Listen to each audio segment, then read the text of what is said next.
Good morning. Happy Friday. We made it through another week. Good job. Gold star. I'm alternate juror and welcome to my channel. Thank you for hanging out with me. Good morning, Gabby. We're jumping off the attorney hiring a hitman to unalive his clients because I want to do this trial that started in Texas. I believe Wednesday it started. It's not in the Boyd Dome, so I apologize. And we are at the mercy of the news station that is streaming it. I looked to see if the judge was streaming it anywhere, or she has a YouTube channel, but she does nothing on there. So I think she promoted her election stuff, and then that was it. So we are at their mercy. So I apologize for that in advance. It is another boyfriend trial. What's up, Chrissy? How's it going? It is another girl meets boy, girl has kids. Now girl doesn't have as many kids. Who did it? Who knows? It's very similar to the Ruiz trial with Katrina Mendoza and Jose Ruiz. Neither one of them were charged with unaliving. They were both charged with injury to a child, causing I forget, I wrote it down and I can't find where I wrote it down. Good for me. Something, but it's in the description. Injury to a child with something by omission. It's kind of weird. She took a plea just like Katrina Mendoza, telling you she's going to testify against him, just like Katrina Mendoza. Let's see. He was charged with injury to a child resulting in unaliving, alter, destroy, conceal a human corpse, and aggravated assault with a deadly weapon. I'm not sure what that's going to be.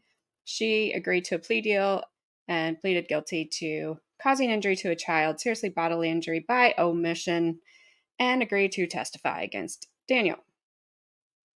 So they met.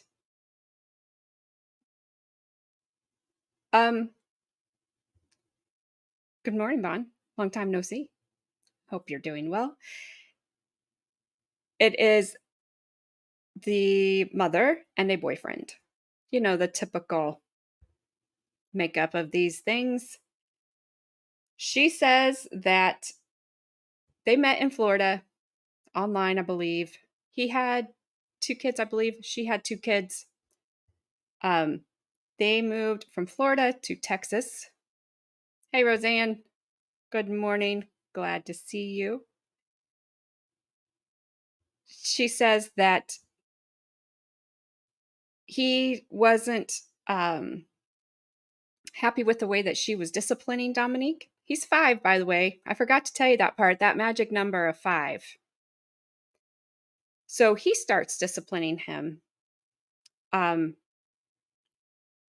of this testimony is going to be hard to hear. She says that he hit Domenic in the jaw and his jaw was crooked. She said he hit him with a closed fist like you would sucker punch somebody.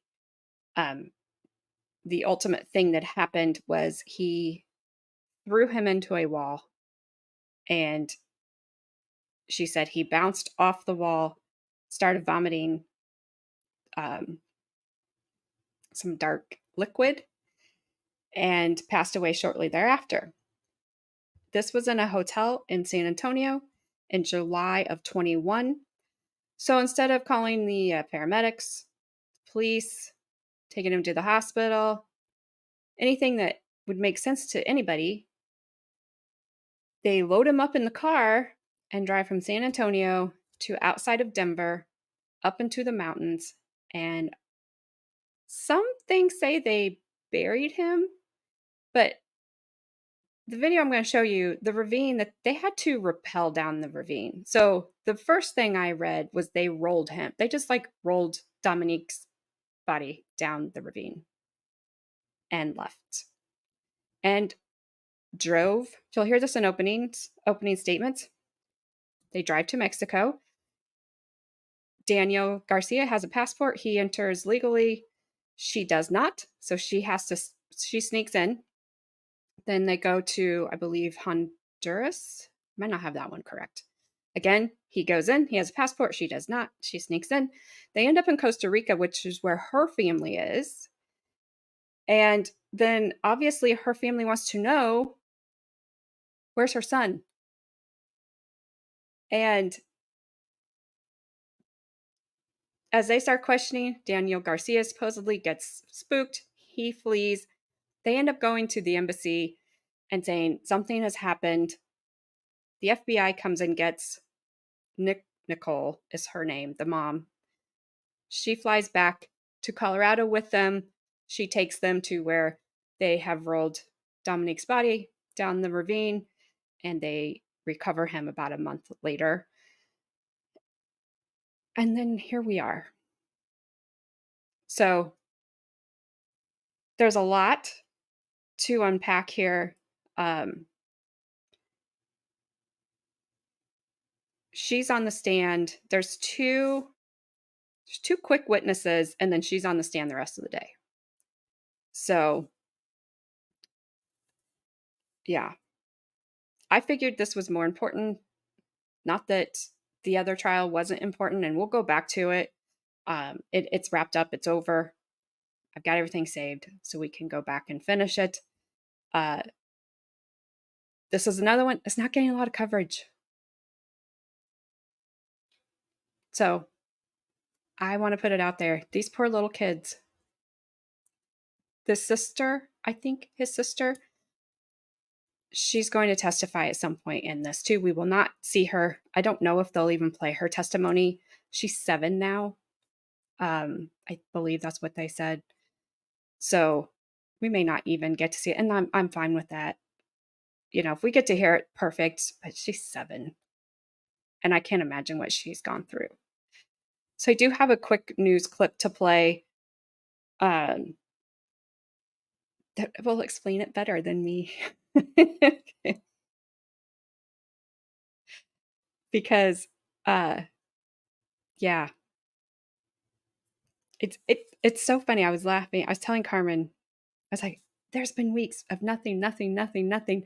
And then I start covering this trial up in Detroit. And then this popped up. And then another one popped up. I'm saving that one because it's a hearing in front of the judge. The hearing is over. And I'm waiting for the judge to come back with his ruling. And then it's just 2 days. And then the judge's ruling. And so I'll do that one as soon. I don't know how long the judge is going to take to rule on it. I I don't know about the secret club, but I like covering because nobody is, and I feel bad for these kids. It's awful. And it's even worse because they don't know who did it. Just like in Katrina and Jose's case, they don't know who did it. So there's nobody actually charged with the unaliving of these kids. Not in Mercedes' case and not in this case. It's injury to a child. It's not the same. Carrie is the same. I think the mom in her plea deal got a maximum of 15 years. So good for her. I don't know, Bon.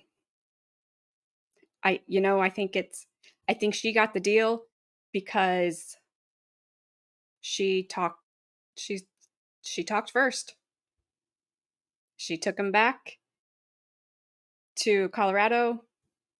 She was able to take them right to him, which good for her because the mountains can be very confusing. So good for her on that. So I think that's why she got the deal. I don't know.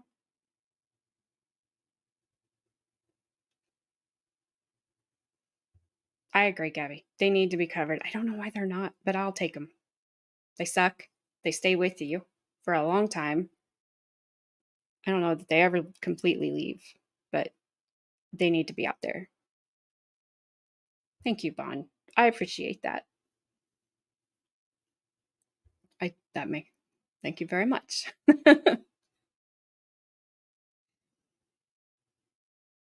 I don't know the answer to that, Roseanne. It is disgusting. I don't know. I don't know, and I don't know what the magic number about 5 is. That bothers me is not the correct way to say that, but I just wonder, like, what is happening at age 5 that is causing these parents to do these, or boyfriends, significant others, whatever, to these kids.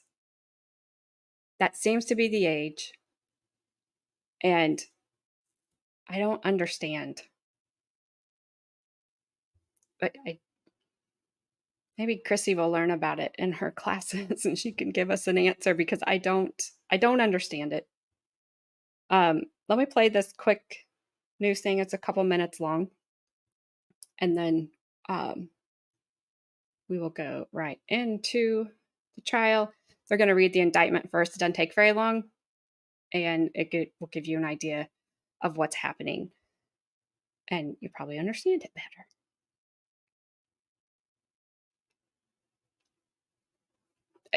Yeah, Chrissy, if they have the answer for that question during your school, your classes, I would love to know,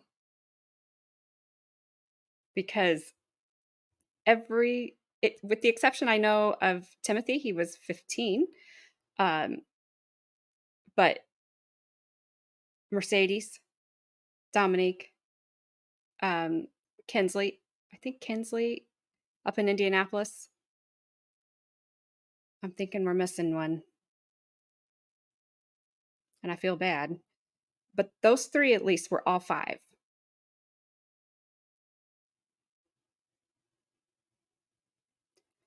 Yeah, so, like, why? I don't understand why that age, because it does get easier. They're a little bit more independent, and Harmony. Yes, thank you, Gabby. 5. I knew I was forgetting somebody. I don't know how I forgot her. Okay.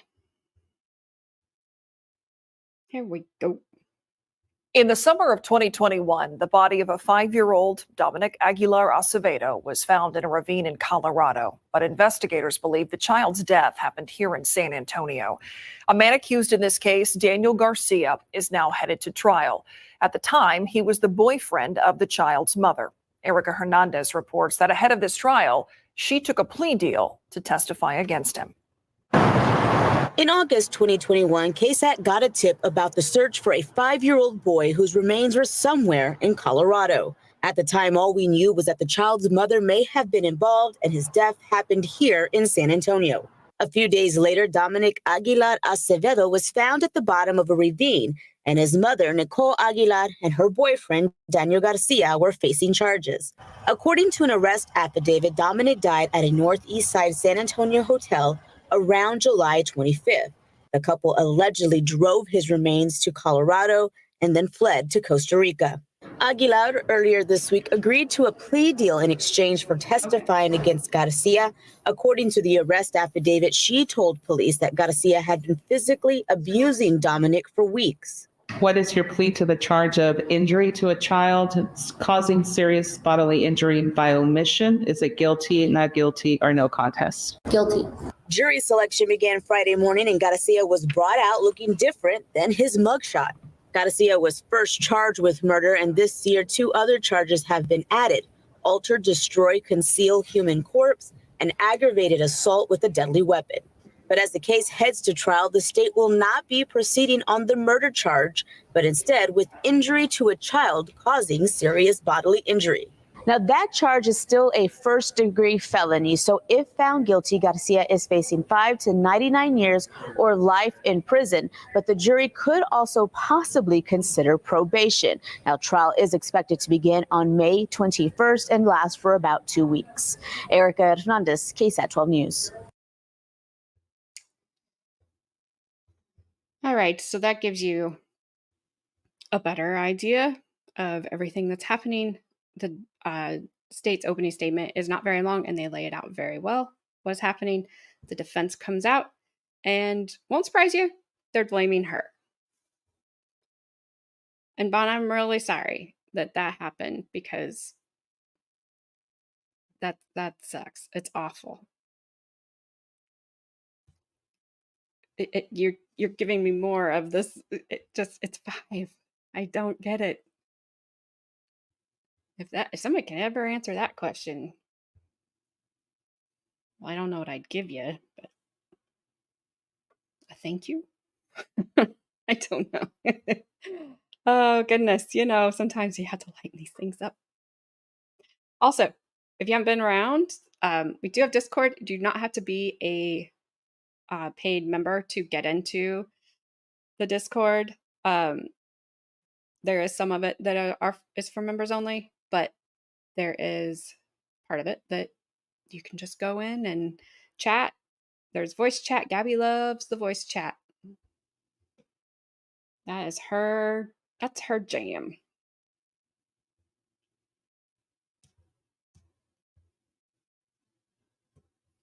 Hang on. Don't ever push play and it's like play. Yes, Chrissy, a gold star. I might give you one if you can find the answer. Oh, I hear you swear. I hear it all the time now. We do love the Gabby voice. Or not the Gabby voice. But once you hear it, it's there. So then whatever she says in chat, you know how she's saying it. And it makes it better. Makes it better. All right, there he is. Look at him, like I said, looking a little different than what he was, and what we saw.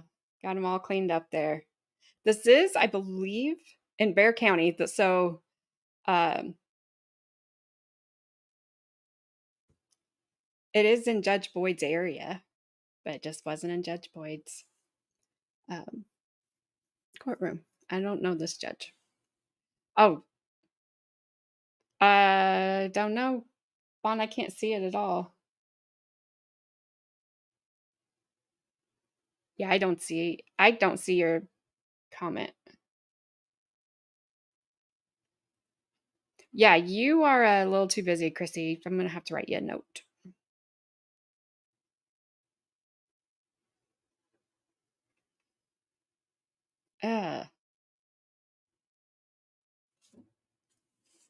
I will make a note. Does anybody know why? Because I have I have notes all over. And all I wrote on this note, and I circled it, so I wanted to go look at it, was baby corpses in a freezer. Does anybody remember why I wrote that down? Because I saw it this morning. I was like, dang, what are you writing that stuff down for?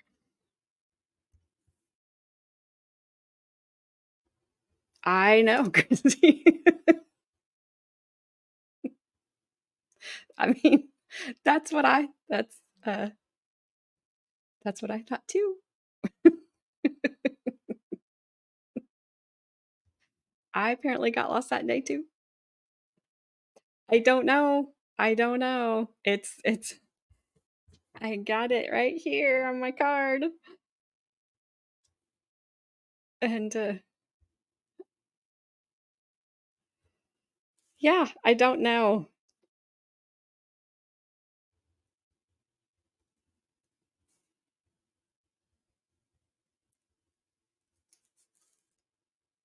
I will make better notes about this one. Maybe it was you, Gabby.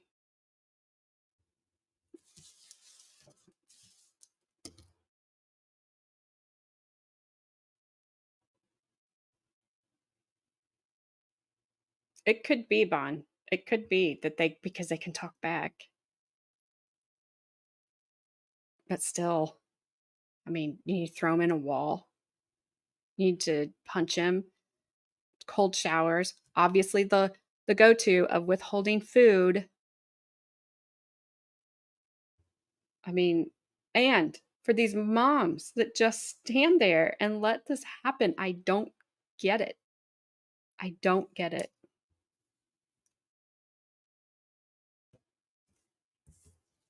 All right, Gabby, I will put in Boston.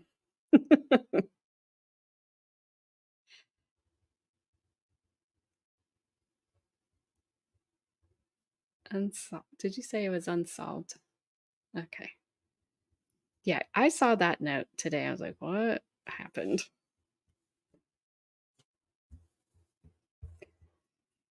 I mean, it's not funny, but it's kind I mean,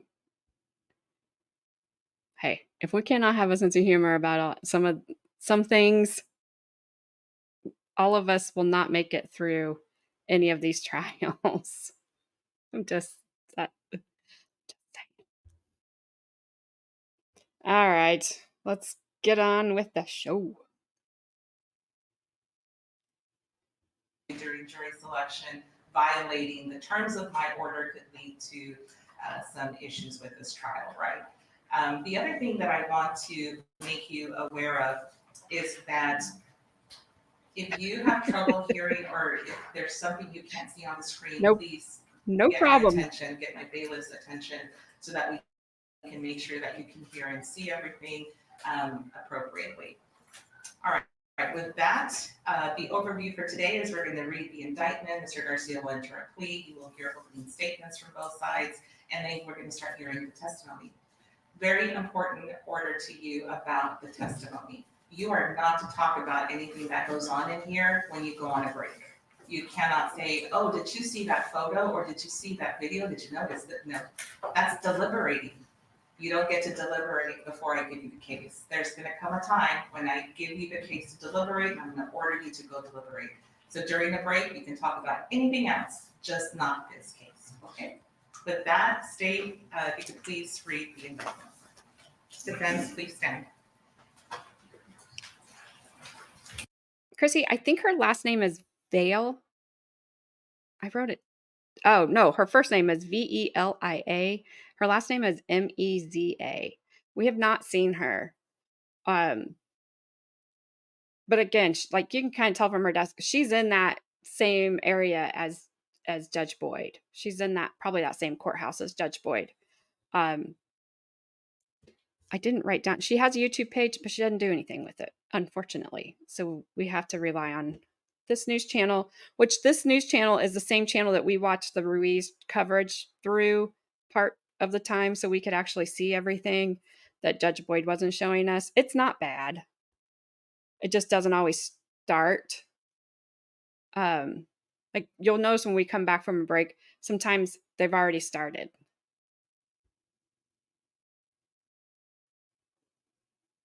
Yeah, Judge Boyd's awesome. Oh, I like when she's like, okay, we're off the record. Like there is a smackdown getting ready to come.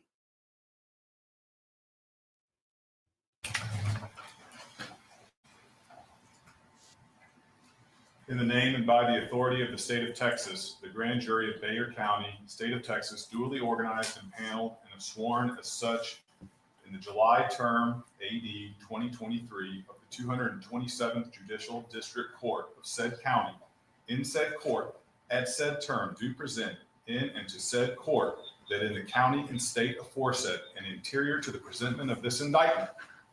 Paragraph A. On or about the 24th day of July 2021, Daniel Garcia, hereinafter referred to as defendant, did intentionally and knowingly cause serious bodily injury to Domenic Aguilar-Acevedo, a child who was 14 years of age or younger, by striking Domenic Aguilar-Acevedo with the hand of the defendant, striking Domenic Aguilar-Acevedo with the foot of the defendant, striking Domenic Aguilar-Acevedo against a hard surface, pushing Domenic Aguilar-Acevedo with the hand of the defendant, grabbing and throwing Domenic Aguilar-Acevedo with the hand of the defendant, striking Domenic Aguilar-Acevedo with an object unknown to the grand jury, and by manner and means unknown to the grand jury. As to paragraph A, what is your plea? Guilty, not guilty, or no contest? Not guilty. State, you may proceed. Paragraph B, on or about the 24th day of July 2021, Daniel Garcia, hereinafter referred to as defendant, did intentionally and knowingly by omission cause serious bodily injury to Domenic Aguilar-Acevedo, a child who was 14 years of age or younger, and the defendant had assumed care, custody, and control of Domenic Aguilar-Acevedo by failing to seek adequate medical care for said child against the peace and dignity of the state, signed foreman of the grand jury. What is your plea to paragraph B? Guilty, not guilty, or no contest? Not guilty, Your Honor. I will enter a plea of not guilty to paragraph A and B and make it part of the record. State, do you wish to make an opening statement? Yes, Your Honor. You may proceed. Please, the court. Thank you so much. I know last Friday was a long day for you. Appreciate the time, and I appreciate you all being here today for this case. I'm going to apologize because over the next week or two, you're going to see and you're going to hear a lot of stuff that you're not going to like. This is probably going to be a hard case for you to hear evidence on, because this case is about this man, Daniel Garcia, intentionally and knowingly inflicting serious bodily injury on a little boy, a 5-year-old little boy named Domenic Aguilar. You're also going to hear about another case, a case against a woman named Nickolle Aguilar. Nickolle Aguilar is Dominic's mother, and she was charged. You heard just now, we read 2 paragraphs. The first paragraph was about Daniel Garcia through an act causing serious bodily injury to Domenic. And the second paragraph was Daniel Garcia through an omission causing serious bodily injury to Domenic. Well, Nickolle was charged with just the latter. She was charged with omitting her duties as Dominic's mother. And as a result, while she stood by while this man beat her son, she didn't call the police. She didn't call for medical assistance. She didn't take the child to the hospital. And in lieu of that, she has agreed to plead guilty to that charge, and she has agreed to take up to a 15-year sentence in prison for her role in the abuse that happened to little Domenic. And you're going to hear from her probably today, and you're going to hear that she initially did not come forth and she was not straightforward with police when they investigated this. And you'll probably hear that her story has changed some. And then you're going to hear what she takes an oath and what she swears to you today. And it'll be up to you to decide what the truth is. You're going to find out that Nickolle met Daniel in Florida in late 2020, that they started seeing each other and they sort of, they moved in at some point. You're going to hear that Nickolle has 2 kids, Domenic and a younger child named Ivani. You're going to hear Daniel has 2 kids too, a little girl named Daniela, who is a year younger than Domenic, and a young son named Alexander, who's about the same age as Ivani. And you're going to hear about how Daniel shares custody with his 2 kids with a woman in San Antonio named Samantha Perez. So Samantha Perez is Daniela's mother, and Alexander's mother. And you're going to hear about how Daniel and Nickolle agreed to move to San Antonio so that Daniel could be closer to Samantha, so it would make sharing custody of their 2 kids easier. So they're going to get in the car and they're going to drive from Florida to San Antonio. And you're going to hear about them staying in a series of hotels here in San Antonio. And that's when Nickole's going to tell you Daniel began disciplining Domenic. He would strike him in the face and on his body with a closed fist. You're going to hear about how he would sometimes withhold food from Domenic. You're going to hear about how he would put Domenic in the corner or put him in the bathroom. They're going to stay at a series of 3 hotels. In the last hotel they stay at, police are able to find some surveillance footage. And you'll see this sort of Brady Bunch-like family go in and out of the hotel. You're going to notice one kid's different. Dominic's almost always wearing a mask over his face. even though most of the time none of the other family is. You'll see the video and you'll see them going in and out. You won't see any video of inside the hotel room. The only people who you're going to hear about from inside the hotel room are Nickolle, and we hope you'll hear from Daniela. She was 4 years old at the time this happened, and now she's 7. You're going to hear that she initially didn't come forward with what she saw. You're also going to hear that she's recanted some of the things she said. This is Daniel's daughter who we're talking about. And I don't know what, she's a 7-year-old kid. I don't know ultimately what she's going to say.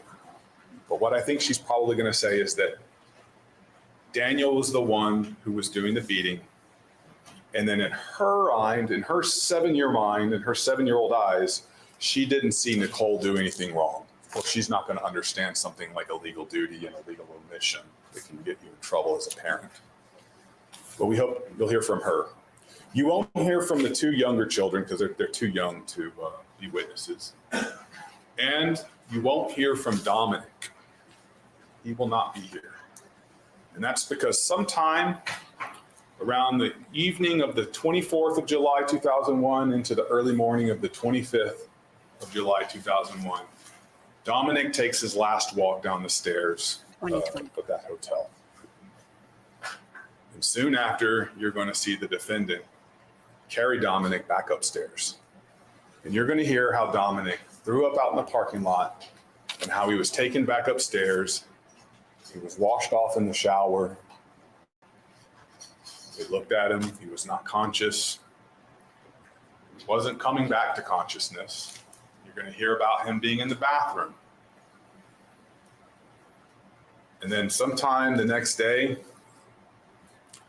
they're going to take Domenic's body and they're going to put it in their car and they're going to leave Texas and drive to Colorado, somewhere outside the Denver area in the Rocky Mountains, Berthoud Pass on US 40.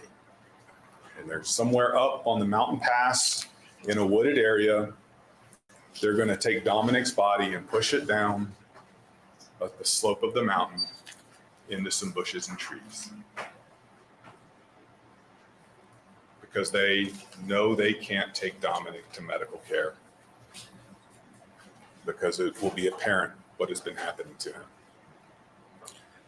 And from there, Nickolle and Daniel are going to get back in their car with Ivani. They've already dropped off Daniela and Alexander with their mother Samantha in San Antonio. They're going to drive back to Texas and they're going to cross the border into Mexico. You'll hear that Daniel has a passport, but Nickolle doesn't. So Nickolle has to smuggle herself over the border. Daniel crosses legally. You're going to hear they go through Mexico, and then they get to Guatemala. Daniel has a passport. Daniel crosses. Nickolle has to go through illegal means. And then Honduras. And finally, they're going to get to Costa Rica. And you're going to hear Nickolle Aguilar was born in Costa Rica. That's where her father still lives today. And they're going to show up in Costa Rica in Daniel's car with his Florida license plate, with Ivani. And when they get to the family in Costa Rica, something's missing. And they start asking questions. Where's Domenic? Where's Domenic? And they start asking a lot of questions. And Daniel starts getting nervous. And at that point, Daniel flees again. And Nickolle, a lot of questions are being asked by the State Department down there and an FBI agent stationed down there in the embassy. And finally, Nickolle, well, she doesn't come completely clean, but she does agree to fly to the United States and go to Denver with FBI agents and a San Antonio police detective. And she takes them up to the mountain pass, and there they find Domenic's body. Now, at this point, this is a month later, where they find the body. And the body is beginning to decay. It's partially mummified, partially skeletonized. There's a lot of fly larvae that it's found with. And the FBI evidence recovery team, they take Domenic's remains They sandwich it between two boards to try to get it up what is a kind of a technical mountain slope to climb back up. It's about a 45-degree angle, I believe. And they're going to take his body and they're going to send it off to the FBI, an FBI forensic anthropologist, because a regular medical examiner or pathologist is unable to determine what the cause of death was due to the advanced state of decay. That's basically saying that a regular autopsy cannot be done on Dominic. But that's not to say that the body doesn't speak at all. Because what the forensic anthropologist does is she takes Dominic's bones and she organizes them out, removes the bits of decaying flesh, and she looks at his bones. And she's going to find several fractures.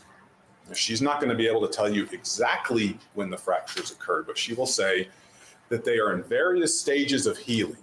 So that means that they occurred days to weeks prior to death, because they show signs that his body was trying to heal from the beatings he was taking.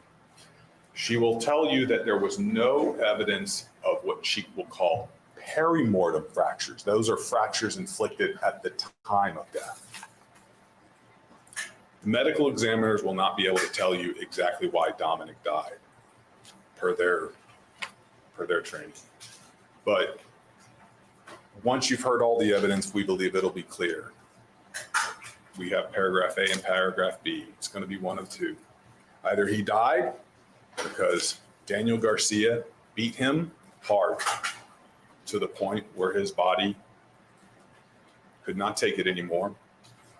And while he was beating him and while Dominic was beginning to suffer, Daniel Garcia, who had assumed care, custody, of control of Dominic, because he's living with him, he's disciplining him, he's making decisions about when he can and can't eat, where he sleeps, that he had a legal obligation to get Dominic to medical treatment, and that he intentionally, knowingly failed to do that obligation, knowing that Dominic would suffer serious bodily injury because of it. And we will ask you to find that man guilty of first-degree injury to a child. Thank you. Bond, get ready. You're going to see what their defense is. I don't know. Well, I was sitting here listening to him, and then they kept showing the dad or the boyfriend, Daniel. It's so frustrating because they know. He knows. The mother, Nicole, knows. They know what happened, and they're not telling. Just like Katrina and Jose, they know what happened to Mercedes. Kayla and Adam know what happened to Harmony. It's frustrating. It's like you did something wrong and you did something horrible. You're going to prison. Just say what happened. In Adam Montgomery's case, you're done. Your sentence, that's over. Just say where she is, where you put her. Like it is so frustrating that these people, fine, you've been convicted, just step up for once. So I don't know if we've seen this defense attorney. Yeah, and I know, Chrissy, they're getting lesser charges, but they carry the same weight. But it's just, at the end of the day,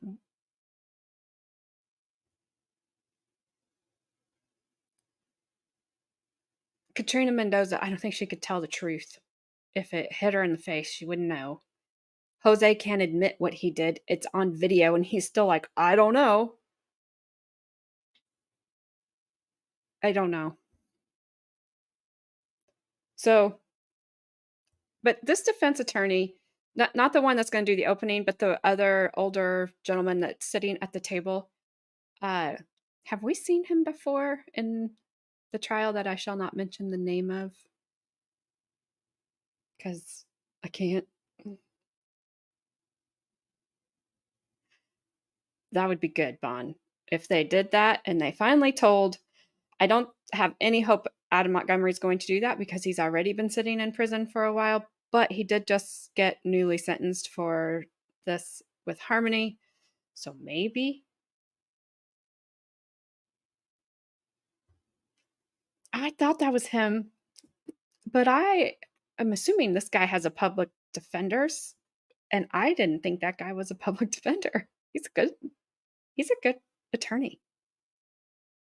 He did well for that trial.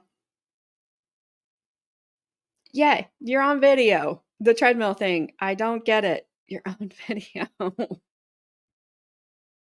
Torturing a kid. What was that kid? 7? 6? Was he 5'2"? I forgot about him. Hmm. All right, defense. Lay it out here. 6. All right, close. He's in that range. Defense, do you wish to make an opening statement? Yes, Your Honor. Can you see the person?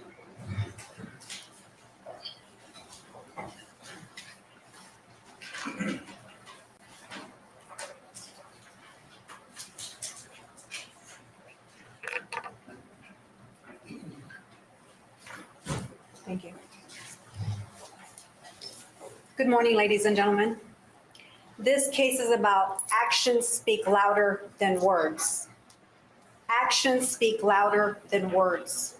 Throughout this trial, Nickolle Aguilar's actions will speak louder than words. You're going to hear evidence, specifically messages between Nickolle and Daniel in August of 2021, a month after this alleged incident that the state of Texas is claiming that Daniel committed. These are messages that Nickolle is sending Daniel in August of 2021. She says, I love you. I know I've said it a lot, but I can't say it enough to get smothered with it. I love you. I love you. I know I've said it a lot, but I can't say it enough to get smothered with it. I love you. This message is coming from a woman who the state of Texas is alleging hurt her son. When they asked me about you, I said that you're a great man and father and that you care. When they asked me about you, I said that you're a great man and father and that you care. Messages to a man who she would believe that hurt her son. No way would she be sending those kind of messages to a man that she believed would hurt her son. I love you, baby, my love. I love you, baby, my love. August 20 of 21. This supposed incident happened July of 2021. I value what we have too, baby. I value what we have too, baby. I love you too. I love you too. She's not mad. She's not angry at Daniel. I love you too. Good night, baby. Sweet dreams. Good night, baby. Sweet dreams. She's not upset at him. She's not angry at him for hurting her son. I feel bad because you're not with me. I blame myself for that. I blame myself for that. I don't want you to leave me. I fucked up as a parent and I failed both of my children. I fucked up as a parent and I failed both of my children. She failed both of her children. She failed both of her children. She doesn't blame Daniel. She blames herself. These dates are August of 2021. Actions speak louder than words when it comes to Nickolle.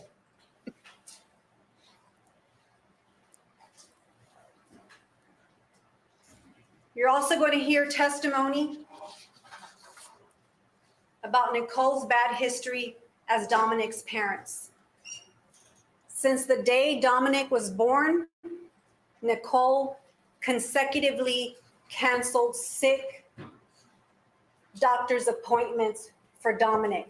Even if he needed care with the doctor, Nickolle constantly canceled doctor's appointments.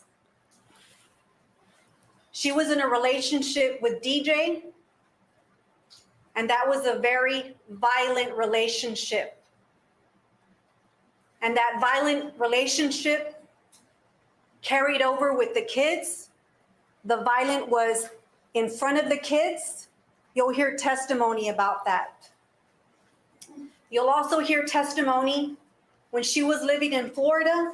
The Florida Department of Children and Family Services was notified because they found Domenic outside alone at the apartment complex where she was living in 2018. You'll also hear testimony that Nickolle constantly smoked marijuana in front of her kids.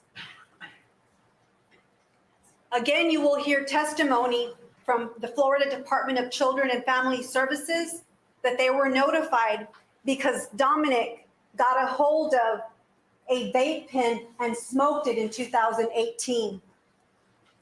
That same incident, the caseworker from Florida Department of Family and Children's Services made a notation that Nickolle was always screaming at her children. You'll hear testimony that Domenic had open sores in his genitalia, in his groin, in his buttocks in 2019. Avani is Nickolle's younger daughter. You'll hear testimony that Avani had continuous diaper rashes. She had lesions on her back, on her right leg, and she had continuous staph infections. You'll also hear testimony that both kids had continuous staph infections consecutively for 3 months in 2019. You'll also hear testimony that Domenic was potty trained, but for some reason in 2019 he regressed. Sound familiar? You'll hear that Nickolle was concerned about Domenic screaming, his temper tantrums, and how he was beginning to hurt others in 2019. Because of that, Nickolle decided that he needed some type of mental health screening. So she sent him to get a mental health clinician screening in 2019. Around that time, you'll hear that Nickolle seems to appear to be a bit overwhelmed. She starts getting overwhelmed with her finances, with the kids, with Domenic's issues. At school, the teachers are also concerned about Domenic's with his language development or the lack of his language development. It appears to be that he's in the second percentile with his language development in 2020. As a result, they refer him to get tested. He gets tested, and Domenic is diagnosed with severe receptive expressive language disorder.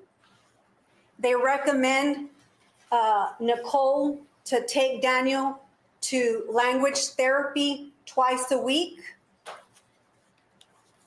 And it looks like in the hotel room in July of 2021, it comes to a blow at the hotel room. Nickolle is frustrated, she's angry. You'll hear testimony where she spanks Domenic so many times, so hard that her hand hurt, and she just feels anger all over.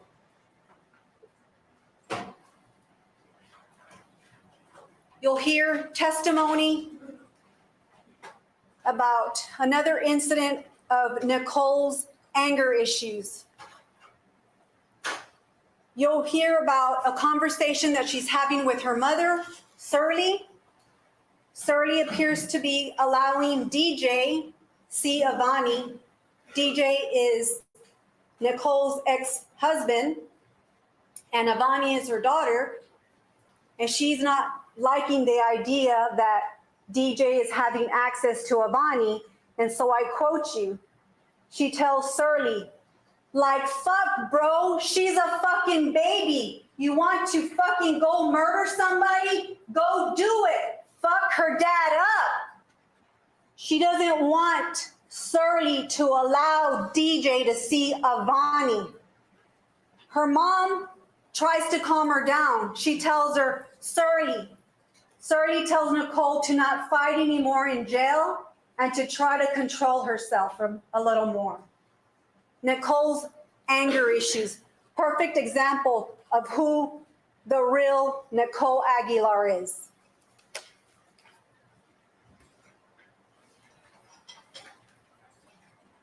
Actions speak louder than words. You'll also hear from Daniela. The state of Texas mentioned that Daniela is going to come in and testify. She is Daniel Garcia's daughter. She was 4 years old at the time this incident occurred. What you will hear from Daniela, you will hear from Daniela that on April 10th of 2024, Daniela tells the assistant district attorney that she lied about seeing Daniel throw Domenic on the floor. On April 10th of 24, Daniela tells the assistant district attorney that she lied about kneeing Domenic on the bed. You will hear testimony that Daniela, on May 17th of 24, Daniela now says she does not remember how Daniel hurt Domenic. You will hear testimony that Daniela's memory is unreliable, it's vulnerable to suggestibility, and she's a victim of being coached. At the time, Daniela was only 4 years old. Time has lapsed. She is now 7 years old. Actions speak louder than words.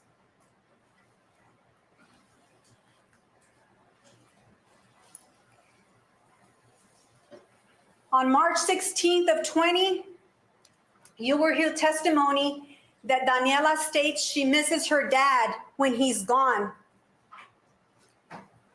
On August 23rd of 21, they asked Daniela, who are her safe people? And she says, my mom, my dad, and my cousin. In the year 21, Daniela says she's worried about not seeing her dad again. Daniela says she wants to call her Grammy to know if her dad is okay. When they asked Daniela what happens if she breaks the rules, she gets put in timeout by mom and dad if she breaks the rules. That happened on September 3rd of 2021 when they asked her that question. They asked her, when you're at your dad's house, who hits you? Her response was, the only person that hits me is my brother. August 23 of 21. You'll hear testimony that Daniela has a problem with excessive lying, September 8th of 21. You'll hear testimony that Daniela has no reports, no negative reports at school. She has no behavioral problems from the years of 2021 through 2024. Most importantly, on April 10th of 24, she recanted. She lied. She came to the DA's office. She told the ADA she did not see Daniel hit Domenic. On May 17th, 24, last week, she said that when she was at the hotel, her and Domenic were playing tag and they were running up and down the stairs playing tag.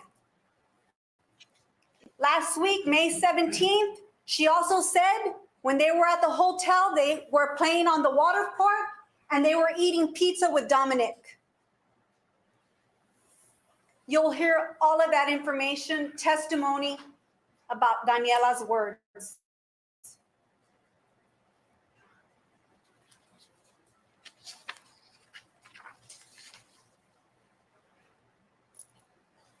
Nickolle turns on Daniel to get a 15-year deal. Nickolle Aguilar will do anything to save her own skin. She has lied to get the deal she wants. She has to do anything to save herself. Actions speak louder than words. Actions speak louder than words. On April 25th, 24, you will hear her testimony. You will hear Nickolle Aguilar. While she was conferring with the ADA to secure her 15-year deal, to secure that 15-year deal, Nickolle said to the prosecutor, she said the prosecutor was frustrated because of her answers, and the ADA thought Nickolle was lying. She tried lying and she fixed the answers. Actions speak louder than words. Actions speak louder than words. So, ladies and gentlemen of the jury, throughout this trial, watch and listen to Nickolle Aguilar. Watch and listen to Nickolle Aguilar's actions. Watch and listen to Nickolle Aguilar's words. You will be the judge of Nickolle Aguilar. You will understand that her actions speak louder than her words. At the end of the trial, we will ask you to render a verdict of not guilty. Thank you. State call your first witness. State calls Danielle Maldonado. Okay, completely off the subject. Did anybody watch Young Sheldon? Because if you did, does this guy not right here not look like a grown-up version of the Missy's neighbor? Do you know the blonde with the blonde lady that used to be on Reba's show?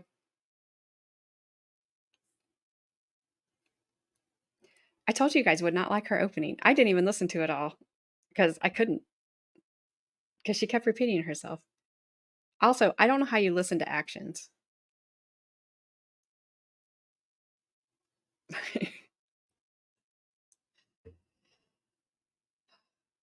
So, yeah, there you go. That's openings. First witness is really a short one. I don't know who it is. How could you? All right, Chrissy. How could you tune out? You had to turn her off. You could probably hear her all the way from Texas to California.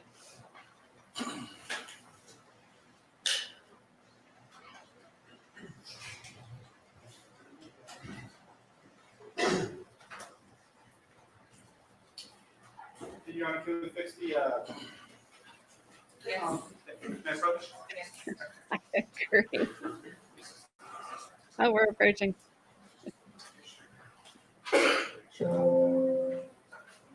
Thanks for what I'm hearing. That's how you hear it.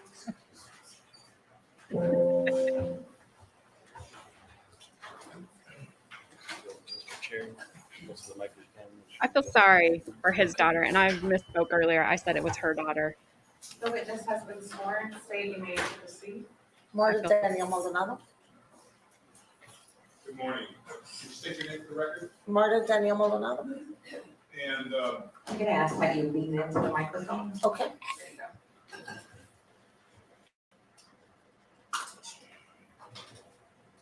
how were you employed in July of 2021? I was a general manager at Wood Spring Suites And which location were you at? off of 35 between Zimmerman and Eisenhower. Permission to approach, Your Honor? Yes.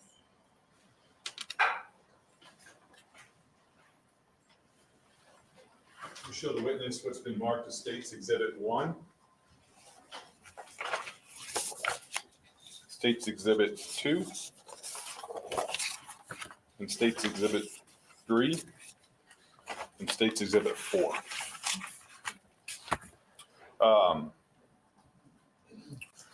If you could look at the contents of State's Exhibit 1.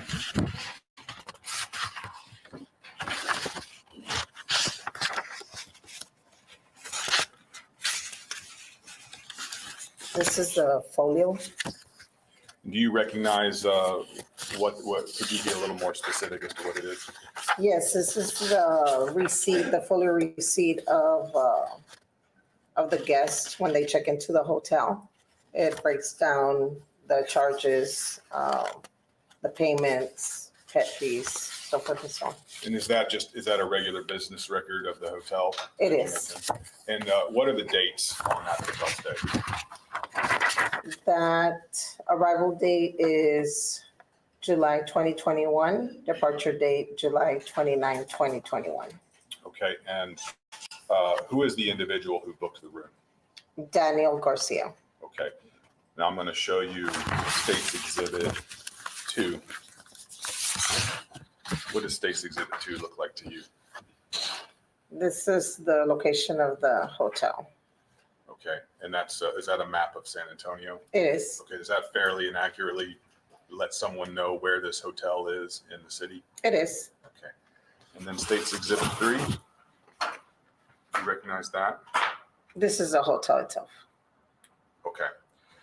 And does that fairly and accurately, does that look like the hotel as it would appear from the side of the road? Yes, it is. Now, what's State's Exhibit 4? This was a signed statement of going through the video footage from an FBI agent. Okay, now I'll take those back. Sure. So let's talk about that. Do you recall when the FBI agent came to speak with you? Yes. And what was it he was inquiring about? He didn't say right away.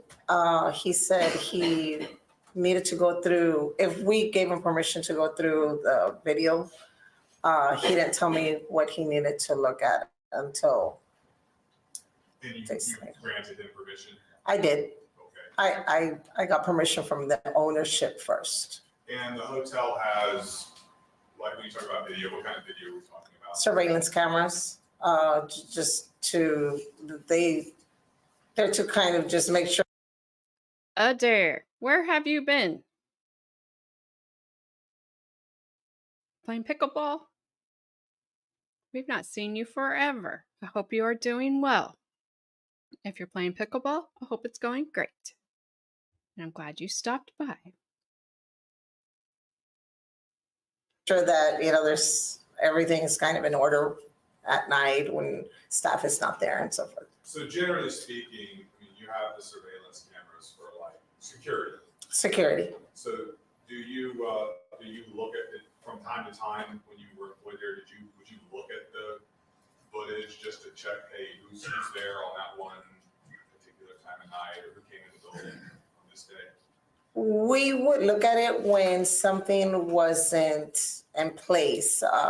For example, if a guest claimed that they had requested linen, and the employee said, well, yes, we delivered linen, just, to verify hours, we would go back and check. If the resident said no, the guest said, no, we never got linen, and we'd go and run cameras and see if linen was delivered to that particular room or the employee was on property. So based on using that security system, would you say that it fairly and accurately recorded the parts of the building where the camera was pointed at? Yes.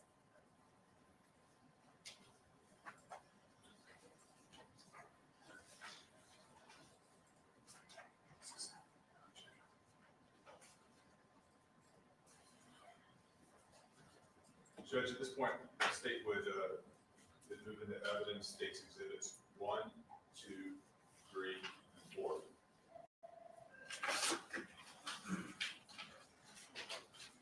Show them to, Yes. any objections to states 1, 2, 3, and 4? No objections. States 1 through 4 are admitted.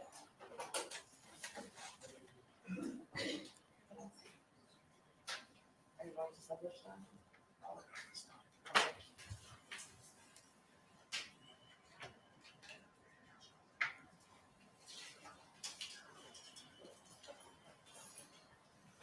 you remember the name of the individual who came in and copied the video? Not off the top of my head. Did you see him this I morning? did see him this Okay, morning, that's all. Dustin, I believe. I think it's Dustin. We'll pass the witness, Judge. Defense? We have no questions, Judge. May the witness be excused? Yes, Your Honor. I think you have any second. Call your next witness. State called Dustin McCarthy to the stand.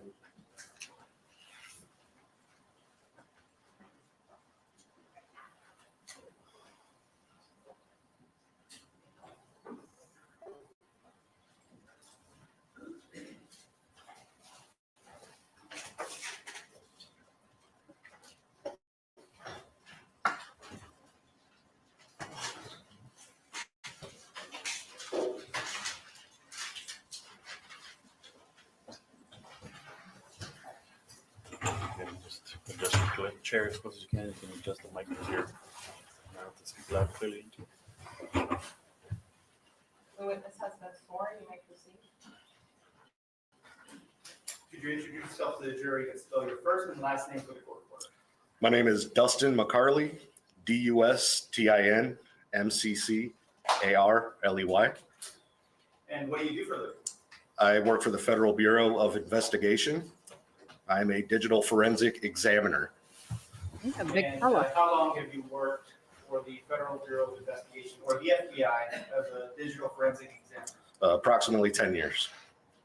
And could you explain to the jury what your roles and duties are as a forensic examiner with the FBI?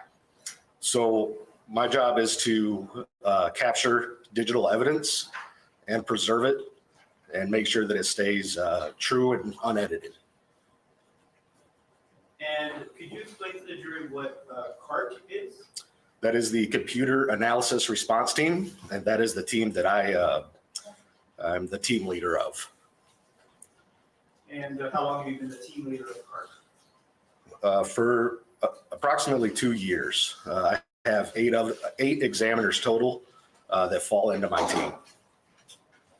And in your experience with the Federal Thank you. Bureau of Investigation as the lead of CART, have you been tasked with, as part of your duties, responding to scenes of mass shootings? I have. And what was your role in those? On the role for mass shootings or critical incident, it is to see what digital data is present, whether that is a cell phone, camera, footage, anything that deals with evidence in a digital format. So in mass shootings, a lot of the time it's the video that What is the relevance? Going back to his training experience, Judge. That's the same. Move along. So were you tasked with going to a Homewood Suites in San Antonio on about August of 2021? I was. And when you were called out to there, what was your role? It was to get a time window, specific time window of video evidence that was from the surveillance cameras. And did you do that? I did. And could you explain to the jury how you did that? So I interfaced with the manager, identified myself as FBI, stated that we were looking to retrieve some video data from an incident that occurred, received consent from that individual, as we did not have a search warrant, so we're asking for consent, and then go to where the media resides. So if it's a DVR player or something where the hard drive's at, connect to it, look at the dates and times, and extract that data. And were you able to extract the data from this location? I was. And could you explain to the jury what a hash value is? So a hash value, when there's a file, we run what's called an MD5 hash. It's in the forensic examiner, digital forensic examiner world, it's the authenticity of that file. So if there's a file and its original form, it will be given this mathematical algorithm, right? ones and numbers, letters, and it's kind of like its serial number.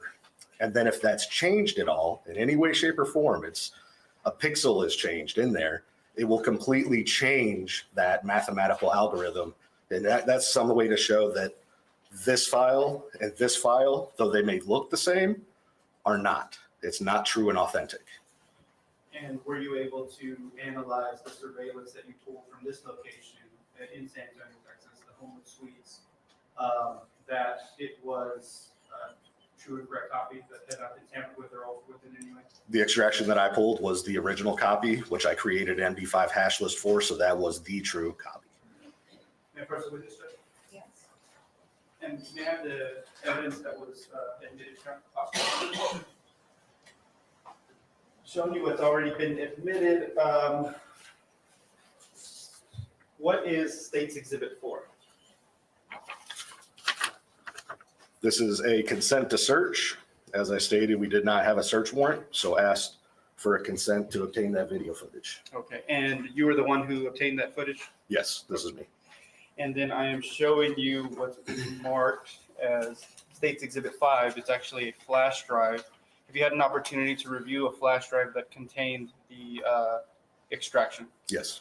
And was it a true and correct copy of the extraction that you performed? Yes. At the location of 6922 Interstate Highway 35, the Homewood Suites? Yes. And then from that, did you have an opportunity to view what's marked as State's Exhibits? I'm sorry, but that guy is so tiny compared to that FBI guy. That FBI guy is wide, like a freaking linebacker. So I think they're going through all this for the surveillance footage of him carrying Domenic out of going in and out of the hotel. I'm not sure when we're going to see it, but I think that's why they're doing this. 6. Yes. And what's State's Exhibit 6?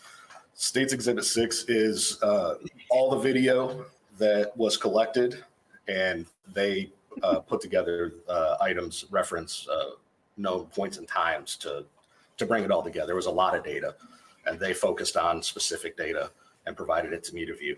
And could you explain on State's Exhibit 5, that's the entire surveillance footage? Correct. And could you explain how, I guess, it saves or stores the footage? Is it through motion sensor? So the video camera that we have, there's all different types of camera recording systems and how they record and what they do. And this, the DVR player that I approached here, it looked like all the video was captured. I captured the entire several days of a time window. And the video would be visible when motion was there.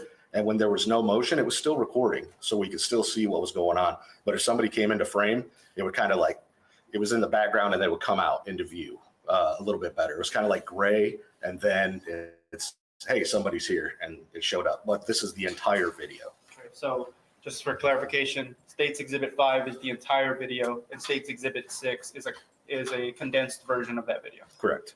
State moves to offer what's been marked as State's Exhibit 5 and State's Exhibit 6 in evidence.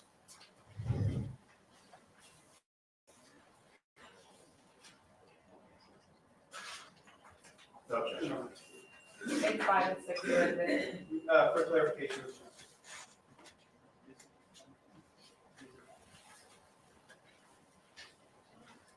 No objection. Think 5 and 6 are admitted.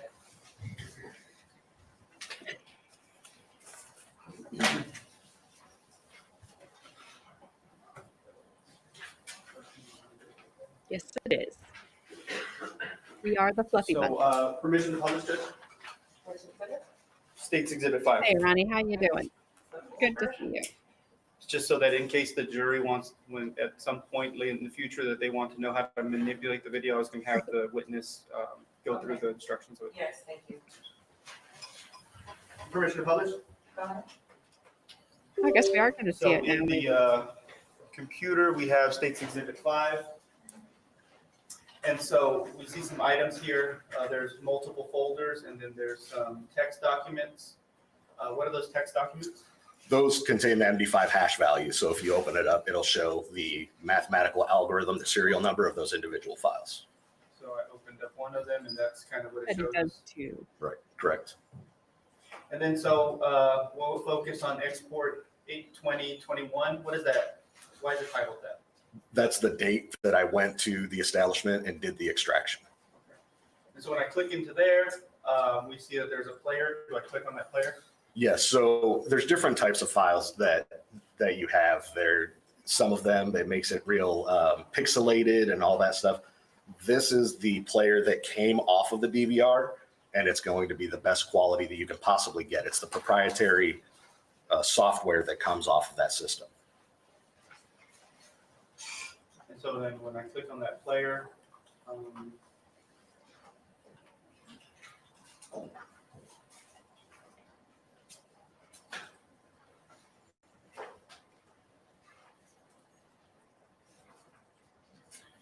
and so we see it's up on the screen right now. We have here camera 10. It's got a date and a timestamp. What does that tell us? That this is a preview of July 20th, 2021 at 4:44 a.m.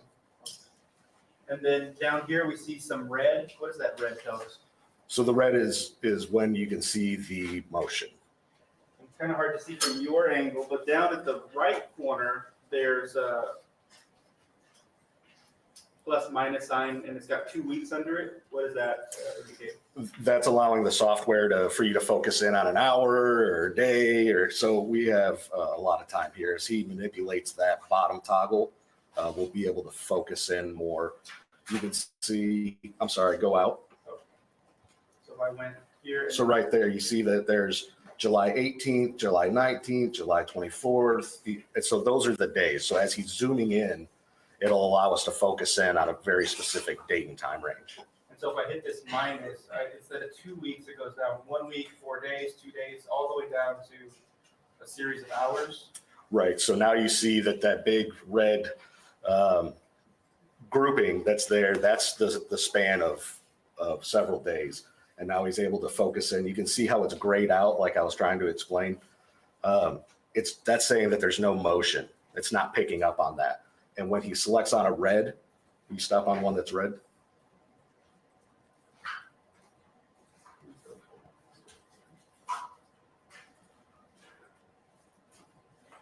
Oscar, do you want the witness to step down and show the jury? Sounds good. Grab this bus. So we have an 8-hour window here. You can select it to a 4. You can go to the date and time range that's of interest, hit play. That will play it. Let's skip to this one to play it. So it's showing that somebody came into view. Now, in the gray, it's still recording. There is no loss of recording here. And you can actually go to the next segment or whatever it is. But this allows you to go to the very specific date and time compared to what's here. Thank you. Welcome.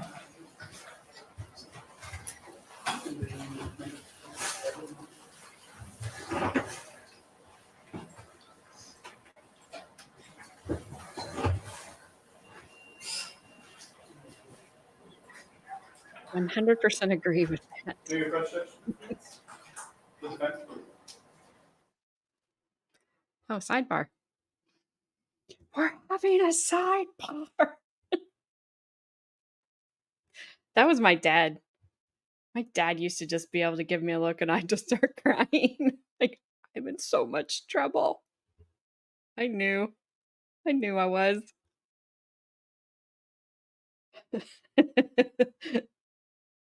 He's like, now what do I do? I hope they show. I mean, I hope they show us some of the video, I guess.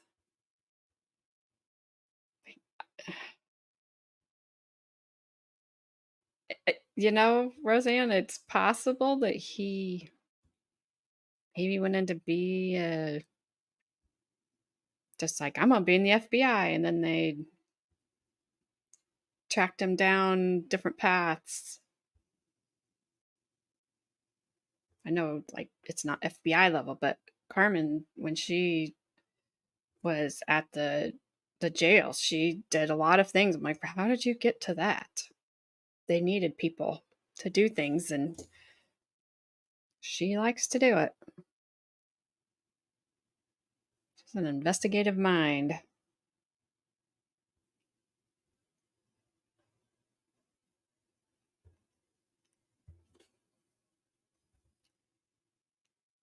I didn't realize I didn't have this sidebar marked. Showing you what's been marked as State's Exhibit number 7. Have you seen this document one?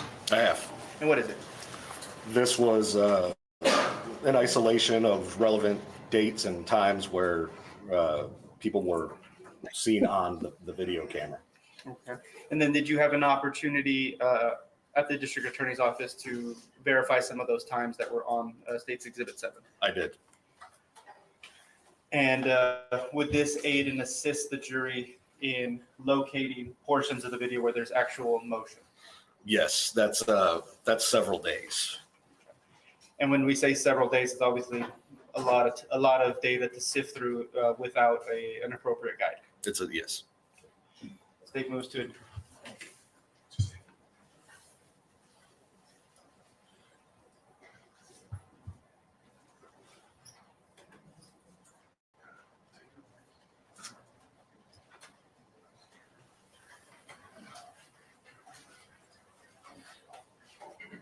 State pass. No question, John.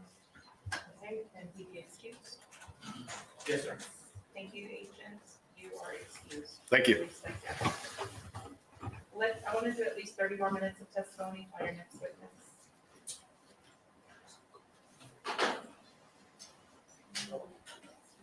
Any questions? Yes.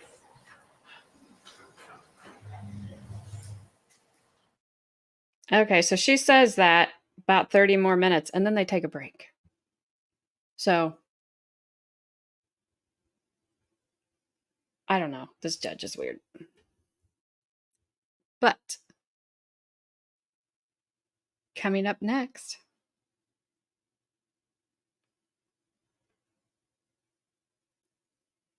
old mom is coming up after the break. Because they're going to take a break, even though I swore she just said she wanted 30 more minutes of testimony before they took a break. And then they're like, no, we're taking a break.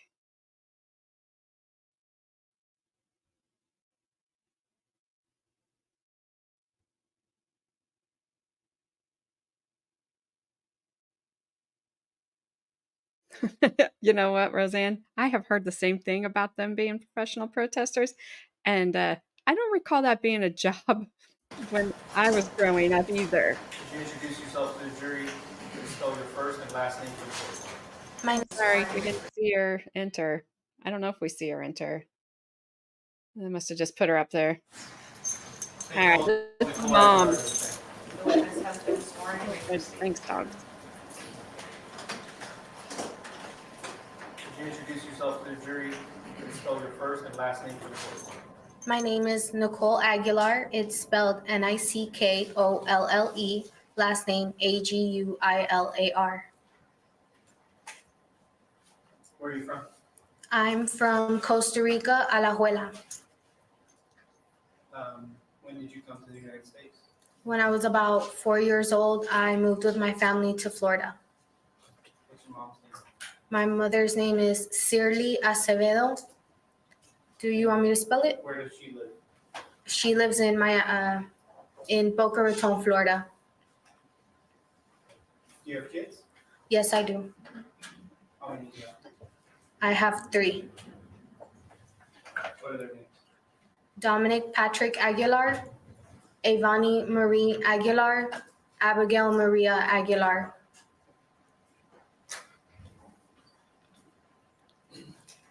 You're currently in a red jumpsuit, Yes, I am. and you have handcuffs on? Yes, I do. Why is that? Because since August 28th, of 2021, I have been incarcerated. Have you pled recently? Yes, I pled guilty to injury to a child by omission. And is there an agreement in place? The agreement is that I testify truthfully about what happened, and I will get a sentence between 5 to 15 years. What's your date of birth? August 8th, 1996. And so we talked about that you have,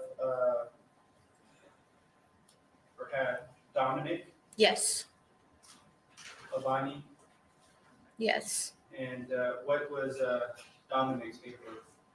Dominic's date of birth is was December 4th, 2015.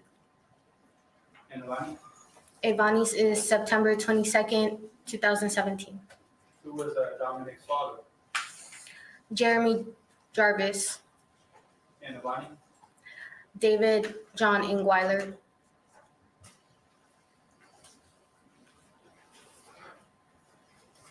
And do you refer to David as DJ? Yes, I do. And after Alani was born, who did you live with? I lived with my mom and my stepdad and my 2 siblings. And was DJ in your life? In and out, yes. Was DJ on Dominic's person, Yes, he was. even though he wasn't the biological father? That is correct. I'm gonna show you, been marked as State's Exhibit 8, State's Exhibit 9.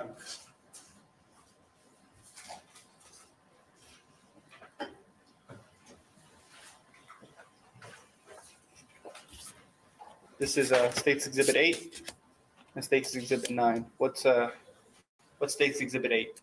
This one? Yes. That's me and Dominic and Ivani at Disney.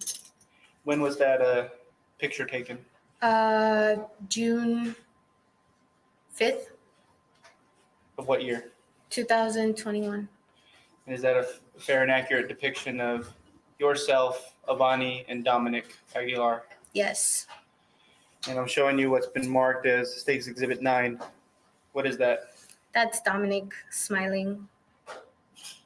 Is that a fair and accurate depiction of Domenic? Yes. State moves to admit what's been marked as State's Exhibit 8 and State's Exhibit 9. There.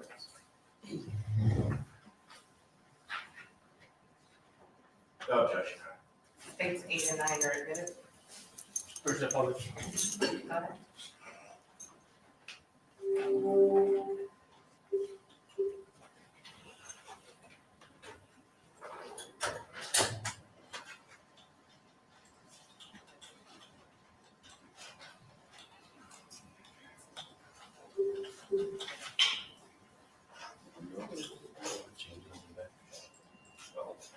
Yeah, teacher.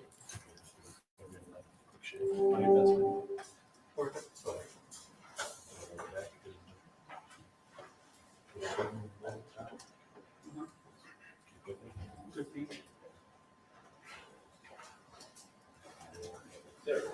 Thank you.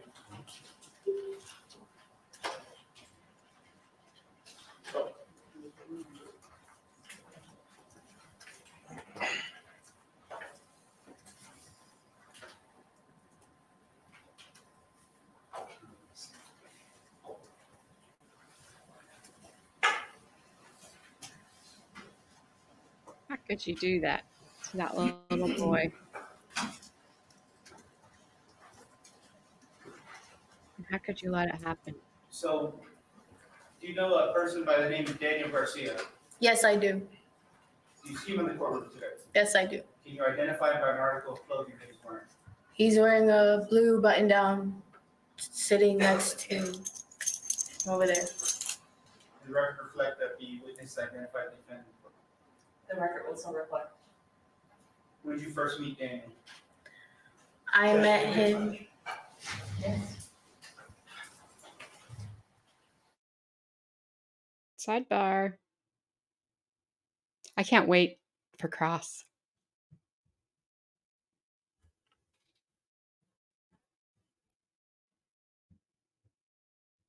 Oh, don't say it was jaundice.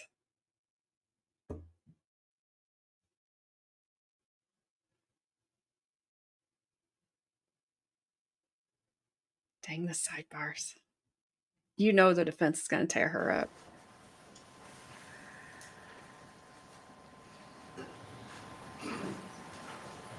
So when did you first meet Daniel?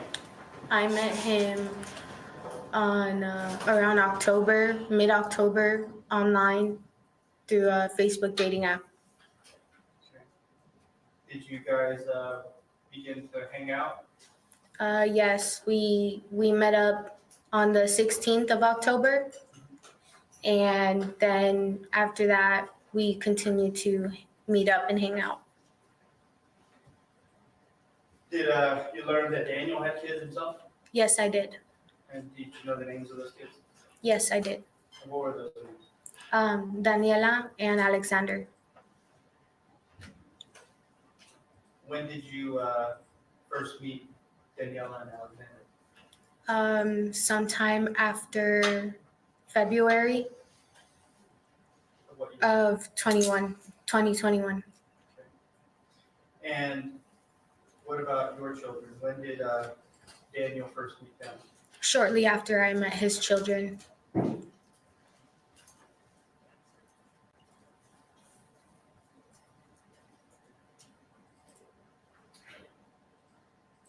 At around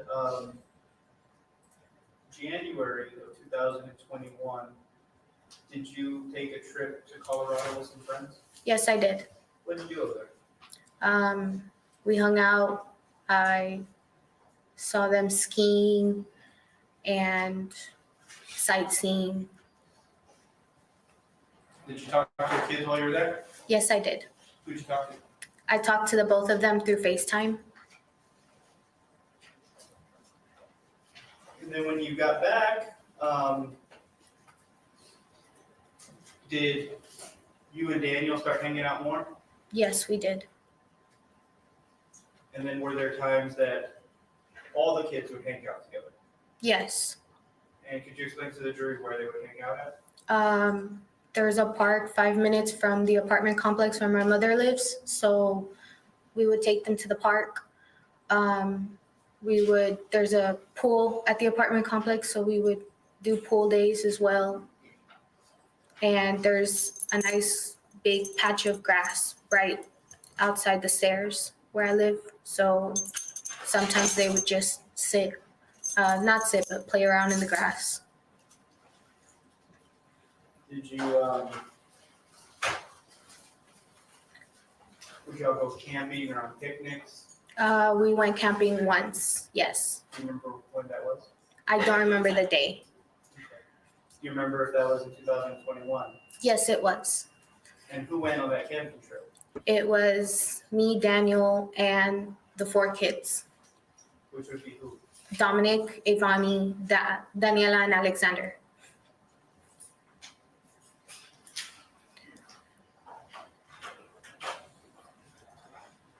So could you explain to the jury, in April of 2021, was there a time that yourself and all the kids were with Daniel at a pool? Yes. And did Domenic do anything to Daniela? He spit water at her, and I took him out of the pool and had him sit with me afterwards. And that time in April, did you then yourself, Domenic, go and stay with Daniel? Yes. And where did you stay at? We stayed at his mother's house for a week. How long did you stay there? For a week. Was that overnight? Yes. And at the time, were you working? Yes, I was. Where did you work at? I worked at California Pizza Kitchen in Boca Raton. Were there times, again, this is during COVID, was Domenic in school? No, he was not. So while you were at work and you were staying at Daniel's place, where did Domenic stay? He stayed at Daniel's With who? with Daniel and Alexander and Daniela. And what about Ivani? Evani was at my house. She stayed with my mom and my stepdad. And then, so after work, would you arrive at Daniel's mother's house and stay there the night? Yeah, after work, Daniel would pick me up and we would head back to his house. May I approach it? Go ahead. May I approach the court? Yes. With,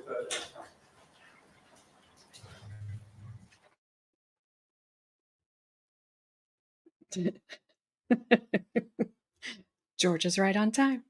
Hey, and George and Adair are making an appearance at the same time. Now we know you guys aren't the same person. Attorney Lemonhead's makeup is quite harsh, at least for me. And how you doing, George?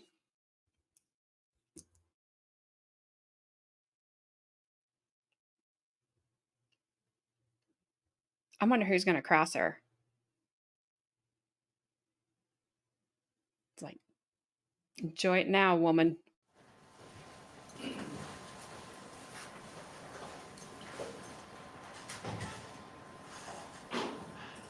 During your relationship with the defendant, Daniel Garcia, was there, especially early on, was there a discussion about a philosophy regarding discipline of children? No, he disciplined his children and I disciplined mine. It wasn't until sometime after the kids got introduced that he would state that I wasn't disciplining them efficiently. And His business. did he, in April of 2021, after the pool incident, did he physically discipline Dominic? Yes. In what way? He spanked him in his butt. How? He wasn't just like that, like really hard, to the point where Dominic had bruises. Mm-mm-mm. Did it then progress in April of 21 to other types of physical contact? No, it wasn't after we got here to San Antonio.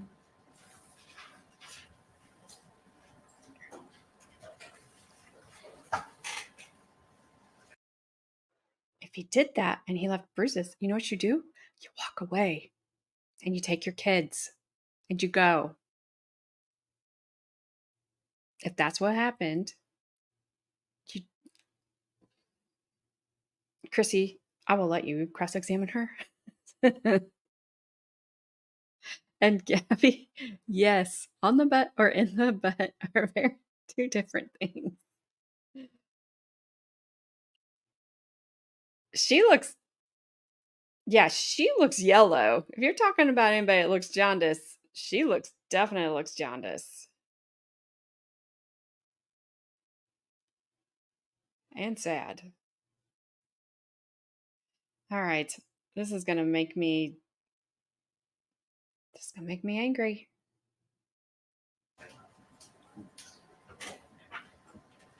So, do you know who the mother of Daniela and Alexander is? I know of her, yes. Okay. What's her name? Samantha Samantha what? Perez. Okay. And at the time that you were in a relationship with the defendant, Daniel Garcia, in April of 21, where did Daniela and Alexander and Samantha live? To my knowledge, in San Antonio. Subject to hearsay and lack of personal knowledge. Does the person ask if she knows where they live? Do you know where they lived? Yes, in San Antonio. Overruled. During that time in April, was there a discussion between yourself and the defendant about moving to San Antonio, moving to Texas? Yes. And what was that about? He was going through a custody battle with Samantha, and he told Judge, may we approach? Yes. All right, on the sidebar, real quick, the defense attorney said something about Daniela, his daughter, not having any issues from 2021 through 2024. And I meant to say it at the time, but I forgot, so I just wrote it down. Hasn't she been with her mother all that time? So who is not, I assume, is not doing anything wrong with her daughter, to her daughter? I want to get myself in trouble, but maybe that's why she hasn't had any issues in school from 2021 through 2024. Like, I don't Was know. there a plan to move to San Antonio? yes. And when did you first learn about the defendant's plan to move to San Antonio? Maybe around May. Okay. And around that time in May of 2021, was it communicated to you that you should move with him? Yes. And when that was communicated to you, who else was going to move with you? Domenic and Ivani. And what was the plan as far as residing together? As far as bills or things like that? That we would split the bills. We would find a place that was big enough for all of us, including me, Daniel, and Domenic, Ivani, Daniela, and Alexander. We would find a place big enough and split the bills, and that's it.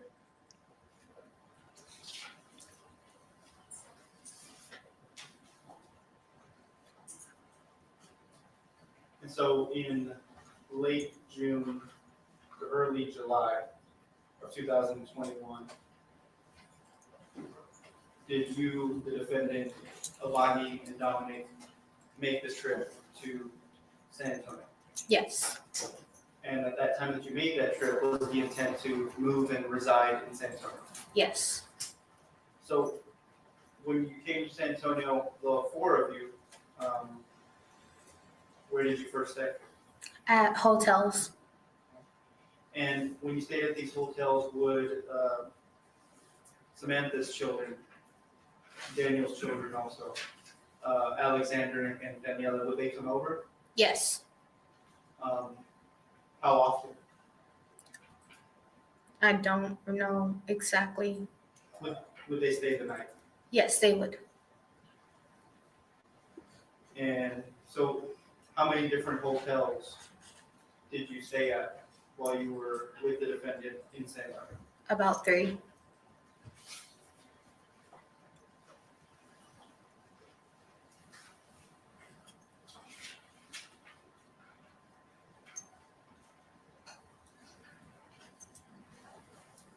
So let's talk about the first hotel.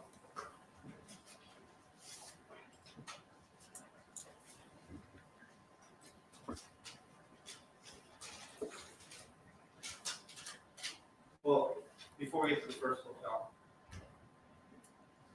did Daniel start when you came to Texas? Did his disciplining or his physical discipline of the children of Domenic begin to escalate?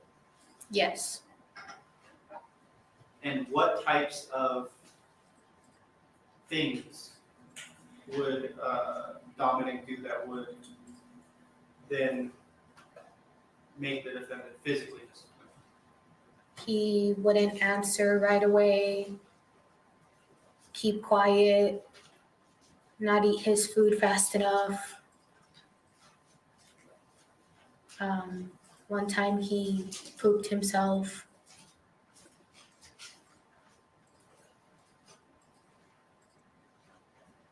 And so let's talk about the first hotel?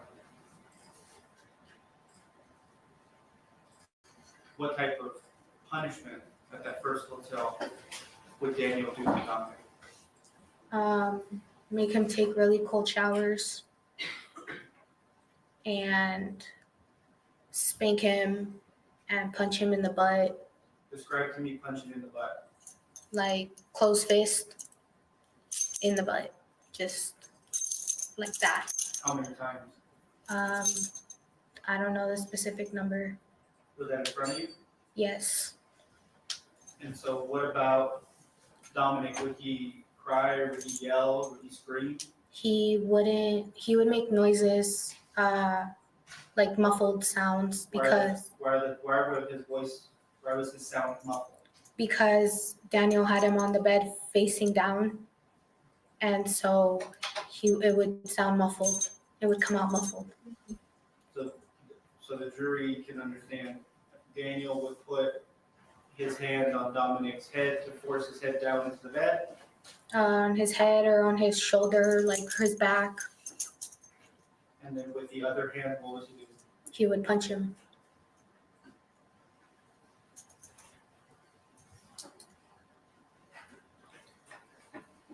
What about grabbing Dominic? How would he grab Dominic? He would grab Dominic by the shoulders and shake him hard. And was that just at random, or was that for physical discipline? What was he doing that? When was he doing that? He was doing it during the times that he was physically disciplining him.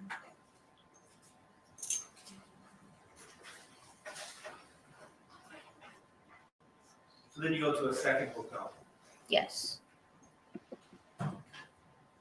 Before you begin on the second hotel, let's go ahead and break for lunch. It's 12:30. All right, ladies and gentlemen of the jury, remember all the instructions that I gave you. You're not allowed to talk about any of the testimony. So, Adair, I know other chats use it, but I also know it's just a matter of if somebody complains about you using it, if the algorithm or whatever picks up on you using it, you can get in trouble very quickly and without notice. I've watched it happen to other streamers, and I'm just not taking the chances. But anyway, George, no, or Adair, sorry. Neither are charged with that. They both got injury to a child. She got it by omission because she didn't report it. And he got it because they say he did it.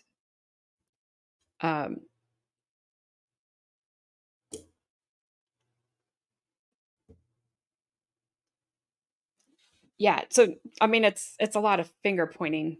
The defense, their opening was blaming her.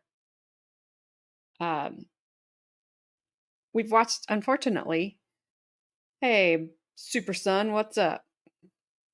We've watched enough of these to know that the women professing their love to these men is not uncommon after the act has happened. I don't know what they have, Gabby. It's sad. I don't know if, did they have fathers growing up? Were their fathers, if they did have fathers, were they bad? So they learned that example. It's so much goes into all of it, and it's so frustrating. And I get sometimes when you're in things, it's hard to see it, but if you're in it, it's different than if you're your kid. I don't understand how people especially it's not even his dad. Not saying it would make it better if it was his dad. This is a boyfriend. Go find another one. He ain't the only one out there. He's not even that great.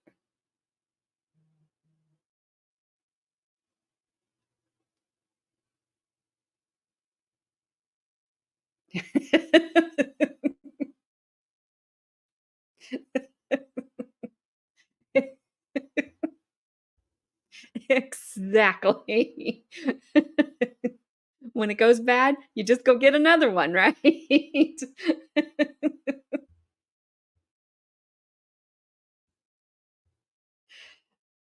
That was funny.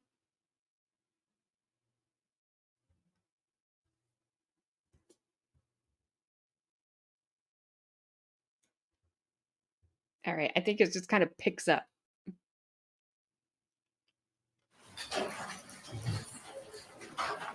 Before we go back into the hotels,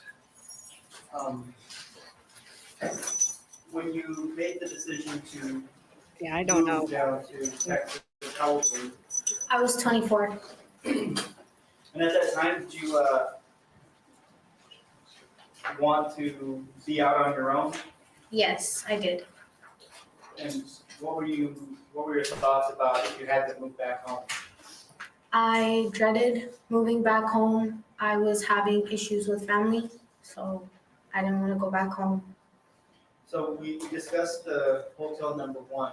That was here in Bear County, Texas, Yes, San Antonio. yes. And so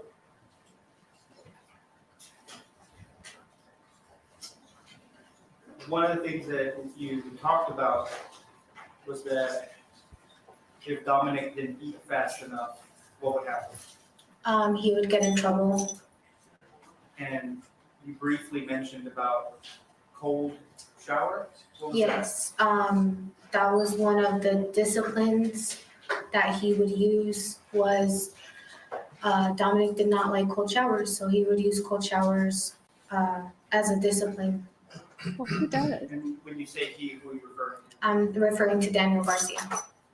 And how would Daniel Garcia get Dominic into the shower? He would get him down to his boxers and stick him in the shower and turn on the water.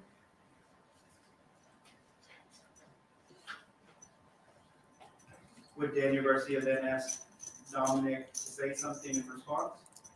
He would wait a little bit and then pull him out or turn off the water and ask him the question. And if he didn't give the answer that he wanted, then he would do it again. What question would he ask him? I don't remember. How's she so calm telling us? I would be in tears. So we go to the second hotel. Did things escalate at the second hotel? Yes, they did. What happened at the second hotel?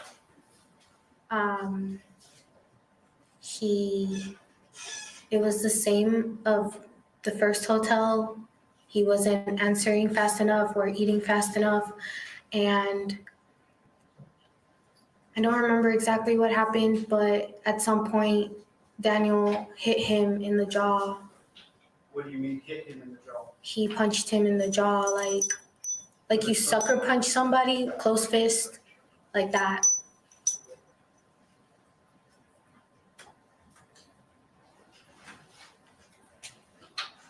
Did you hear it? It was so fast. I saw it. I didn't hear it. Did you say anything to Daniel? Yes, I did. What did you say? I got mad at him. I got in his face. I told him, what the hell? Oh, well, look at that. What the hell, Daniel?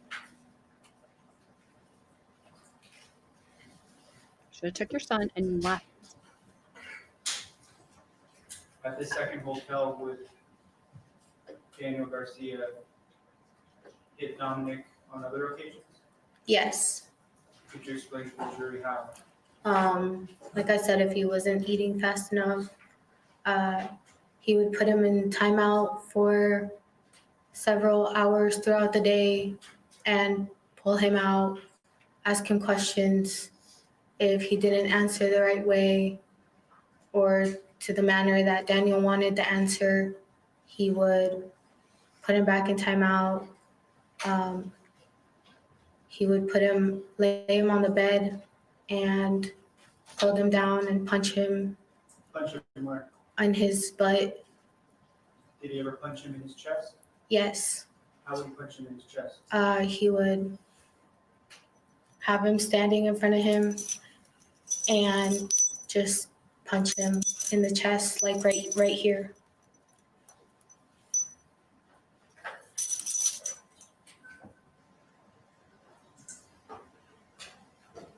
And those strikes, was that open hand or It was closed hand. so like a punch? Yes. What would Daniel tell you if you tried to intervene? He would tell me not to undermine him while he was disciplining because it made me and him look weak. When I say him, I mean Daniel.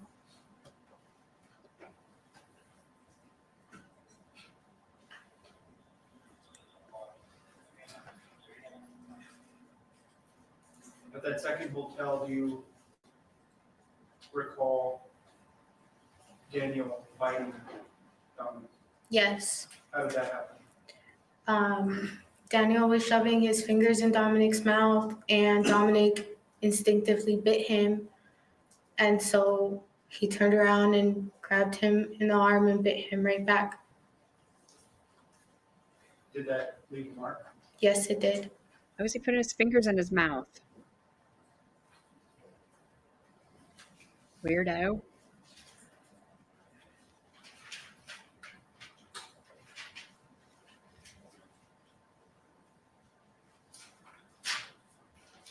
So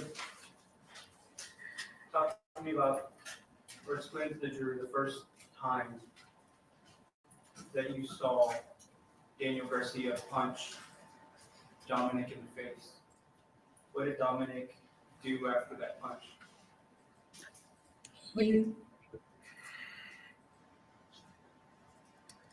just lay there.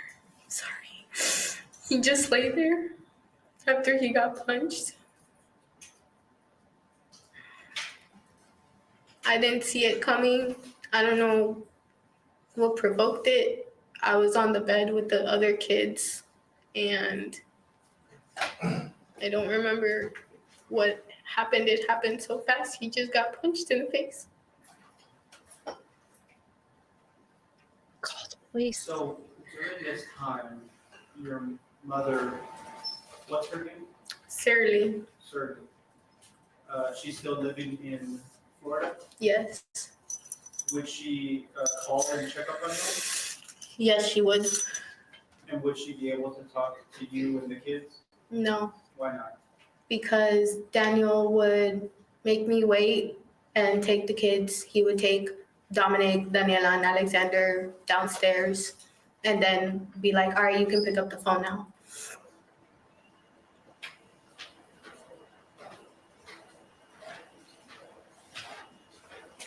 Okay, you could still tell somebody.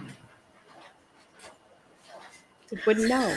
He's gonna bring the kids back. He doesn't know what you're talking about on the phone. In evidence, State's Exhibit 5 is a surveillance video of hotel number 3.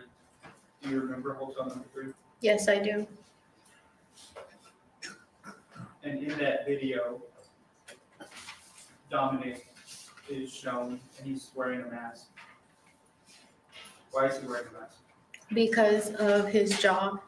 What was wrong with his jaw? It was slanted a little bit, so he had the face mask on so people wouldn't notice his face.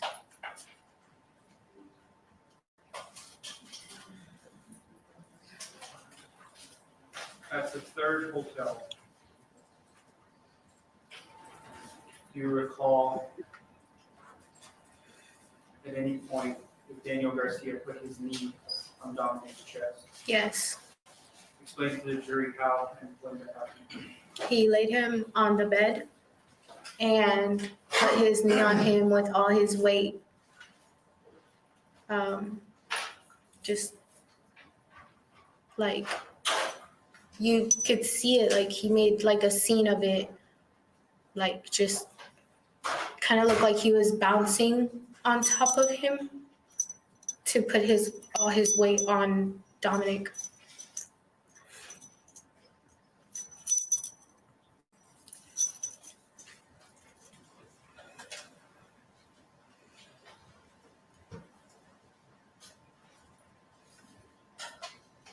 No. At that third hotel. So Gabby, this is day 1 and it's on, we're They're on day 4, so we got a little catching up to do. But it's supposed to be like 2-week trial.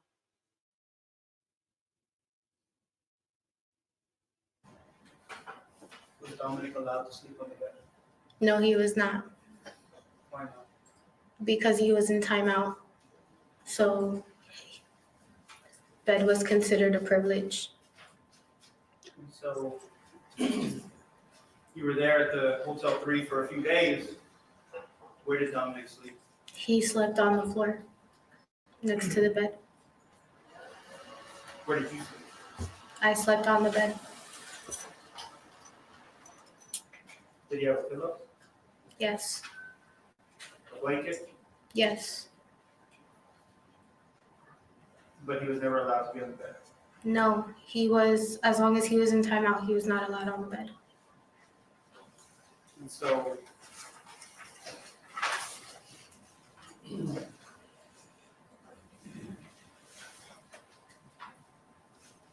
No, Chrissy, the bed was considered a privilege, I think is what she said. So he had to be on the did floor. Dominic ever try to get on the bed? Not in hotel number 3.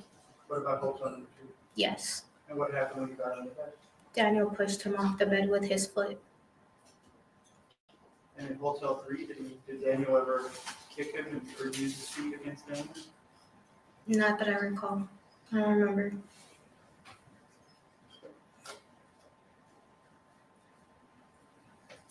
Were there times that Dominic was left in the hotel room by himself? Yes. Where would he be?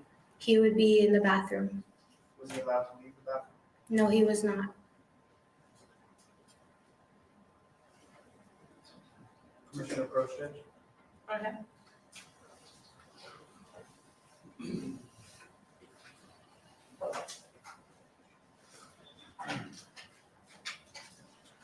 Can I see state's signature?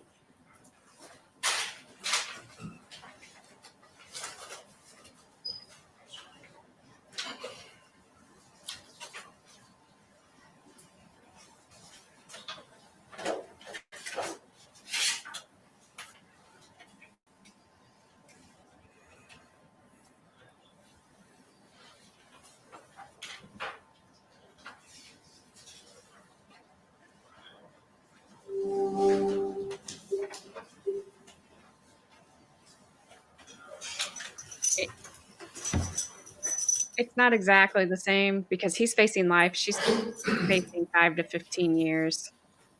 He has 2 other charges on him as well. Yeah, she of course took a plea.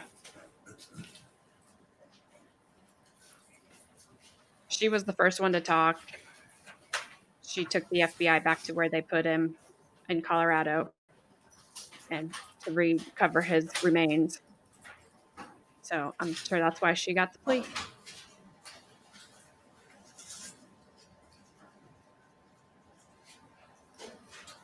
I have State's Exhibit 5 on the monitor, and I'm just going to go to July 20th, 2021, 3:43 p.m.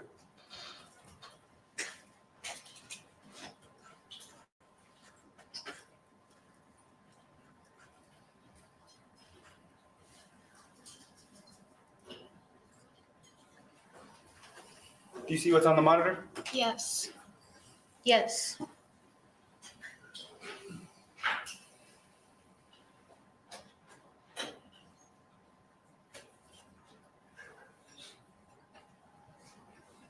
That's pretty much this on this side of the monitor.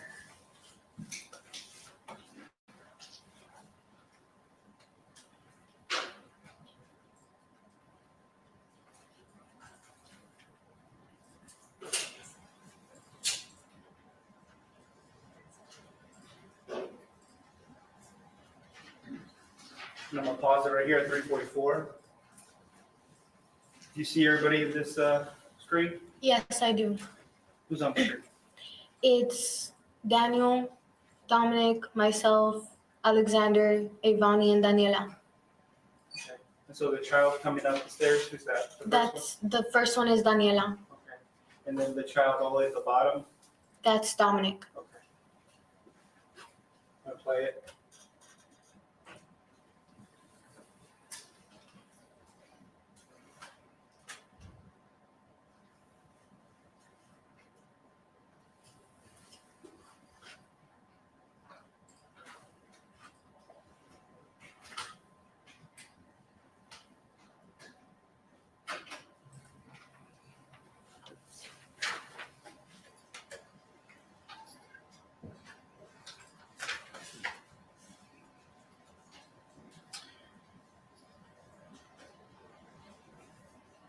Gonna fast forward it, Your Honor, to July 22nd, 2021.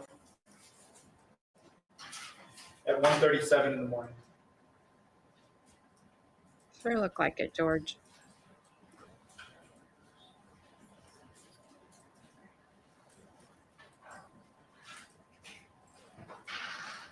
And he was struggling to go up those stairs. The rest of the kids, I know he was 5, but still.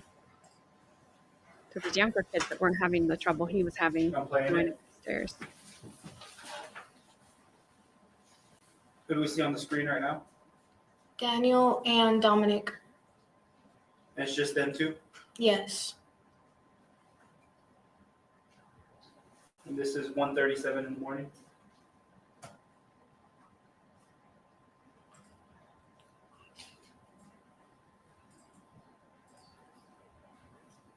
Now it's 1:42 in the morning. Who do we see in the screen? Daniel and Dominic. Is it just them two? Yes. What do you notice about Dominic's left hand right now? What's it holding? He's holding his leg.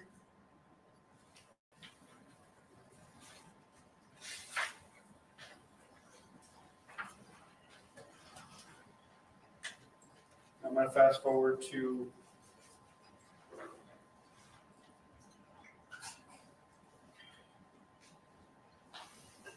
July 24th at 11:10 in the morning.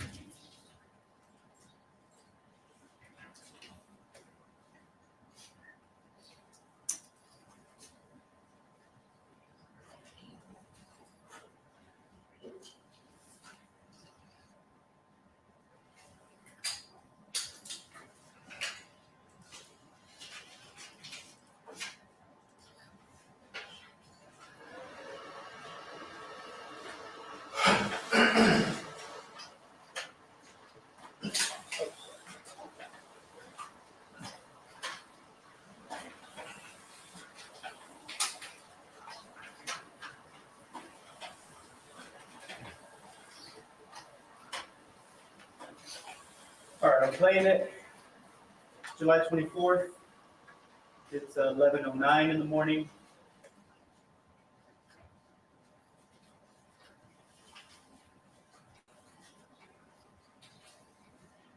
Now it's 11:10.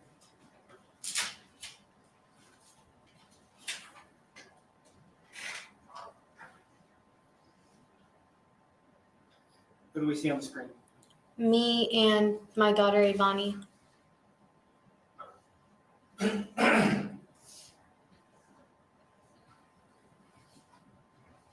gonna pause it. At 11:11, you make a gesture. What gesture was that?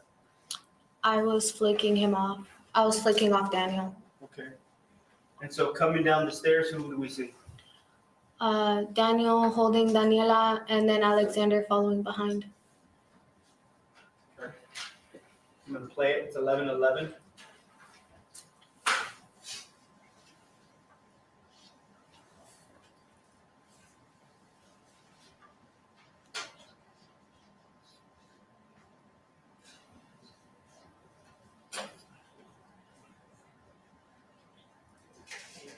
Why would you not hold that little kid's hand at least? 11:38. Y'all leave the stairwell. Who's missing? Dominic Where was Dominic? upstairs. I'm gonna pause it.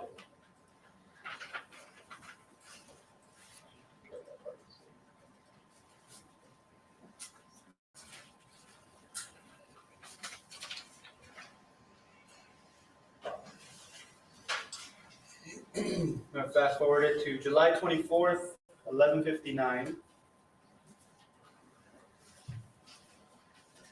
a.m.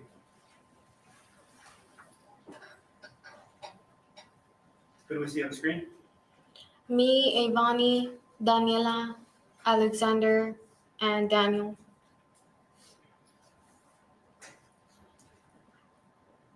It's been about 50 minutes since y'all were gone, give or take a few minutes.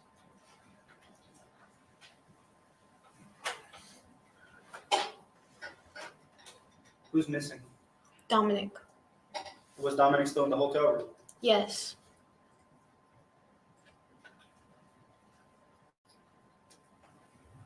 And fast forward it.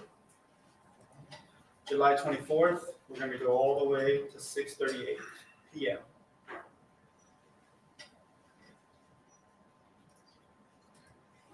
I didn't think he was going to take it, George.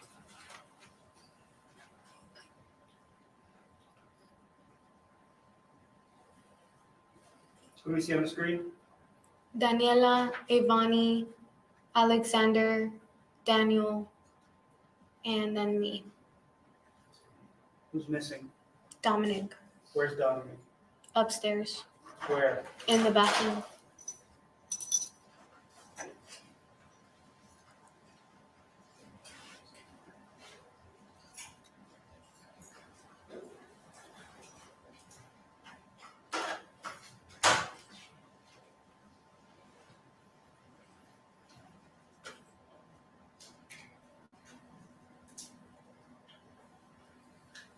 Those people have no idea what they just walked by. Let's go to 7:01 on July 24th. Who do we see? Me and Ivani, Is it just y'all two? yes, Where are you going? upstairs Upstairs where? to the hotel room. Who's in the hotel room? Dominic,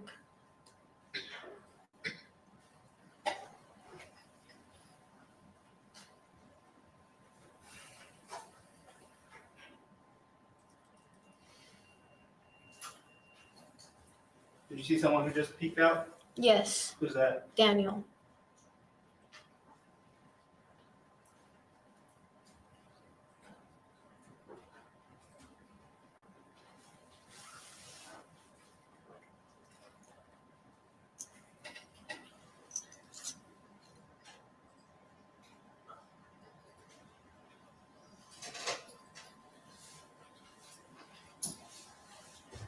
I'm going to fast forward it to 7:06.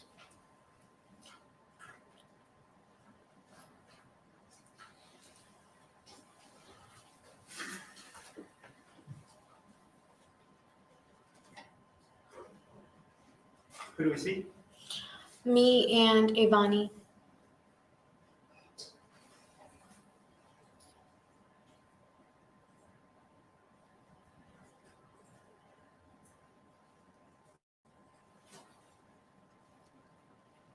Where's Dominic? still upstairs.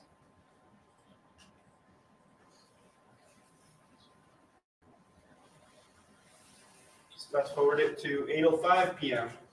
July 24th.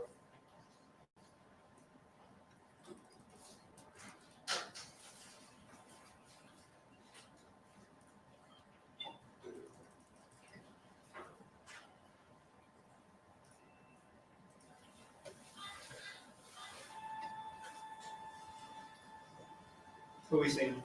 Daniela, Ivani, Alexander, myself, and Daniel Where's Dominic? upstairs in the room.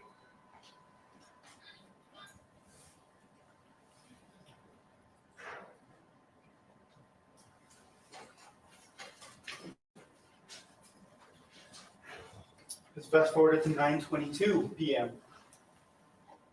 July 24th.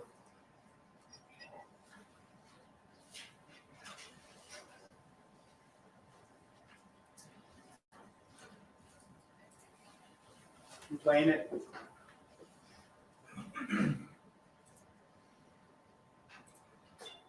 Who do we see? Me, Ivani, and Daniela, and then Daniel and Alexander, Where's Dominic? still upstairs.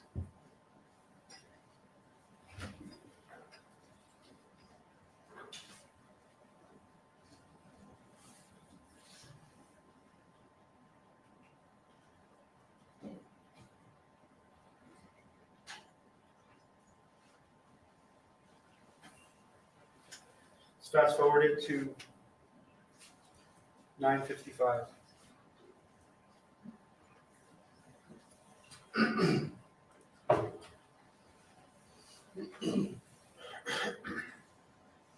Who do we see?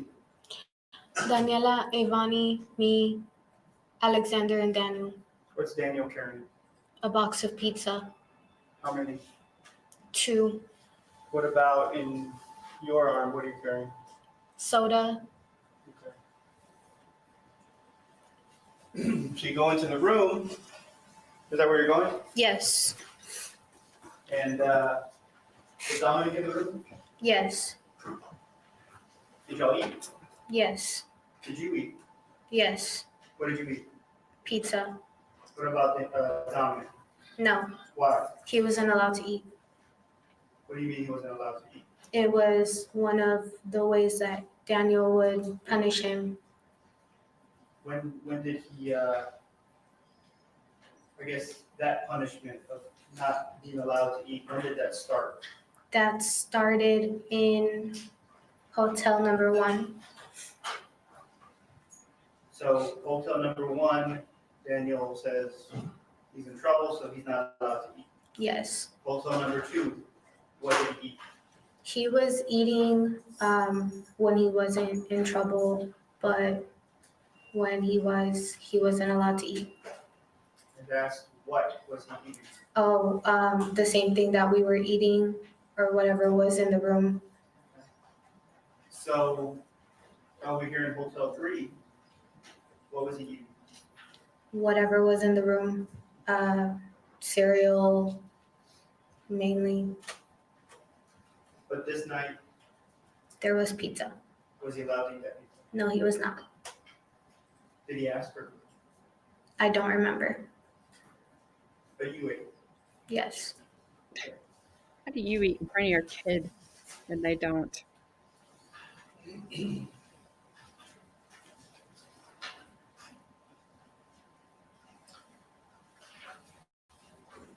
Gonna fast forward it to July 25th.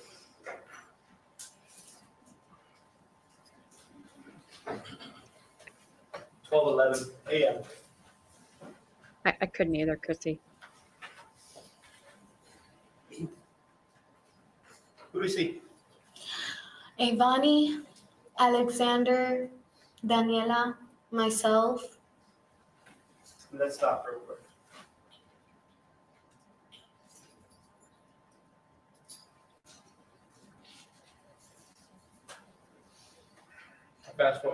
Rewind it a little bit. Okay.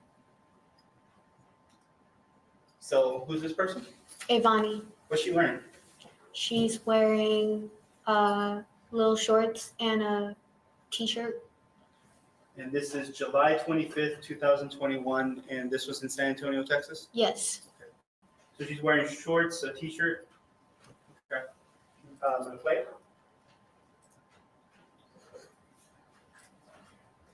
We see to the far, I guess, left of the screen, or if you're looking at the screen, to the right of the screen, we see a young female child. Is that Daniela? Yes, it is. What's she wearing? She's wearing a t-shirt as well with shorts. Okay.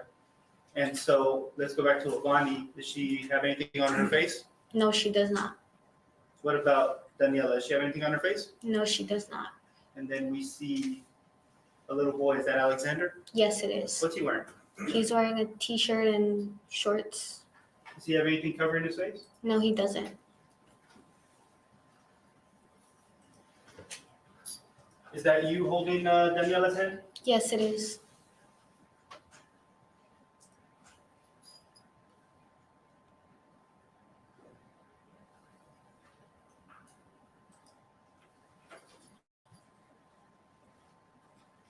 Who's that? That's Daniel and Dominic. What's Dominic wearing? He's wearing his hoodie, a face mask, and long pajama bottoms. No play.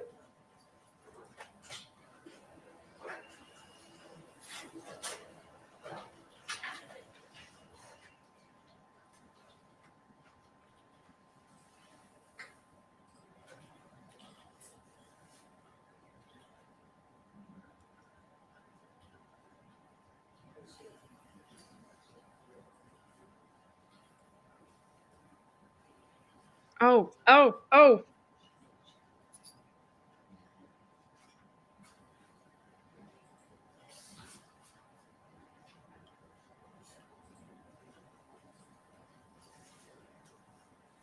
Hmm.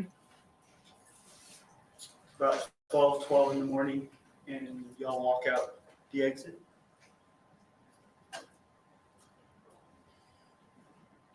We keep it playing.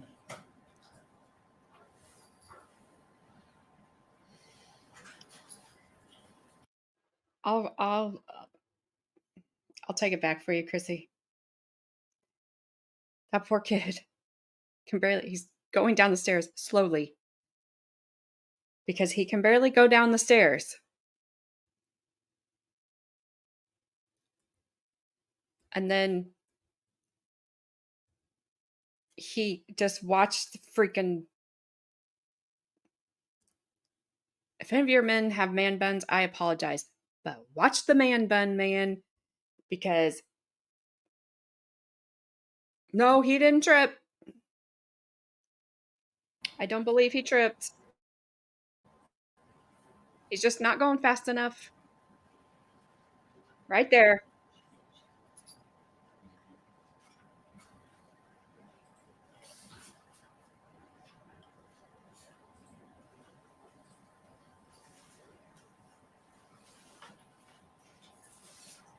About 12 in the morning, and y'all walk out the exit.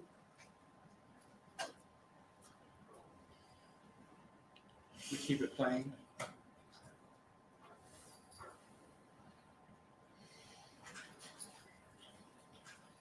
He was very tiny for 5.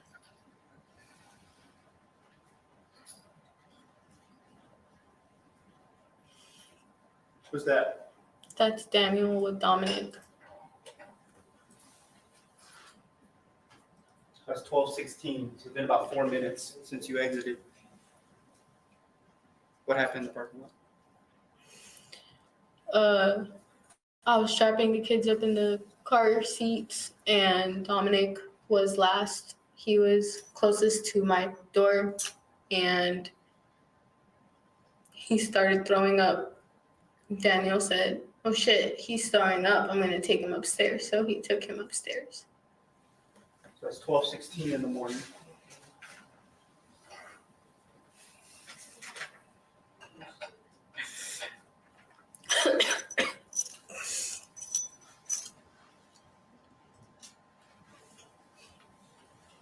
So I'm gonna fast forward to 12:32 in the morning.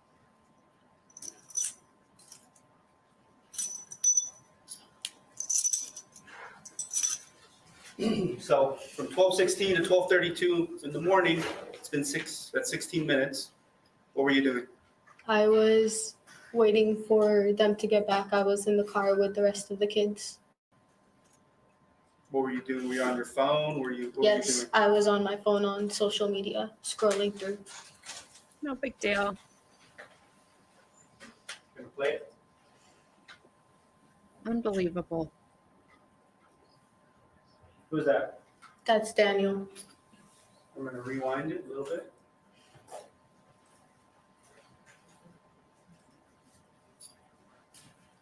It's at 12:32:31. Who do we see? Daniel Garcia. And do you notice, what do you notice about his pants? They're wet. Did you later find out why they were wet? Yes, Why? because when he was upstairs with Dominic, he put Dominic in the shower. Is that what he told you? Yes.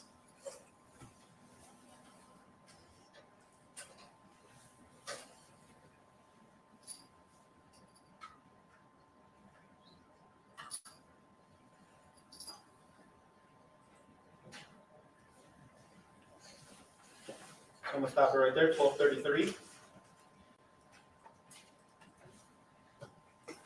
Who do we see? Me, What do you hold in your hand? my phone. What do you do with the phone? I pass it to Daniel. Why? I don't know. Did Daniel then start using your phone? Yes, he did. Would he call his mother from that phone? Yes, he would. would he communicate with Samantha from that phone? Yes, he would. Do you remember what your phone number was? 954-683-0208.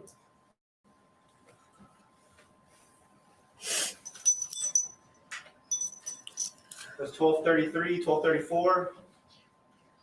Where are y'all going? We are going upstairs.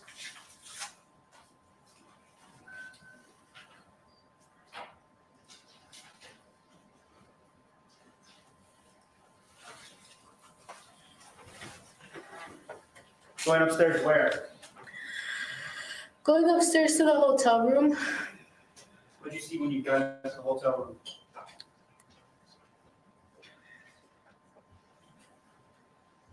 I walked into the hotel room, into the bathroom, and Domenic was laying in the bathtub unconscious.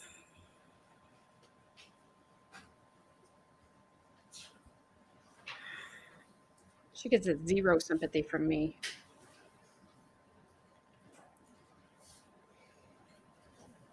At this point, maybe she'll change something. Do you remember how long you stayed in that hotel room before you left? No, I do not. My question? Yes. So that was about 12:33, 12:44. I'm gonna fast forward it to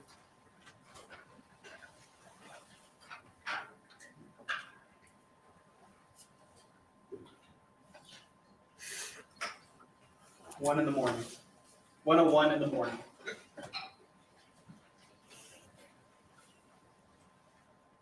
Who was that that came downstairs? That's Daniela. Who do we see? Me and Ivani. What are you doing with your hand? I was rubbing my head. Who else do we see? Daniel and Alexander. Where's Domenic? He's not there.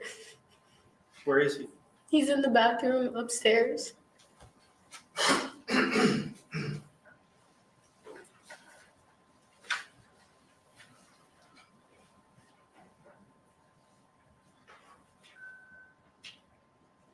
Did you go outside thinking that he might wake up? Yes, I did. At any point, did yourself or Daniel Garcia call 911 or anybody? No, we did not. Why? So I'm gonna fast forward it to 1:11 in the morning. Why is that not his next question? Who do we see? Me, Ivani, Alexander, Daniela, and Daniel. Where y'all going? We're going back upstairs to the room.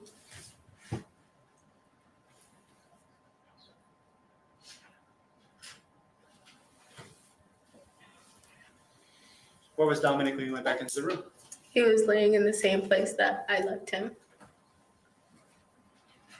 So now I'm gonna fast forward it to 1:53 in the morning.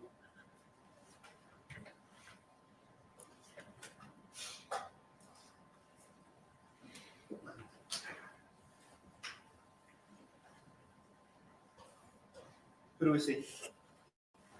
Me, Daniela, and Daniel.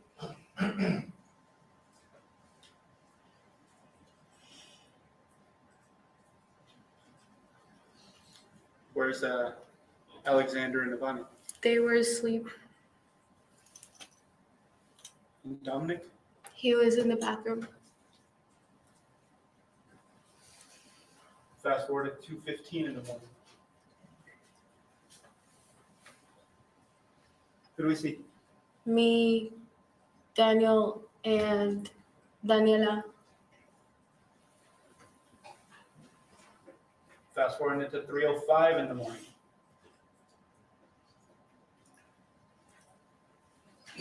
Who do we see? Me and Daniel, Where are the kids? all asleep, And Domenic? still in the same place.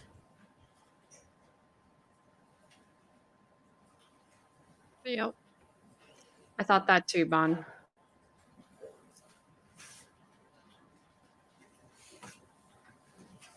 Fast forward into 3:12 in the morning. And I guess at this times that you guys went outside, like we just saw in the last clip, either one of you call 911 or No, we did not. Ask why. fast forward to 3:12 in the morning. Who do we see? Me and Daniel, Where are you going? back upstairs to the room.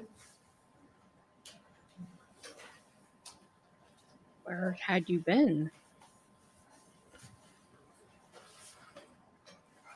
I'll fast forward it to 9:13 in the morning. So staying with y'all was Alexander and Daniela, right? Yes. The next day, did they get picked up? Yes, they did. Who picked them up? Their mother, Samantha. I'm gonna show you what something that's already been entered into evidence. That's exhibit number 1.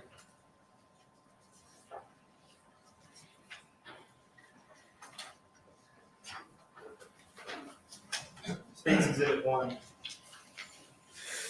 And could you tell the jury, this is from the hotel y'all stayed at, the one that we see in State's exhibit 5. What was the arrival date? The arrival date was 7/20/2021. And then departure date or checkout date, it was supposed to be what? The 7/29/2021. So right now we're July 25th, 2021. Yes. Did y'all leave the hotel that day? Yes, we did.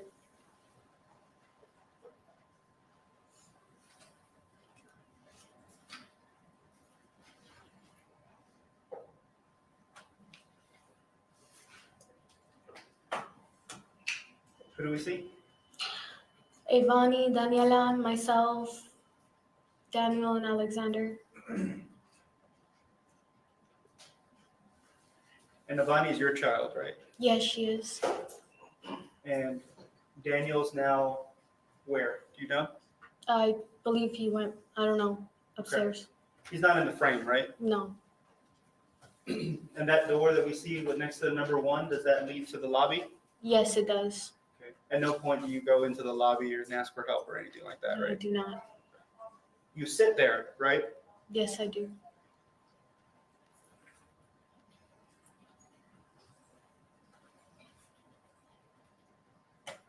Just waiting, right? Yes.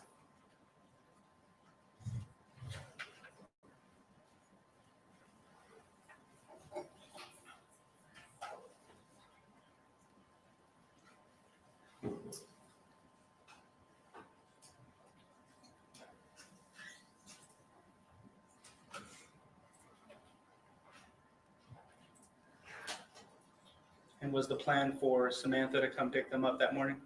Yes, it was.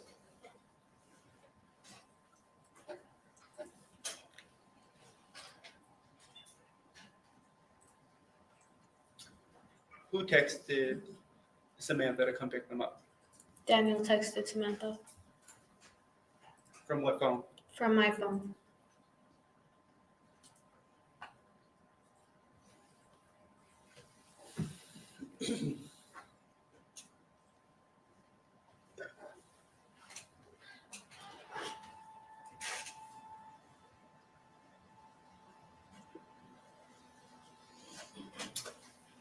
While Dominic was in the hotel room, did you Yes. change his clothes?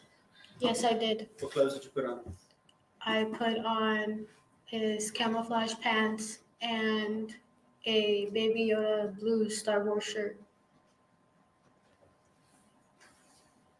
Who do we see? In the Uh, frame? All of them? Yeah, who's everybody? Me, Ivani, Daniela, Alexander, and Daniel.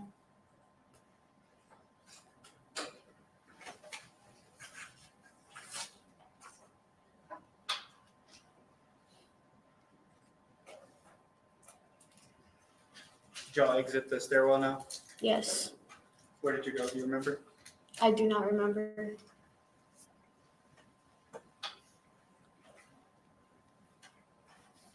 Y'all exited 9:16 and it's gonna. It's 9:27 in the morning.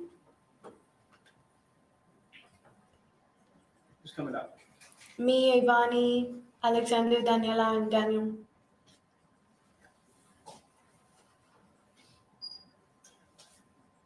Fast forward to 9:50 in the morning.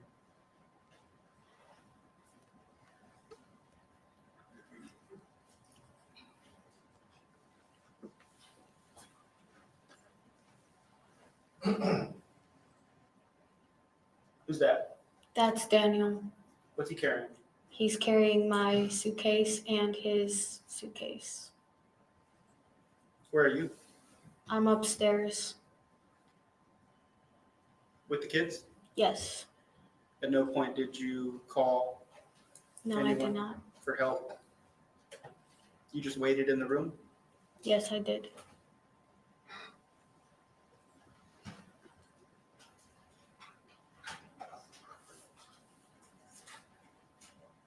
He's shown zero emotion as well as her, but I get she should have more because it's her kid.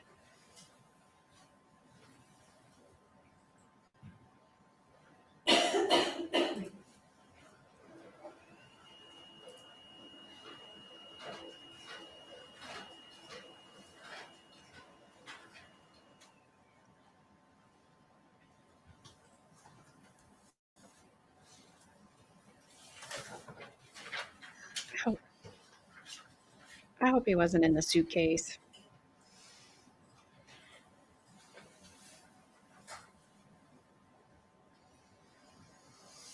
It's 9:52, 9:53. Who do we see? Daniel. Let's fast forward to 11:07.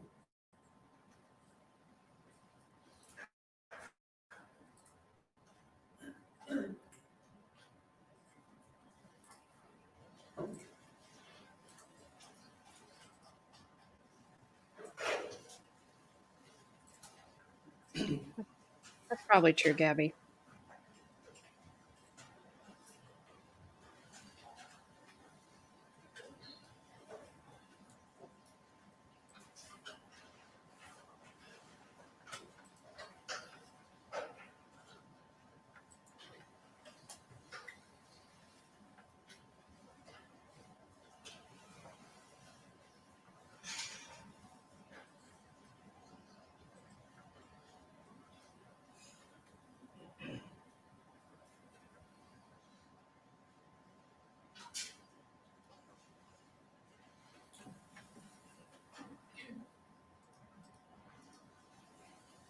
Who do we see? We see Daniel. What's he doing? He's on the phone. Is that your phone? Yes.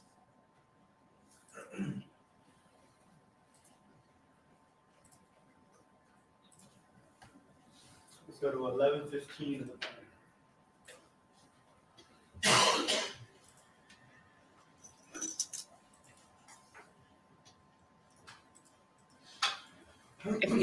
If they've not brought him out of the room yet, then he's got to be Who is coming he? out soon. We see Daniel, myself, and Ivani. At this time, has Alexander and Daniela, have they already been picked up? Yes. What are y'all carrying down? The rest of the things that were in the hotel Where's Dominic? upstairs. All right, not in the suitcase.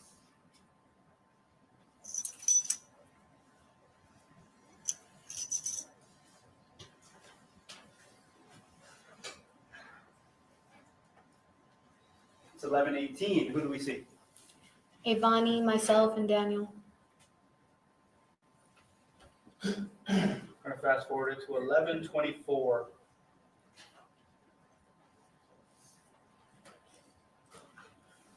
Who do we see on the screen?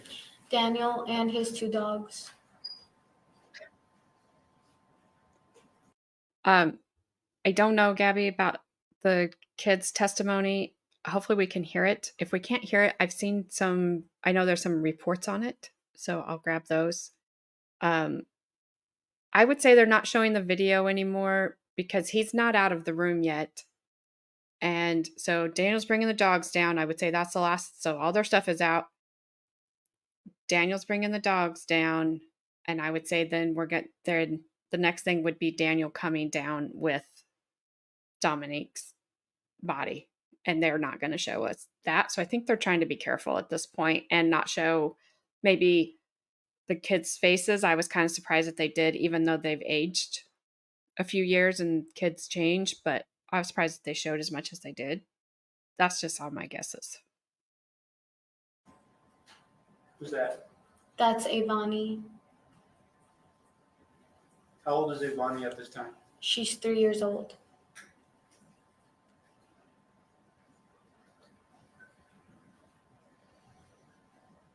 Who's that carrying that basket? Me. Oh, yeah, me too. Fast forward to 11:28.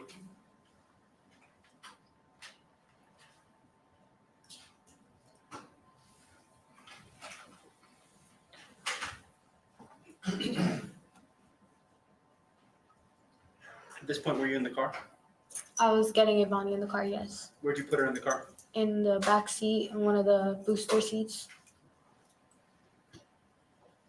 Who did we see go up the stairs right now? Daniel. Fast forward to 11:32.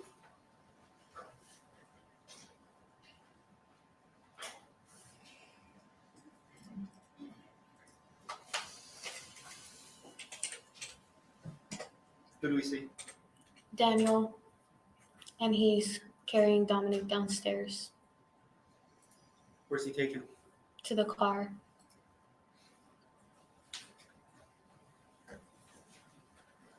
Fast forward to 11:36. And this is July 25th, 2021. 11:36 in the morning, is that correct? Yes. Who's that? That's Daniel What's he doing? carrying stuff downstairs to the car.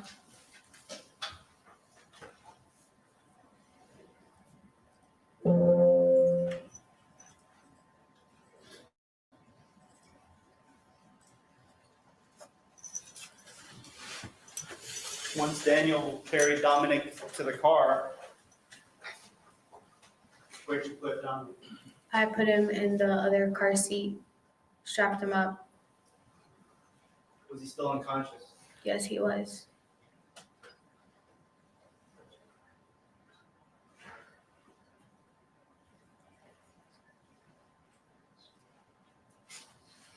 What did you think was going to happen at this point? Just Was so he that we're gone? clear, at no point in hotel 1, 2, or 3 did you or Daniel Garcia call police, EMS, or the doctor? No. So once the kids are in the car, what was the plan? To drive up to Colorado Why? to bury his body. Whose idea was it to go to Colorado? My idea. Where'd you come up with that idea? Because I had promised my kids that I was going to take them to Colorado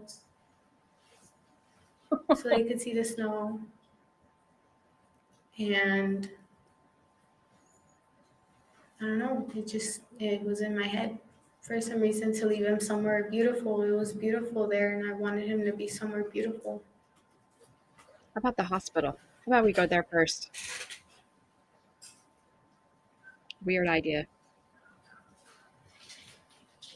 Did Daniel ever make a statement to you about why you couldn't call anybody for help? Because they were going to take the kids away.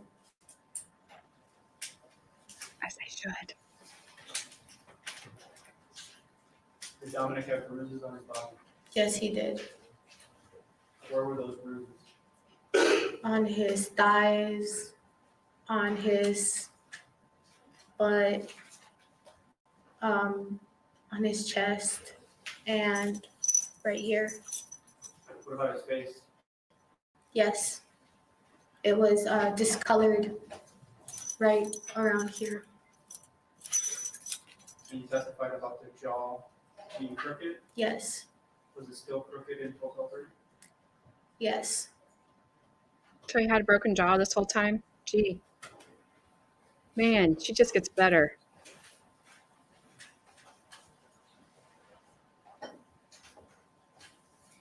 Exactly, Roseanne. Why'd they take kids? Not done anything wrong.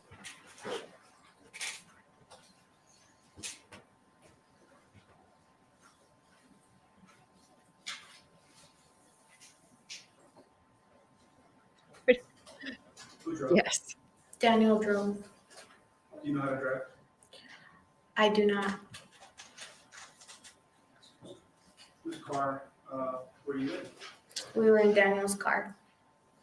And so we just saw everyone packed up and left. Where did you go? We drove straight to Colorado. Did you stop at a gas station? Yes, we did. We stopped at a gas station and at a rest stop. Okay. Let's talk about the gas station first. Did you ask anybody there for help? No, I don't remember getting out of the car. Did you get any snacks or anything? No. You just sat in the car. What about Daniel? What did he do? Put gas in the car How did you put gas in the car? with the credit card. Not the credit, debit card. At the pump? Yes. Okay. And then at the rest stop, how long were you there at the rest stop? Do you remember? Just overnight. We got there very late. It was already dark. And then we just stayed there for the night. And then the next day, where did you go? Kept heading north to Colorado, to the Rocky Mountains. At any point, did y'all stop at a store to buy anything? We stopped at a gas station and got coffee. What about a Walmart? Yes. Do you remember where? No, it was still in Texas. That's all I remember, but I don't remember exactly where it was. It was very isolated. Did you get out of the car? Yes, I did. And did you walk inside the Walmart? Yes, I did. With who? With Avani. And who else? That's it. What did you do in the Walmart? I took her to the bathroom.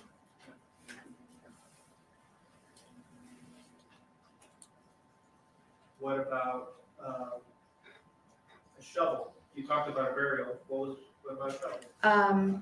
He got out of the car at Walmart first, and he went to go pick up stuff for camping. He Why bought camping? because he wanted to go off the grid. What do you mean by off the grid? He wanted to go live in the woods for a year and then come back And say what? and say that Domenic got lost in the woods. Okay. And you still didn't call the cops? And Give so me a as a part of break. this supplies for camping, what were all the different things that were bought?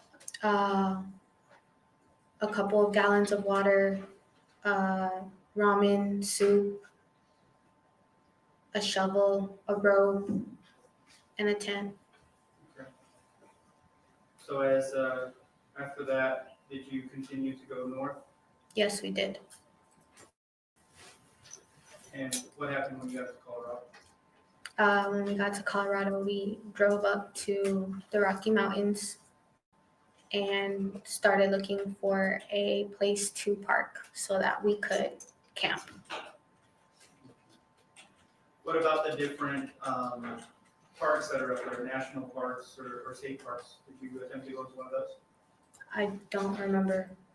I remember being at the Rockies. At any point, did you encounter any park rangers or anything like that? Yes, we did. Could you explain to the jury how and when that occurred? When we were pulling into one of the campsites, we there was a ranger station and we pulled up. He said that you needed to pay a fee. And so we didn't have the money, so we turned around and left. I was in the passenger seat and Daniel was driving. And this park ranger, did he come up to your window? No, he did not. He was in his station. Okay. But y'all had your window down to Yes, communicate with him. yes, And it was Daniel driving and you were in the passenger seat? yes. And what about the kids? They were in the back seat. Ooh, which kids? Ivani was in the back seat with Dominic. He was strapped up in the car seat next to her. At any point from what we saw in State's Exhibit 5 of Dominic on July 25th at around 12:18 in the morning to this point right here at the park ranger, did Dominic regain consciousness at any point? No, he didn't. And so at this point, did you or Daniel tell the park ranger about the fact that there is a child, your child, in the back seat that's unconscious? No, he did not. Okay. So after you found out that you needed to pay a fee to get into the park, what happened next? We turned around and we left. Where'd you go? We continued to look around for a place to stay at. We were driving around the park for a couple of hours. At some point, did you stop? At the park? No, stop driving. Oh, yes. Where? On the way to Fraser, Colorado. How do you, what significance is Fraser to you? When I went in January, when I went with my friends on the trip to Colorado, that's where we stayed. And so when we couldn't find a location, I was like, I don't know Colorado very well, but I know of Fraser. We could go there. And so we were driving up there, and about 7 minutes before getting to Fraser, we stopped on the side of the road. What exhibit am I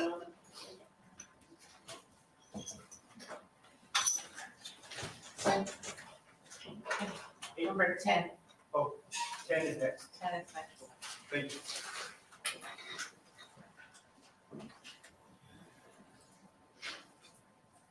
Can I press this? Yes. Show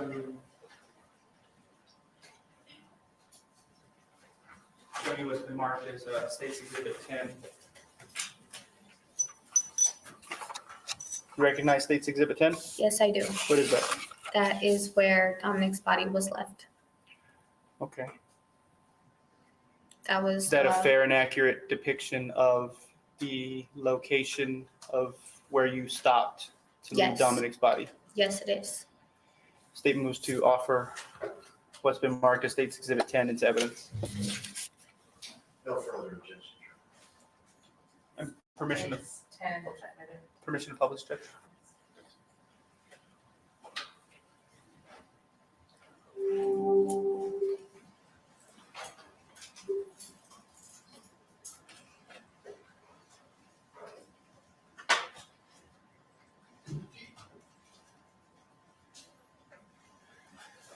So we kind of see a State's Exhibit 10 on the screen. There's a tree in the background. There's a kind of like a cliff, and you can see, are those mountains? Yes, they are. Okay. So when you stopped there with the defendant, what did you do? He got out of the car and scoped it out, said this is the best place to leave him. By that point, he got paranoid. Okay. And So what did you do? I got out of the car and looked around, And and then he told me to get Dominic out of the car and put him somewhere. When you say he told you, who told you? Daniel told me. Daniel Garcia? Yes. So you got Dominic out of the booster seat or car seat. Yes. What did you do? I went to the edge of where that tree's coming out of, and I lowered him down. Okay. You lowered him down. Yes. What did the defendant tell you about that location? That it could be easily, he was exposed.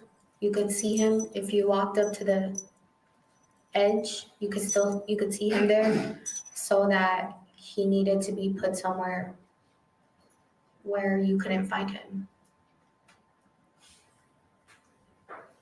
Talked about one of the things that was purchased as the camping supplies was water jugs. Yes. What did the defendant tell you to do with those water jugs? He told me to throw the water jugs down where Dominic was because maybe it would tip his body and cover him. Did you get the water jugs? Yes, I did. What did you do with the water jugs? I did what he told me to do. What was that? Throw them over the cliff After what? at my son. At his body? Yes.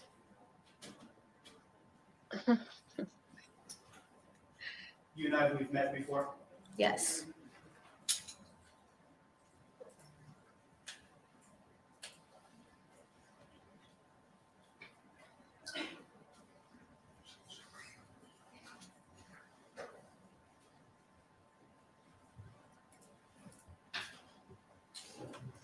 Don't Did the water under- jugs hit his body? No, they did not. And when that was unsuccessful, what did the defendant do? He went to the bag from Walmart, took out the rope that he bought, tied it to the steering wheel of the car, and tied it around his waist. And then he lowered himself down so that he could physically move Dominic's body and hide him. So that the jury understands, he tied the rope to the steering wheel and lowered himself down. How did he get back up? I helped him get back up by grabbing the rope and pulling it. You could have just cut it. Oops.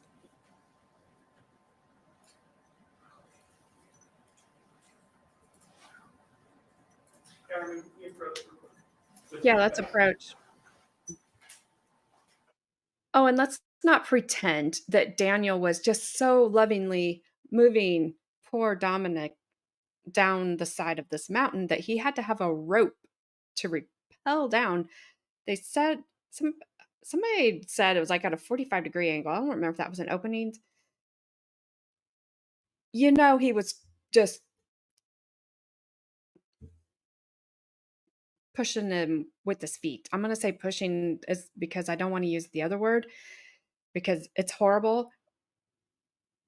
And it's too bad she didn't trip and fall.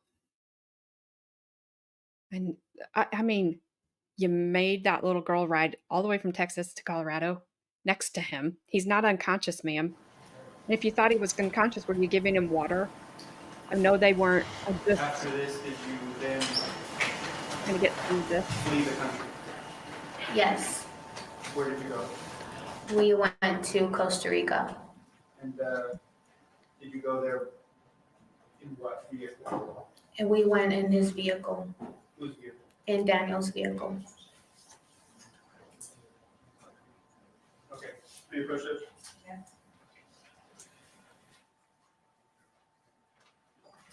I don't know which makes it worse, Gabby, that they were throwing the water bottles at him, the jugs of water, trying to get it to tip him. You know, I know they weren't giving him water because they thought he was alive. I know they weren't. I just cannot. How can she just sit there and just be like, I lowered him down. It was a beautiful place. It, you know, I wanted to take him somewhere beautiful. You know how you do that? You properly do things. Number one, you don't let your kid get beat to death.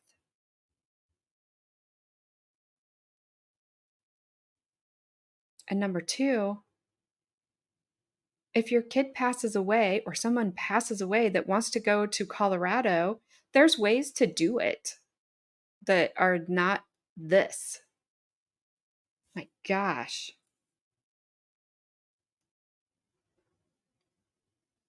All right, so this is an afternoon break that kind of just happened. And then there's this cell phone witness that comes in for like 20 minutes. It's really pointless. If you guys want to hear it, I'll play it, but then she comes back. So I was just going to go back to her testimony because really I listened to the cell phone thing and it's just them talking about where the numbers were and blah, blah, blah, blah, blah, and what cell phone things look like and how you can put them in a tree or you can put them on this or you can put them on that. It was really just stupid. The defense never even asked any questions about it. So I wasn't going to waste 20 minutes of our time going there. I don't, it is like, I don't understand. I don't understand. And you know what? I guarantee he wouldn't have treated his dogs this bad.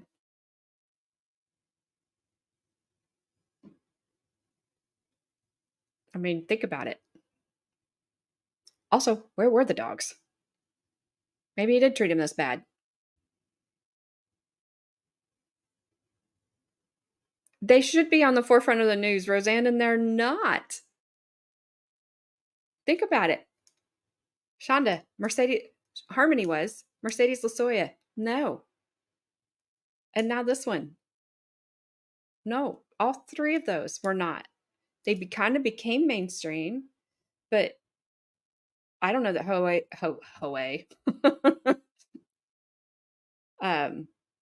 I don't know that Jose Ruiz, there's other people that have kind of picked it up, but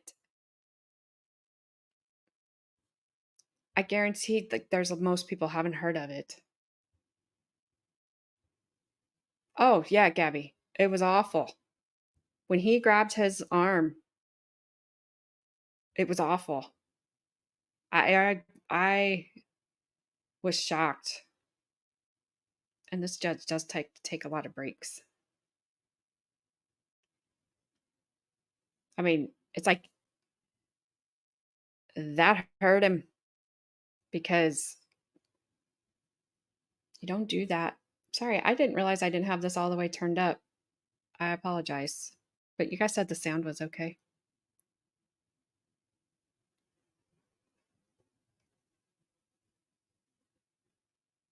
So again, they're just going to kind of pick up in the middle of, like, I don't know how much we missed. I would say not very much, but they come back from the break.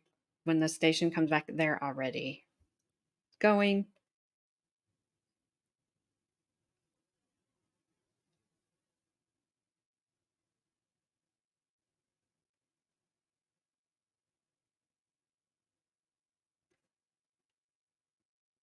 I do believe that he was, and my hope is that he was already gone when they got to Colorado. I think he was gone before they left Texas. I think she knew he was gone. She was just kidding herself that, no, he's just unconscious. But I'm not going to do anything about it. Because could you imagine being a kid and knowing that your parents, or anybody, being an adult, and knowing that somebody is throwing you down the side of a mountain because they don't, that's all they're going to do for you. All right, I turned this up. I don't know if I accidentally turned it down. But if it blasts your ears out, let me know, please. And I apologize in advance if it blasts your ears out. Dominic's body, Yes. and then you helped Daniel come back up. Yes. What happened after that? He asked me to go to the edge to see if I could find Dominic's body. I went to the edge. I couldn't see it. I told him no. And then we got in the car and drove off. Same way that we came in.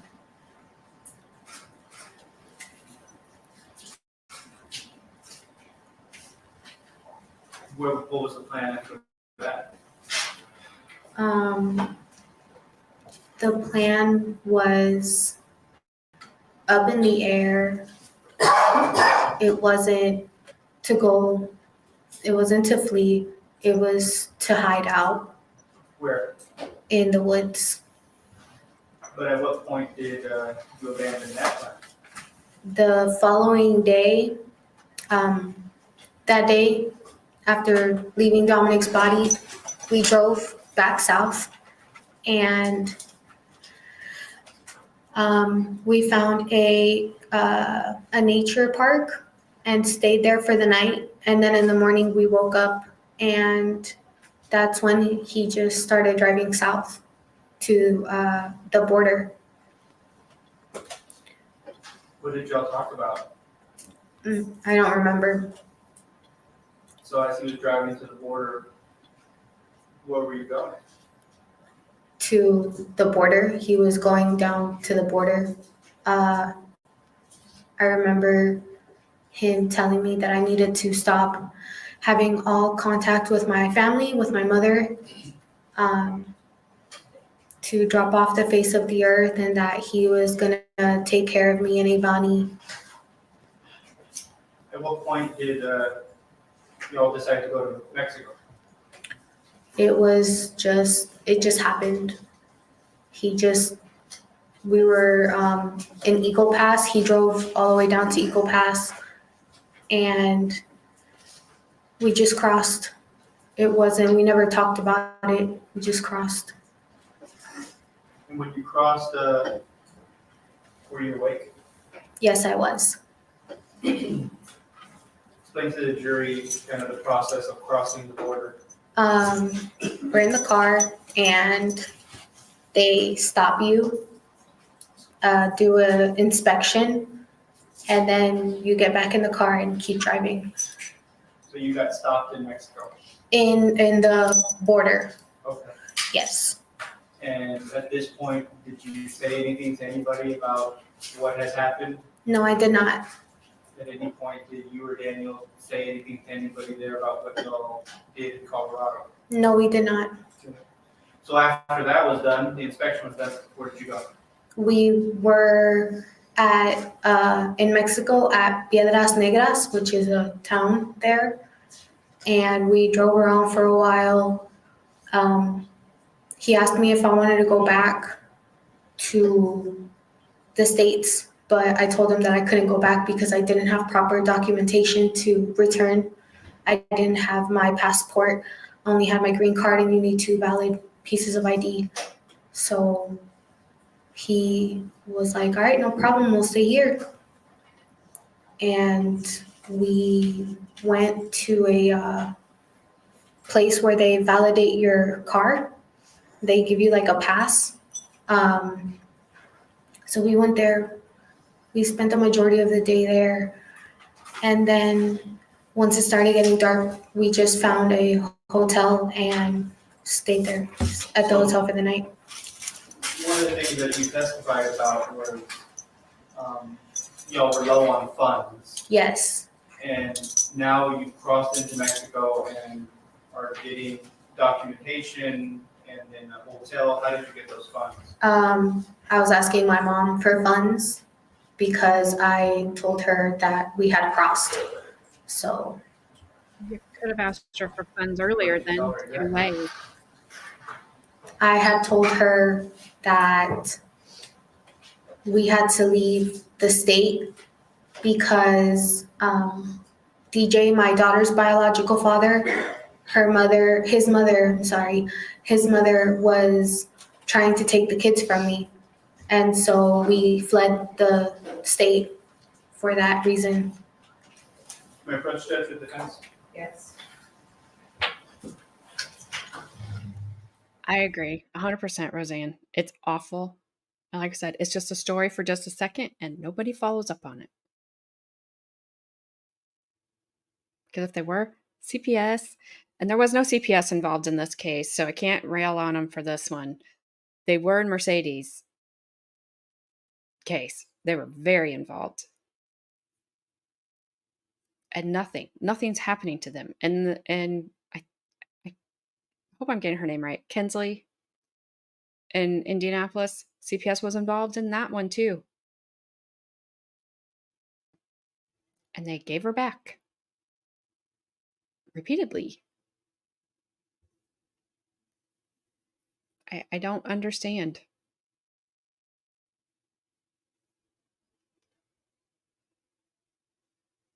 All right, on one of these breaks, it just ends. It just, and then I have her cross-examination pulled up. It does not last very long, which was a little disappointing because it needed to last a long time. Oh yeah, you've told us about that, and that is wrong. That is so wrong that they did that. I don't know, Bon. I don't get it. She obviously had help that she could have reached out for. Heck, if her parents or her mom wouldn't give her money, call the cops. There's shelters. How long did you stay in Mexico? We were in Mexico for about a week, give or take a couple days. And then after that week, what was the plan?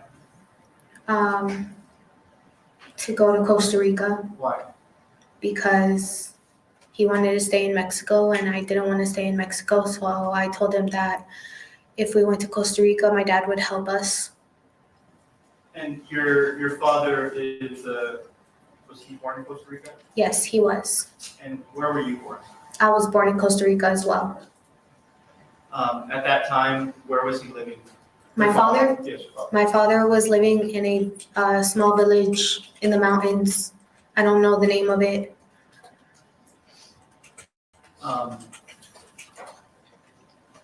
Did you all eventually make the trip down to Costa Rica? Yes, we did. How'd you get that?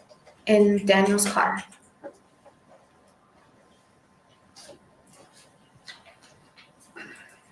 Who drove? Daniel drove.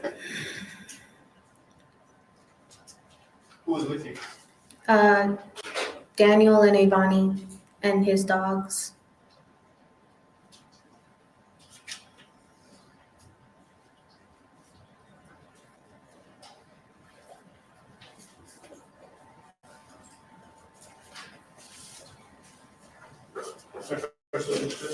Yes.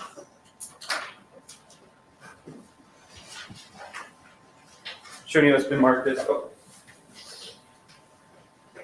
State's Exhibit 13. You recognize this? Yes, I do. What is it? That is the back of Daniel's car. Is that a fair and accurate depiction of Daniel's car? Yes, it is. State moves to admit what's been marked as State's Exhibit 13 as evidence. No further objection. Page 13 is admitted. Also glad to know the dog's So- name. You drove through Mexico, well, as a passenger in Yes. Daniel's vehicle. When you got to Guatemala, how did you cross the border? We couldn't cross the border because he didn't have his passport and I didn't have mine either. So he was in contact with his mother and he had his mother send his passport through mail. That took a couple of days. So we were in the border of Mexico and Guatemala for a couple of days. And how do you know he was in contact with his mother? He was using my phone. And did you overhear him in conversation with his mother? Not really. I heard him once or twice on the phone asking her for money, and he did let her know that Domenic was no longer with us. How do you know, what did he say with that, with regard to Dominic? His words were "El socio ya no está aquí," which means he's no longer here. The word socio is a slang term. But yeah. So then when you cross into Guatemala, y'all still have the vehicle? Yes, we do. And what happened next? We kept on driving. We would drive all day, and then once it started to get dark, we would find a hotel and stay at the hotel.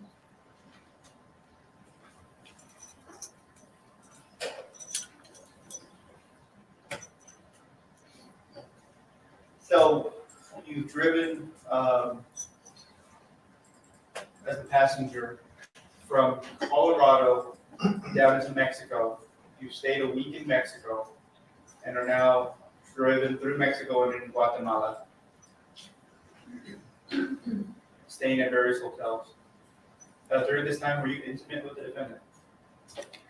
Yes, I was. In what way? We had intercourse. Oh, good. Glad. After Guatemala was the next country. Do you remember? I don't remember. Did you get to another country though? Yes, we did. And how did you get to that other country? By then, there were coyotes, which are people that help you pass from one border to another illegally. And I didn't have my passport, so my mom was sending me money so that I could cross the border illegally with my daughter. And did you do that across multiple borders? Yes, I did.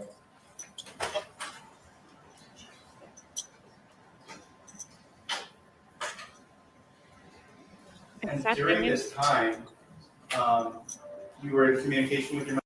Sorry. Sad thing is, Roseanne, unless it's a private hospital, you don't even have to have money when you go in there. You can just go. But I've been wondering, obviously they called and asked some people for help with some money once they got down out of the country. How in the world were they supporting themselves through 3 hotels and their meals and everything else for that other time frame? Who was working? Because none of them looked like they were ever going or coming from work when just the videos we saw, which I know were very small snippets of the day. But where was their money coming from in Texas? Mother? Yes, I was. Did she ask about Dominic? She asked about the kids. I would just tell her that they were good, but she's at a point she stopped pushing to talk to them herself because I wouldn't let her. So crossing these borders, you didn't have your passport with you, so you had to cross through a facilitator or a coyote. Yes. Finally, from Nicaragua to Costa Rica, how did you cross? There we had gotten stopped right before hitting the border, and I guess they notified the border patrol, and so we had to pay like $300 or something like that so that they could pretend that I was crossing north instead of coming south. And they escorted me from the Nicaragua deportation center to the center in the immigration center in Costa Rica. And did you meet up with Daniel in Costa Rica? Yes. And did he still have his vehicle in Costa Rica? Yes, he did. And that's the same vehicle that we see in States Exhibit 13? Yes, it is. And when you arrived in Costa Rica, where did y'all go? We went to my dad's house. And who was living there at your dad's house? My dad and a co-worker of his, because they took care of a property. The property that my dad was living at, they took care of the property. And do you have other family members that live in Costa Rica? All my family on my mom's side and all my family on my dad's side, except for my immediate family, which are my mom and my 2 siblings.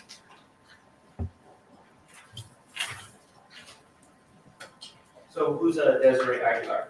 That's my aunt. She's the youngest sibling that my dad has. Did you see her in Costa Rica? Yes, I did. And did she see you and Daniel in Costa Rica? Yes, she did.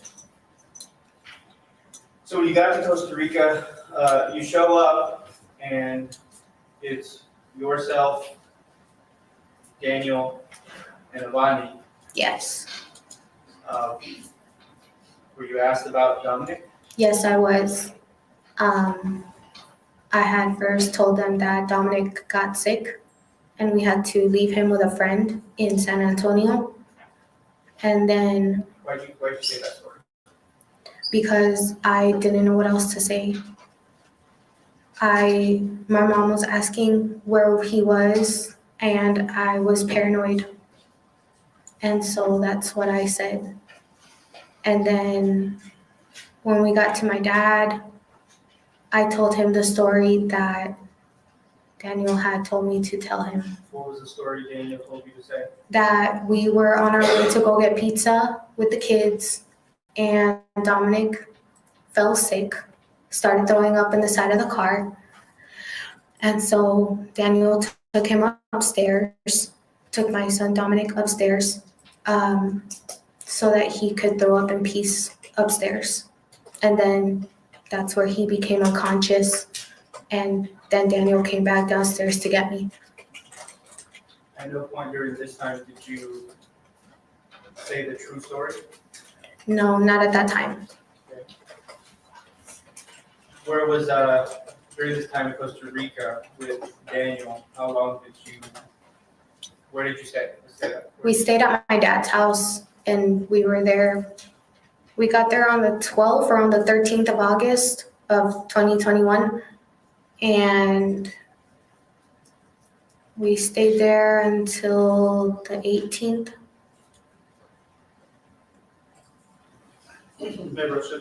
Yes.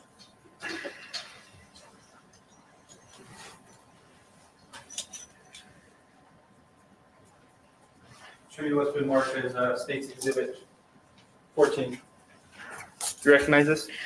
Yes, Who's that? that is Daniel.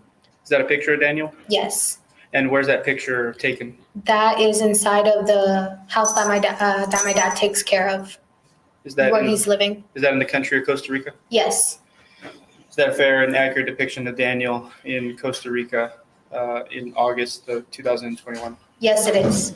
State moves to admit what's been marked as State's Exhibit 14 into evidence. No further objection.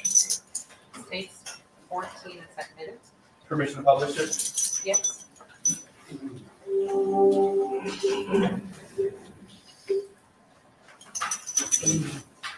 So publishing to the jury, what do we see on State's Exhibit 13? Me? Yes. Oh, that's Daniel's car. And then what do we see in State's 14? That's Daniel himself inside of my dad's place.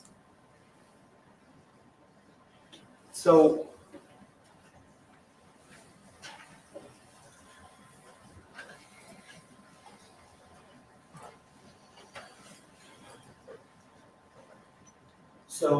you testified about your mom residing in Florida. And your Yes, dad lives in Costa Rica. correct. At some point, did your mom show up in Costa Rica? Yes, my mom showed up there the day before I got there. Excuse me. She didn't tell me that she was showing up. She wanted to surprise me and the kids, and she had brought a suitcase with clothes for us. Did she eventually confront you? Yes.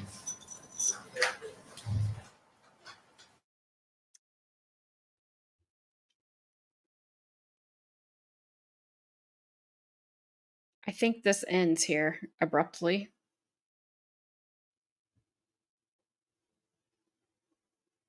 Yes.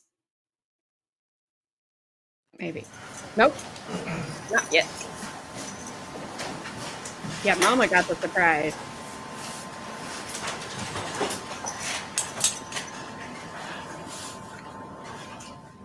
Unfortunately.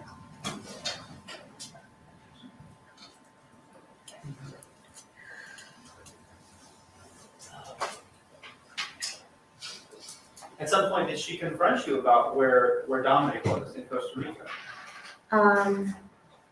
She did. The first night that we got to my dad's house, I told my dad the story, and the following morning, we called my mom and told her that Dominic was no longer alive. Sustain. Cannot say what other people have told me. Which story? Can I say, excuse me? I'm sorry? Well, I didn't hear. I told her she cannot repeat what other people told her. The question elicited what she told her mother. It's an out-of-court statement, right? It's not being offered for the truth of the matter asserted because it was a lie. I still sustained it. Did you lie to your mother? Yes, I did.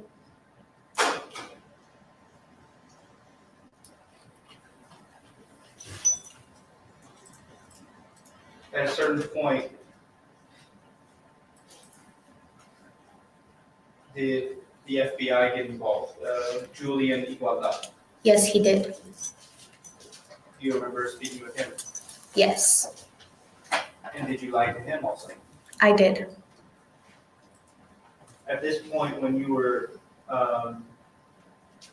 speaking to Julian, an FBI agent in Central America, had you and Daniel parted ways? Yes, we had.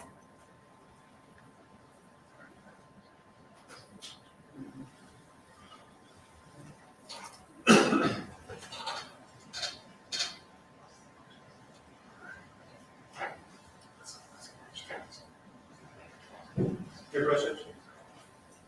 Yes. All right, I think this is when it ends on. I know it abruptly ends.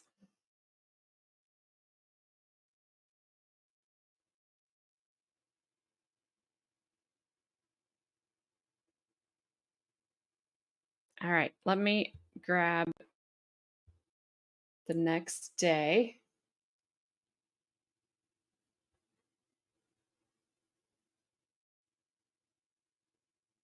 And just make sure.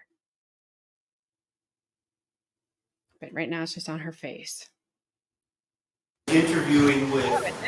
Dang it. They keep tricking me. Sorry.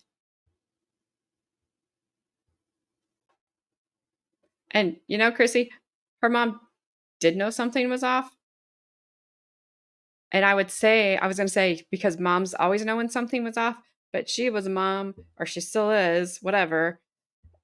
I don't know where other kid is. Far away from her, I hope. But she didn't know anything was off. And if she did, she didn't care.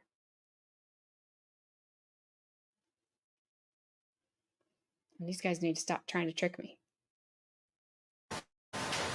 And then, so you were in communication and interviewing with the FBI agent Julian Igualada. And at around this time, Daniel, did he leave Costa Rica?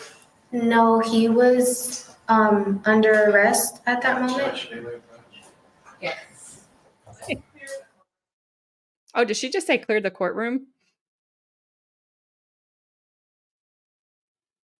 Oops. All right, I'm not doing anything.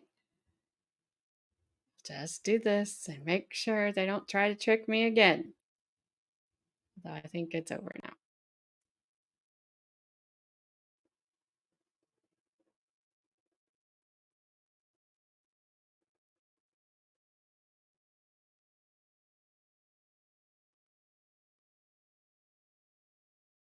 All right, you tricksters. All right, I'm going to go to the next day and get her her cross-examination.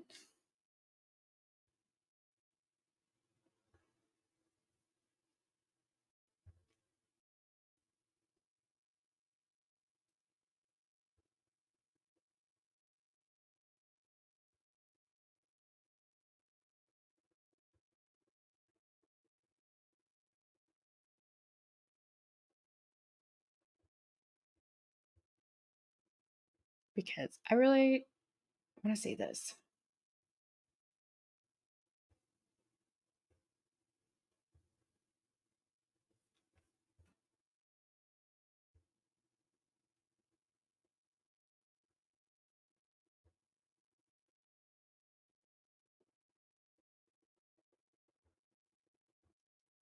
And you guys probably do too.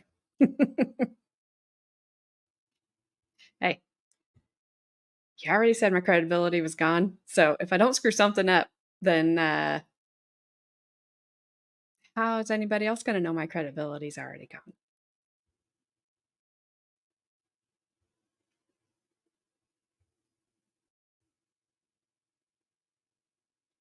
I'm going to kind of let this go because I think it just kind of starts. Because I was trying, that's what I was looking at earlier. I was trying to figure out where it was starting. And all of a sudden, see? Thank you. You may be seated. Good morning, everyone. Welcome back.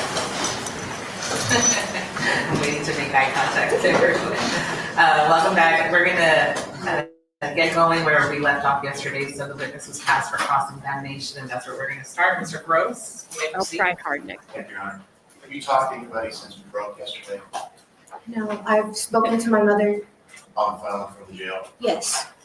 The, when you were down in Costa Rica, August 20th, 2021, you were interviewed by the equivalent of Costa Rican Child Protective Services, right? Yes, I was.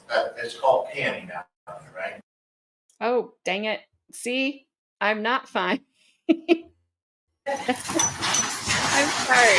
Good morning, everyone. Welcome back. I'm trying to move. I'm waiting to make eye contact with everyone. Welcome back. We're going to get going where we left off yesterday. So the witness was passed for cross-examination, and that's where we're going to start. Mr. Gross, you may proceed. Thank you, Your Honor. Have you talked to anybody since we broke yesterday No, I've spoken to my mother. on filing from the jail? Yes. The, when you were down in Costa Rica, August 20th, 2021, you were interviewed by the equivalent of Costa Rican Child Protective Services, right? Yes, I was. It's called PANI now, right? Yes, it is. What you told the jury yesterday, you didn't tell any of that to PANI down in Costa Rica, did you? No, I did not. You were interviewed on August 23rd, 2021, the Costa Rica law enforcement office, correct? Yes. And when you spoke to the law enforcement folks in Costa Rica, Julian Igualada, Jorge Rojas, you didn't tell them any of the things you told the jury yesterday, did you? No, I did not. And then on August 24th, 2021, you were again interviewed by law enforcement in Costa Rica, correct? Yes. And what you told the jury yesterday, you didn't tell law enforcement any of that in August 24th, 2021, did you? Not all of it. None of it, right? There were some things that I told the agents. Well, on August 26th, 2021, with Detective Garcia, you told the prosecutor yesterday you lied to Detective Garcia, right? Yes, I did. So are you telling the jury today that on August 24th, 2021, 2 days before you're interviewed by Detective Garcia on the 26th, that you didn't lie on August 24th, 2021? I didn't understand what you had said. I'm sorry. I thought you meant with Detective Garcia. Okay, well, so on August 24th, 2021, when you were interviewed, you didn't tell them on the 24th anything that you told the jury yesterday, did you? No, I did not. And then you did a debrief with the prosecutors in this case at the DA's office on October 12th, 2022, correct? Yes. You lied to them, right? Yes. And then these prosecutors, you did an interview with them before you did your plea on April 25th, 2024, correct? Yes. And you lied to them, didn't you? I'm sorry, can you repeat that? Sure. You lied to the prosecutors on April 25th, 2024, didn't you? April 25th? No. No? Well, you had a phone call with your mom on April 25th, 2024, right? I talk to her every day, so. And you told her on April 25th, 2024, that the prosecutors thought you were lying, right? Yes. And you tried lying to the prosecutors, you got caught, right? I had said something that slipped my mind. That's what it was. So you're telling the jury today that when you lie, it just slips your mind? No, that's not what I mean. You lied to the prosecutors last month on April 25th, right? Correct. And you told your mom, you know what? I think I'm going to stop my depressants, my medication, so I can be emotional in front of the jury when I testify, right? I want to be intact with my emotions, and I wanted to make sure that all of my memories, because my antidepressants make me groggy and forgetful, so I wanted to make sure that I had. You didn't tell your mom that, did you? You told your mom you want to be emotional in front of the jury, correct? Correct. And that's why you stopped taking your meds, right? That's one of the reasons. And then you get this plea agreement on May 8th, 2024, where you got a cap of 15 to do, right? Yes. For all the things you said yesterday to this jury, these ladies and gentlemen of the jury, you get a 15-year cap, right? That's correct. And you've been telling your mom to do anything you did to get a low sentence, right? Yes, that's correct. In other words, it's up to these gentlemen, these prosecutors in the room today, what they suggest to the judge for a sentence, right? I don't know how that works. Well, it's based on your testimony today, made that clear to you, right? Yes. You've debriefed these prosecutors many times, right? Yes. And during those debriefs, it's been made clear to you that if you do a good job on the stand for these prosecutors, then you get, they're gonna recommend a lower sentence, right? Objection argumentative, assumes fact. Correct? That's not correct. The plea bargain was that I come up here and I tell the truth. So they've told you to tell the truth, Yes. knowing that you lied on August 20th, 2021, August 23rd, 2021, August 24th, 2021, August 25th, 2021, October 12th, 2022, and to these prosecutors, right? Correct. All those lies, and you're expecting these gentlemen of the jury to believe you that Daniel Garcia caused these injuries to Dominic. Is that your testimony today? Can you repeat that question? I'm sorry. Sure. All these lies you've made, now you want this jury to believe that Daniel Garcia is the one that caused these injuries to Dominic, correct? I'm just telling the truth. I didn't.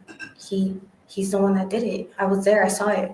Well, it's true that Dominic, when he soiled his hands, you spanked him so hard, your hands started to hurt, and you started feeling the anger, and you needed to walk away, right?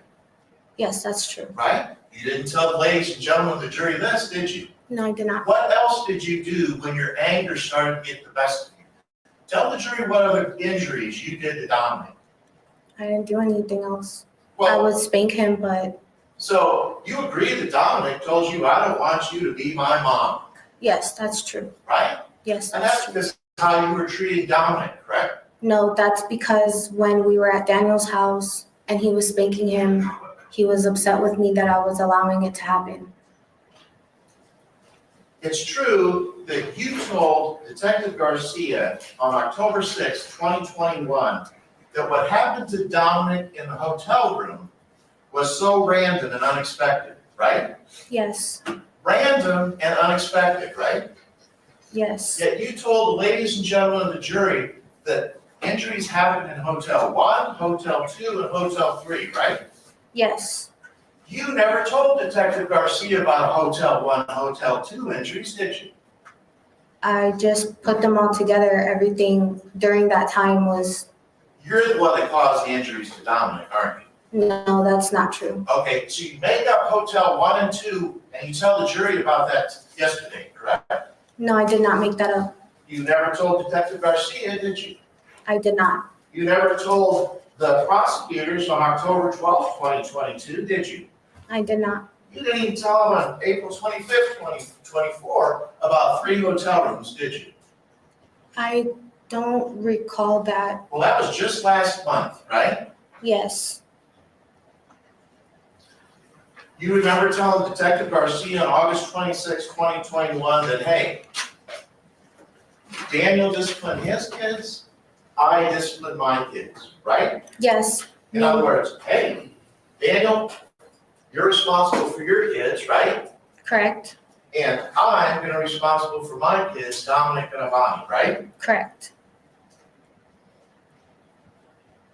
And you told Detective Garcia on August 26, 2021, when he asked you if you thought Daniel had done anything wrong, you said, I don't know, right? That's correct.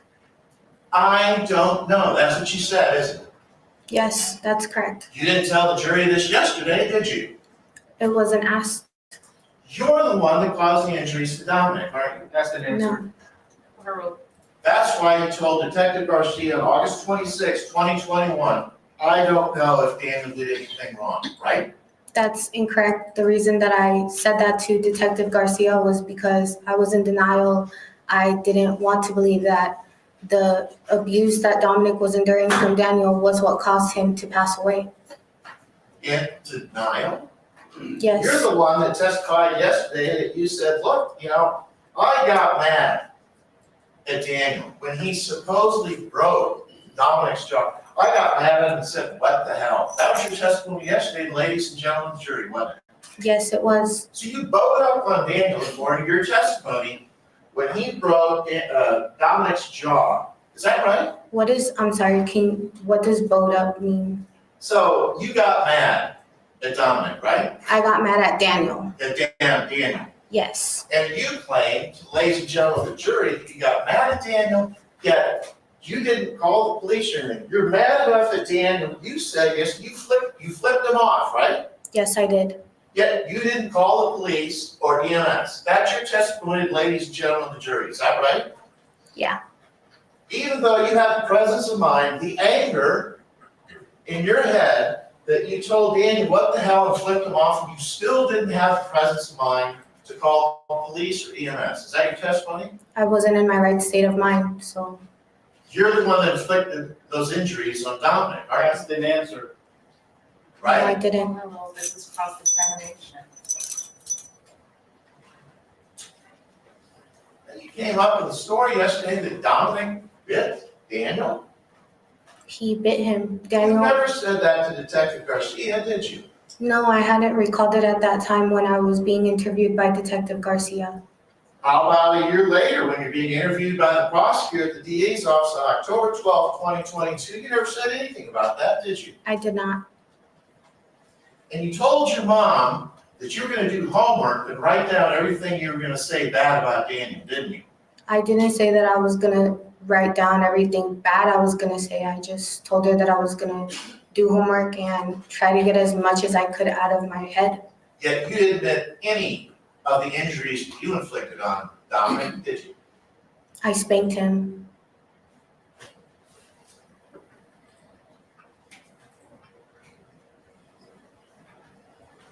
Did I understand you yesterday correctly when you talked to the ladies and gentlemen of the jury that you see all these injuries on Dominic in Hotel 1 and Hotel 2 and Hotel 3, and you're down in the car, and Dominic comes down throwing up, and Daniel takes him upstairs, and you stay on your phone and look at social media?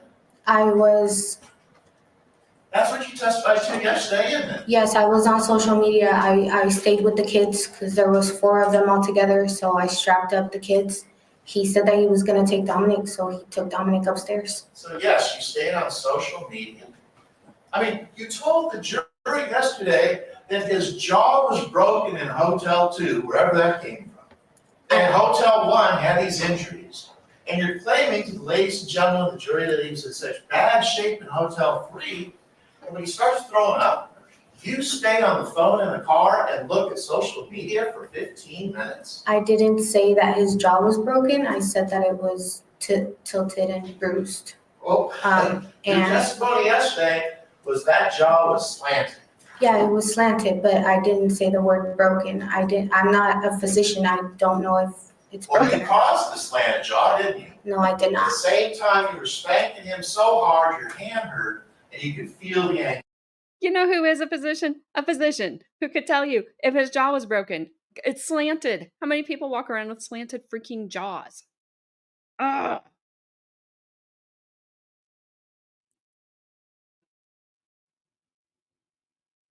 I cannot stand her answers. But I don't. So this guy, he really is he's a very good he's a very good attorney.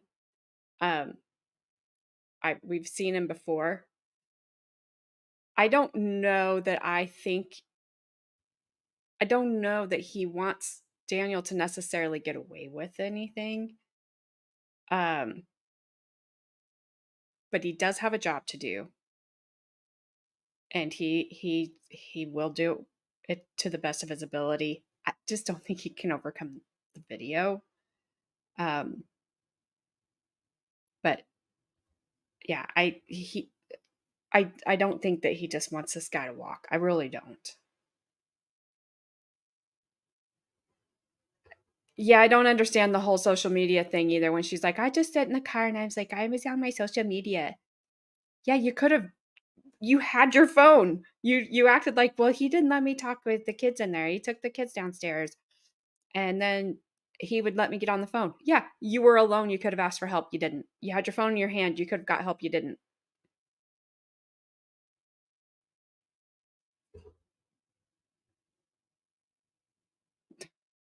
Yeah, zombies do. Their jaw just kind of hangs down unless you hit them. Then they're slanted.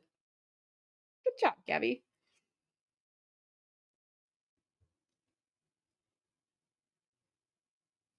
Yes, the state does need to do their due diligence. Absolutely agree with that, George. 100%.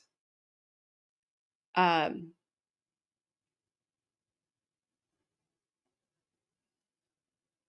I would. I would have to go home, take a shower because this is horrible. They're horrible. Everyone knows they're horrible. Ugh. It does, Adair.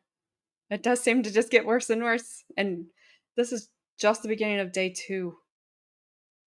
Her cross, we went to day 2 on, so I can't imagine it just getting, I don't know. It is. It is. I understand it, Bunt. I do. Because at the same time as most people try not to get mad at defense attorneys, I try not to get mad at prosecutors because sometimes they just absolutely irritate me when they come in hot on a defense witness and they're kind of acting like this guy is acting. It irritates me. So I completely understand where you're at with it.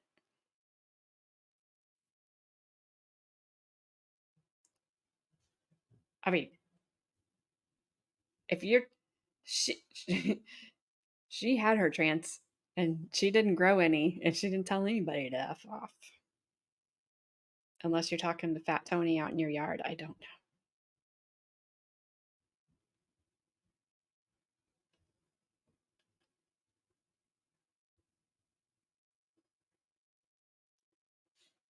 It's if she really quit her antidepressants so she would have some emotions. Listen, and I don't think either one of them are innocent in this at all because that's what she pled to was basically watching it and not reporting it. I don't know if she participated or not. I don't know. Her lack of emotion and remorse and everything else is sums off with her for sure. And this guy's not showing anything either. Something is off with both of them. How did because it was just think how emotional we all were just sitting here listening to it. We weren't crying, but we wanted to, figuratively speaking, punch them in the face repeatedly and things, put her in a inner tube and roll her down the mountain because she'd have cushion. Just things like that. We had more emotion than they both have had. And it's very frustrating. I will not watch the treadmill case. I've heard it's horrible, and this is horrible enough. anger, right? No, that's not correct.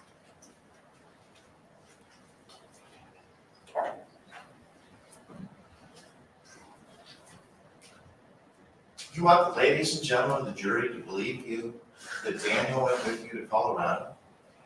He's the one that drove the car. You want the ladies and gentlemen of the jury to believe that you said, hey, let's go to Colorado instead of the hospital down the road? That's the truth. I believe I that. can't tell you why that's what was going on in my head at that moment, but that's the truth. And you want the ladies and gentlemen of the jury to believe that you strapped a dead child into the back seat of your car? Yes, I did do that. I strapped him in And the back you seat. want the ladies and gentlemen of the jury to believe that Daniel ties a rope to the steering wheel and scales down a ravine, and you help him back up, Yes, that's correct. That's what happened. who you claim is the person who inflicted these injuries on Dominic? Yes. You didn't just cut the rope and let him fall down the ravine to his death? No, I did not. I mean, that's what I said. And you claimed yesterday that Daniel told you to stop using your cell phone so you couldn't be tracked? Yes. Yet, you call your mom and ask her for money? Yes, that's correct. And yet, you look up ants on YouTube on your phone? He told me to look up the ants on YouTube. And the park ranger, you testified yesterday that the park ranger was there, yet you didn't say anything to the park ranger. Is that your testimony from yesterday? That's correct. And then, a person you claim caused these injuries to your child, you have sex with in Guatemala, Honduras, Nicaragua, and Costa Rica? That's your testimony? I did have intimate relations with him, yes. I'm sorry? I did have intimate relations with him, You yes. had sex with him. Yes. The guy you claim caused these injuries in Hotel 1, 2, and 3, you had sex with him? It took me a while to come to terms with everything that happened, and I still loved him at that time. I know, but it's true. Let's talk about that a minute. So, you had WhatsApp messages between you and Daniel down in Costa Rica, didn't you? Yes, I did. August 22nd, 2021. August 22nd, 2021, 10:30 at night. You said to Daniel, good night, baby, I love you, sweet dreams, right? Yes. And then, again, you have a conversation with Daniel on WhatsApp on August 23rd, 2021. And you say, good night, baby, sweet dreams, I love you, baby, right? Correct. Right? Correct. And you said, I love you, I know I've said it a lot, but I can't say it enough, so get it smothered with it, I love you. You said that, right? I don't recall saying that specifically, but if it's on record, it must be. Judge Van Prost, refresh your memory? Yes. I'm showing you your WhatsApp from that night of August 23rd, 2021. That's you, correct? Yes. Mr. Ross, Yes. I need an exhibit number. Oh, I don't have an exhibit yet. That would be your 3. Thanks, Judge. I'm gonna vomit with these freaking text messages. And I had text because I came to terms with it in like 3 days.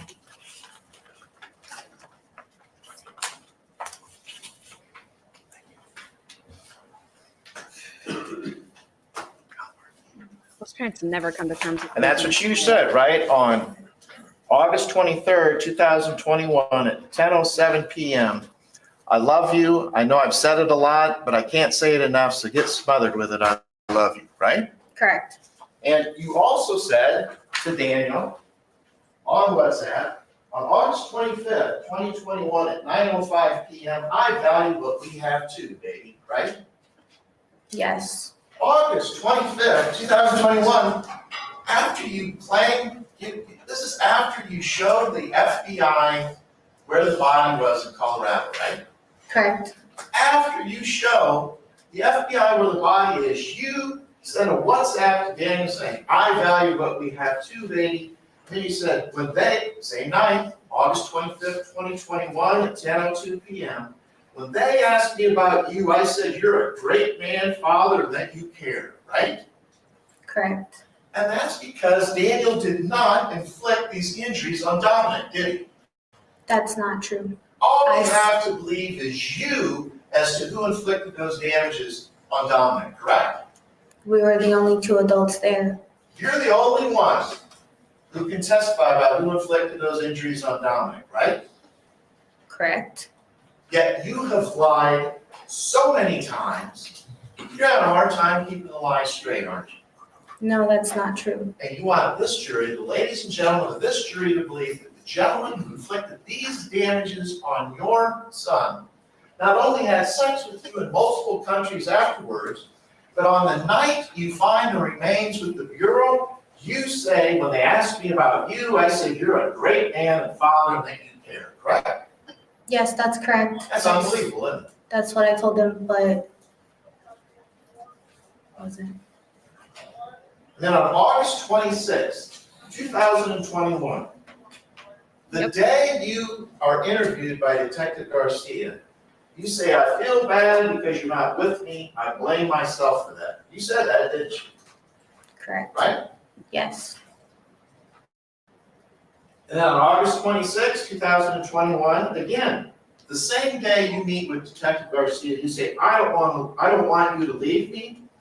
And then you say, I fucked up as a parent and I failed both of my children. Your words, isn't it? Because I did. I did mess up as a parent.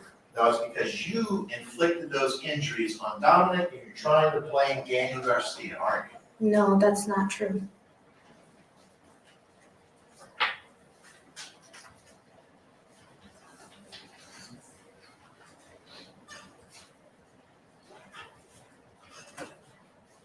Your testimony yesterday was that I wanted to show them where the remains were located, correct? Yes, Because it was the right thing to do, right? that's correct. Yet you lied about where the body was located. You claimed it was buried in a different place, didn't you? Because that's what. No, ma'am. It's a yes or no answer, Okay. correct? Yes, that's correct. And, you know, you've got an anger problem, don't you? I did. And you get violent with your kids, don't you? No, I don't. Okay, like for instance, you had a conversation with your mom where you were very disappointed, you were angry about your kids, and you said your words like, fuck bro, she's a fucking baby, you want to fucking go murder somebody? Go do it, fuck her up. Your words, right? I don't recall that. Well, why not? That's a pretty volatile statement to make, right? Yes, it is. And then your mom told you, look, try not to fight anymore in jail, try to control yourself more, right?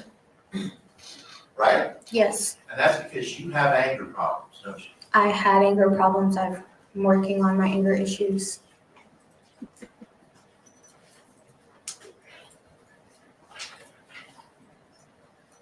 Now,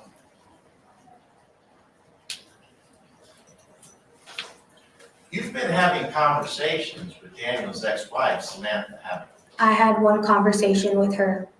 Because you guys want to get together and talk the story against Daniel, don't you? Objection, No. argumentative, that's not a question. Overruled, I want to ask that you stand when you address the court. Overruled. No? No, that's not correct. I wouldn't count on it, but that would be nice.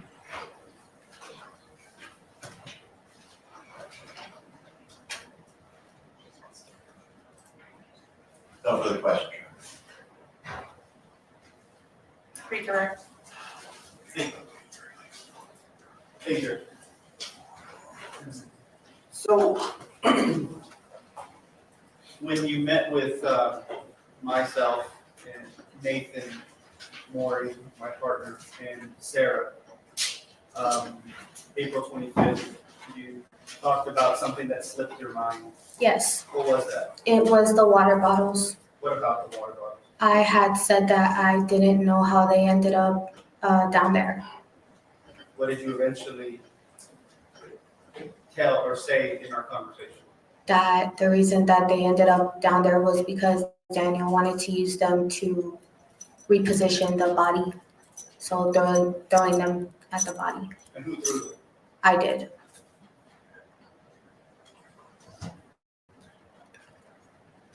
Did I confront you about that? Yes, you did. Are you telling the truth? Yes, I am. So let's talk about the burial. Why did you lie about the burial? Because that's what was supposed to happen. And I felt very ashamed to say that his body was just left on the side of a mountain in the way that it was. That wasn't the plan. The plan was that he was going to take me somewhere where I could bury him in a peaceful manner.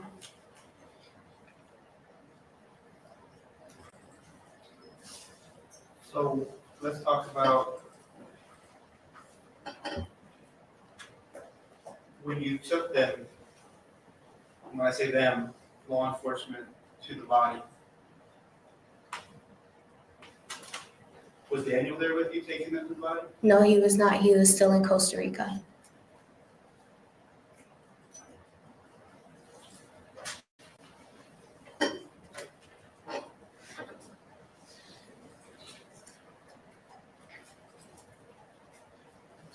At any point have you hit any of your children in the face?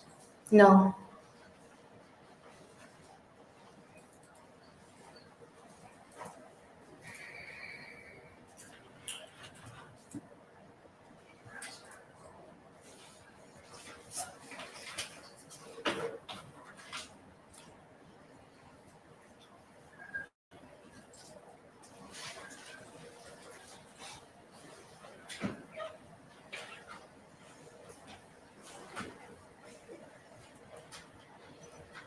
While you were in Florida, had you ever been investigated by Child Protective Services? Yes, I have. And in any of those investigations, were you the subject of the person who caused physical abuse? No.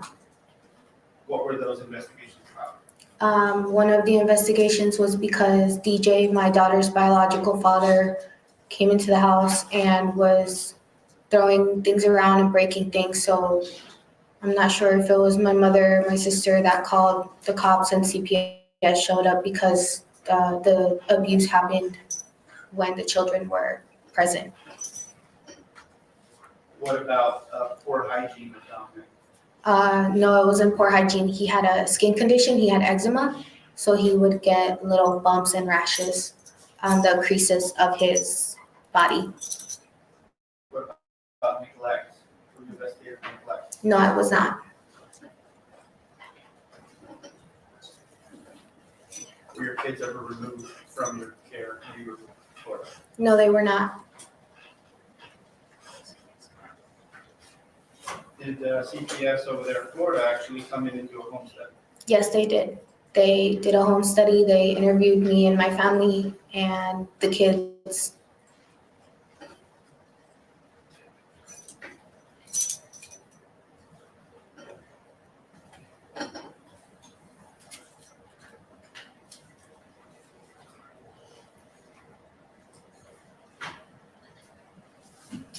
I can't recall if I asked you, but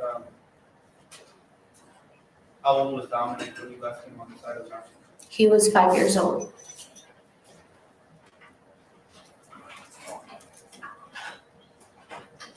And his full name was what? Domenic Patrick Aguilar. And did he have another last name? No, he just had, on the paperwork, it says Acevedo, and I think that's because I have two last names, but he only has the one. That's weird So your because they full all name is, Nicole Cristina Aguilar-Acevedo. weird. Because I only list hers as Aguilar and list his as hyphenated. at any point, did I, in our interviews, when I'm speaking about myself, did I tell you or suggest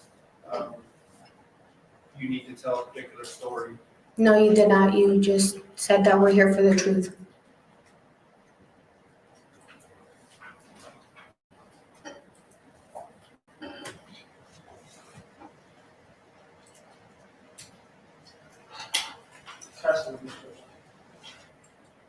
You get to Costa Rica and you lied to your dad how that happened to Dominic, right? Yes, I did.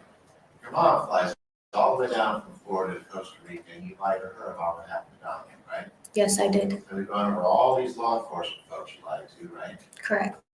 And then we talked about you lying to the prosecutor, right? Correct. So there's no way this jury could leave you under oath beyond a reasonable doubt in this case, correct? That's not correct. I know that I messed up. I know that I wasn't honest, but I just want to tell the truth. I know that it's. Not responsible, Your Honor. Oh. We have no further questions. So is the excuse or you have more questions? Subject to recall, Your Honor.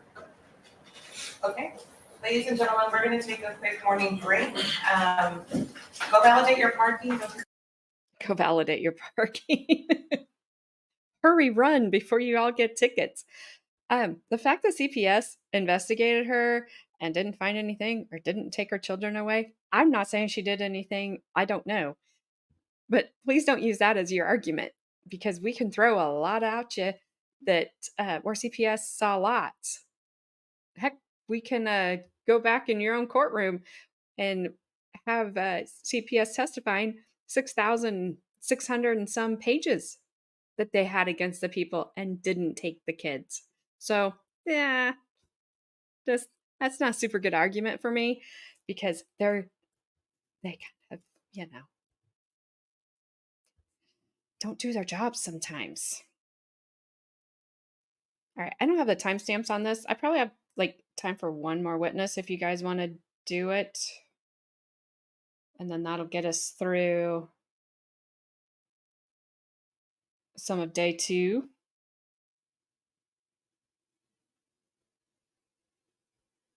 He looks like FBI or some kind of officer. You know what he's not going to be? A doctor from a hospital who saw him.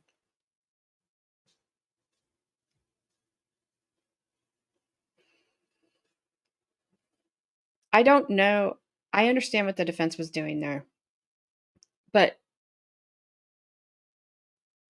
unless they give me something else, I kind of believed her testimony of what happened in Colorado. She was pretty detailed with that. Especially if she had taken a trip there. Colorado is gorgeous. So I do kind of believe her. He's going to have to, if he doesn't want us to believe her, I guess he can walk himself right up to the stand, because I don't know how you get past him yanking him. It just doesn't look good. And that's what you're charged when you're charged with stuff like this. All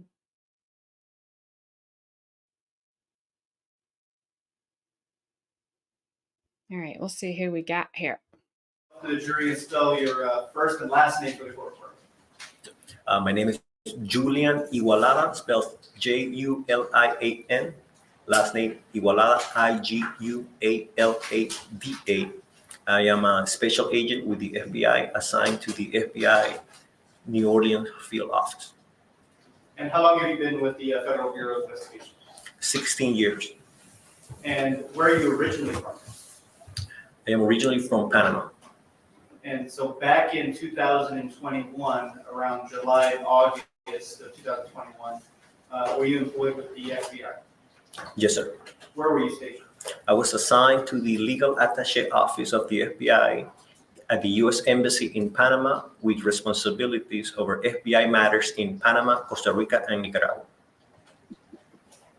And how long had you been on that assignment? I arrived in 2019, July 2019. And currently you're stationed at the New Orleans office? FBI New Orleans office is my current assignment, yes. So could you explain to the jury,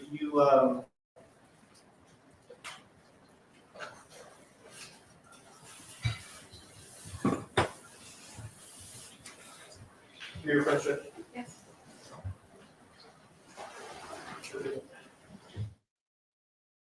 Alrighty. Yes, Bond, I agree that that's a really that is a very gruesome story just to come up with. And Gabby, they could have just taken his man bun and whipped it around real quick, and then they would have control over wherever they wanted him to go. That's all the more I'm going to say on that part.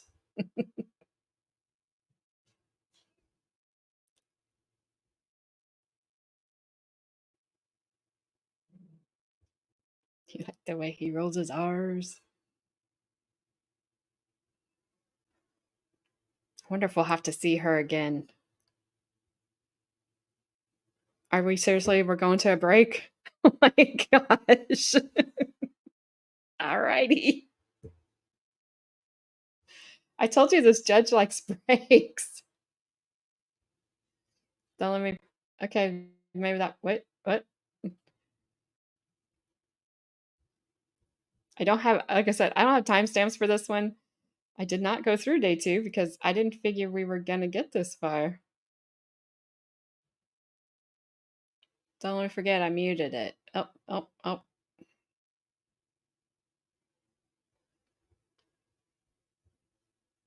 Come on. All right, I have unmuted it.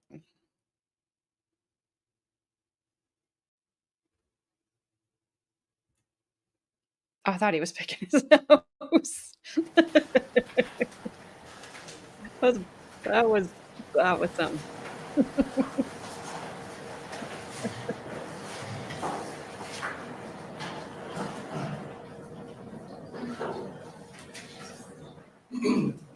May I proceed, Judge? Well, they're having a good time. Did she indicate to you that she had been at different hotels in San Antonio? Yes, she did. And while speaking to you, did she indicate the last hotel and the address of where you had been at? She indicated that she was staying at a Wood Springs Hotel in the Sam's Fort area, North San Antonio.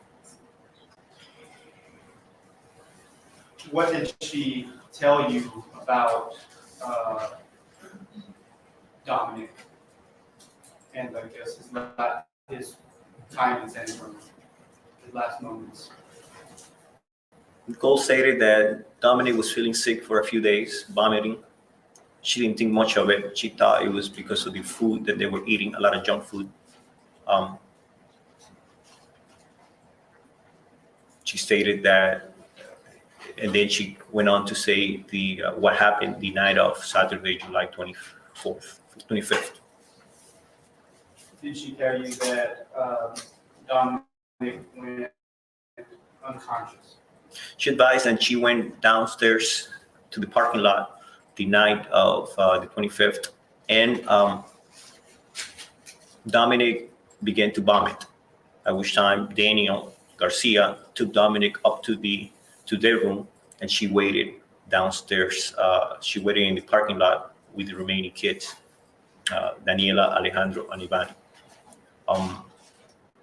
She stated that about 20 minutes later, Daniel Garcia returned to the parking lot, stating that something was wrong with Domenic, at which point she proceeded to get up to the room to find out what happened. Did she describe to you about taking Domenic's body out of state? She stated that she found Domenic's unresponsive body inside the bathtub, and she proceeded to conduct CPR on Domenic with negative results. Did she tell you that she took the body, her and Daniel, into the car and went to another state?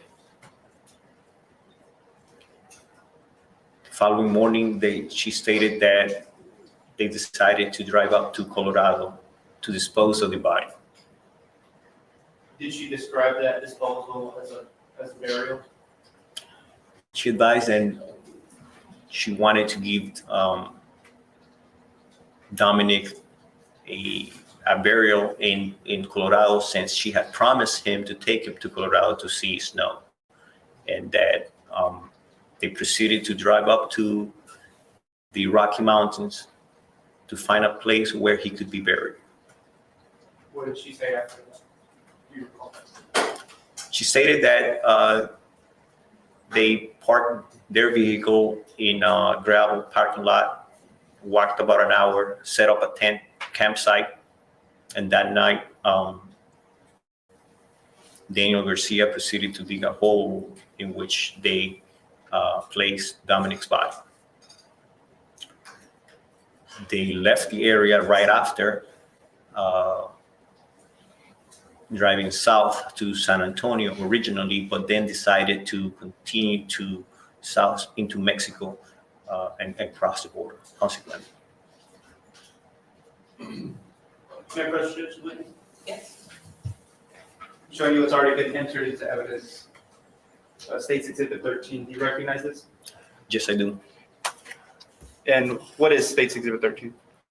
It's the car that I observed outside Nickole's father's residence in Sarapiquí, Costa Rica, the day that I interviewed Nickolle on Wednesday, August 18, 2021.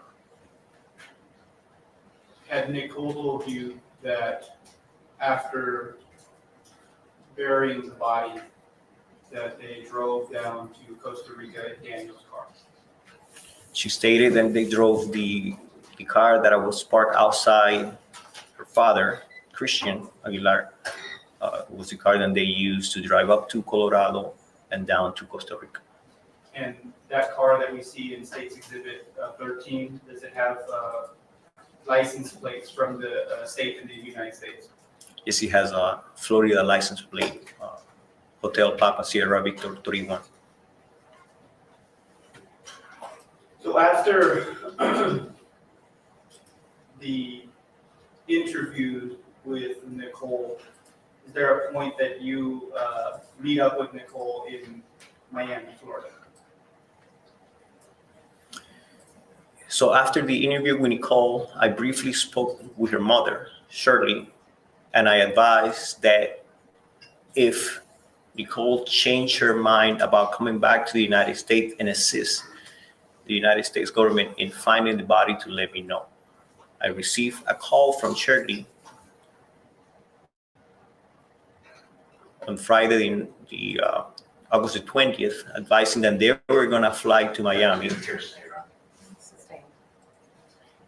So let's, without saying anything that anybody told you, after receiving the call from Shirley, did you then go to Miami? I met up with Shirley and Nickolle in Miami Monday, August 23rd,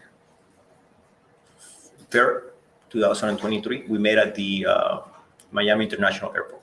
You said 2023 was 2021, I'm sorry. At that point, did you have any conversation or discussion with Nickolle Aguilar where she changed some parts of her story? Right before boarding the plane, Nickolle advised that she needed to provide clarification to the location of Dominic's body. What did she then tell you? That's all she said. I advised her that she needed to do that once we get to Denver, to the investigators in Denver. Did you then go to Denver? Yes, we did. And after going to Denver, was there another this team of FBI agents and SAPD detective that progressed with the case of finding the body? Correct. So my role was to introduce Nickolle to the San Antonio investigator and the team from Denver, the ERT team, evidence response team, to Nickolle. And then after you did those introductions, did you then return back to your normal duties as a FBI agent, special agent? Correct. So you went back to Central America? I accompanied Nickolle and the team to the location, the vicinity of the location where the body was found. After the body was located, I returned back to the hotel that same afternoon, and then the following day, I returned back to Panama. I'll pass the witness, Your Honor. Sir, just to clarify, the only hotel Nicole told you about was, I think you said it was the Wood Spring Hotel, right, sir? Yes, sir. No further questions. May he be excused? Yes, sir. I understand. That was quick. Let me see if I need another question. No problem. Never mind. No problem. Thank you.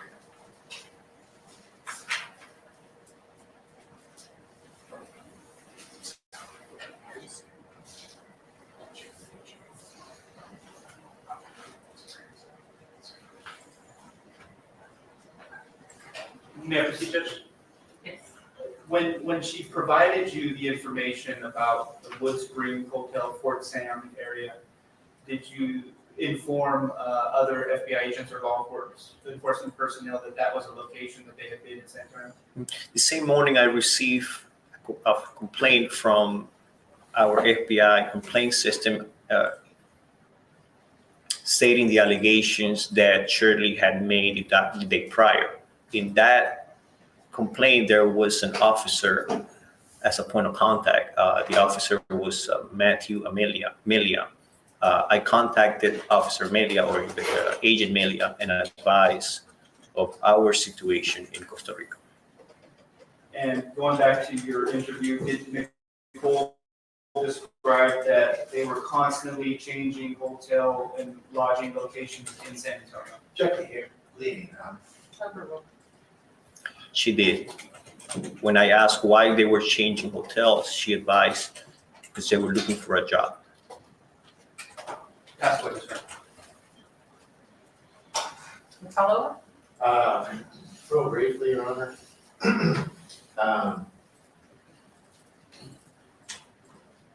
You asked Nicole if she remembered seeing any visible marks or injuries on Dominic's body, right? Yes, sir. And she said no, she did not see any visible marks or injuries on Dominic's body, right? Correct. Right. No further questions.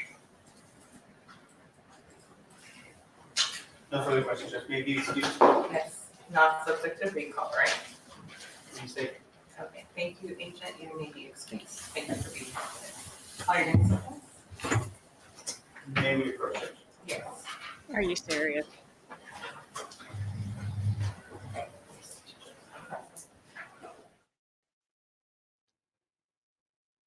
So many approaches.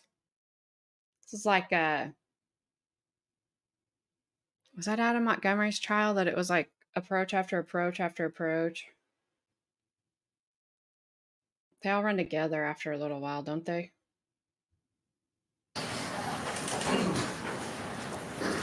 Could you introduce yourself to the jury and spell your first and last name for the court reporter? Yes, sir. My first name is Jorge. My last name is Rojas. And what do you do for a living?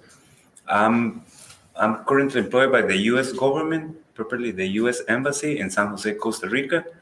I've been with the U.S. Embassy for 20 years and 6 months. And in August of 2021, how are you employed? I was employed at that moment by the Office of Diplomatic Security, which is a federal agency. I work for that particular agency since November 2003 until April last year. That's a State Department agency. The State Department, okay. And in August of 2021, did you receive a inquiry from an organization or an agency by the name of PANI? Yes, initially I received a phone call from retired former OIJ agent. OIJ is the equivalent of the FBI for Costa Rica. So he called me. He sent me a message because he said there was an urgent matter that he wanted to bring up to the attention of the U.S. Embassy because he had a friend of him who was going through a specific situation, and they wanted to get in touch with the U.S. Embassy. That was on August the 16th. That day, the embassy was closed on observance of a Costa Rican holiday, the Mother's Day. So I called him back. Your Honor, objection, narrative, overruled. Thank you.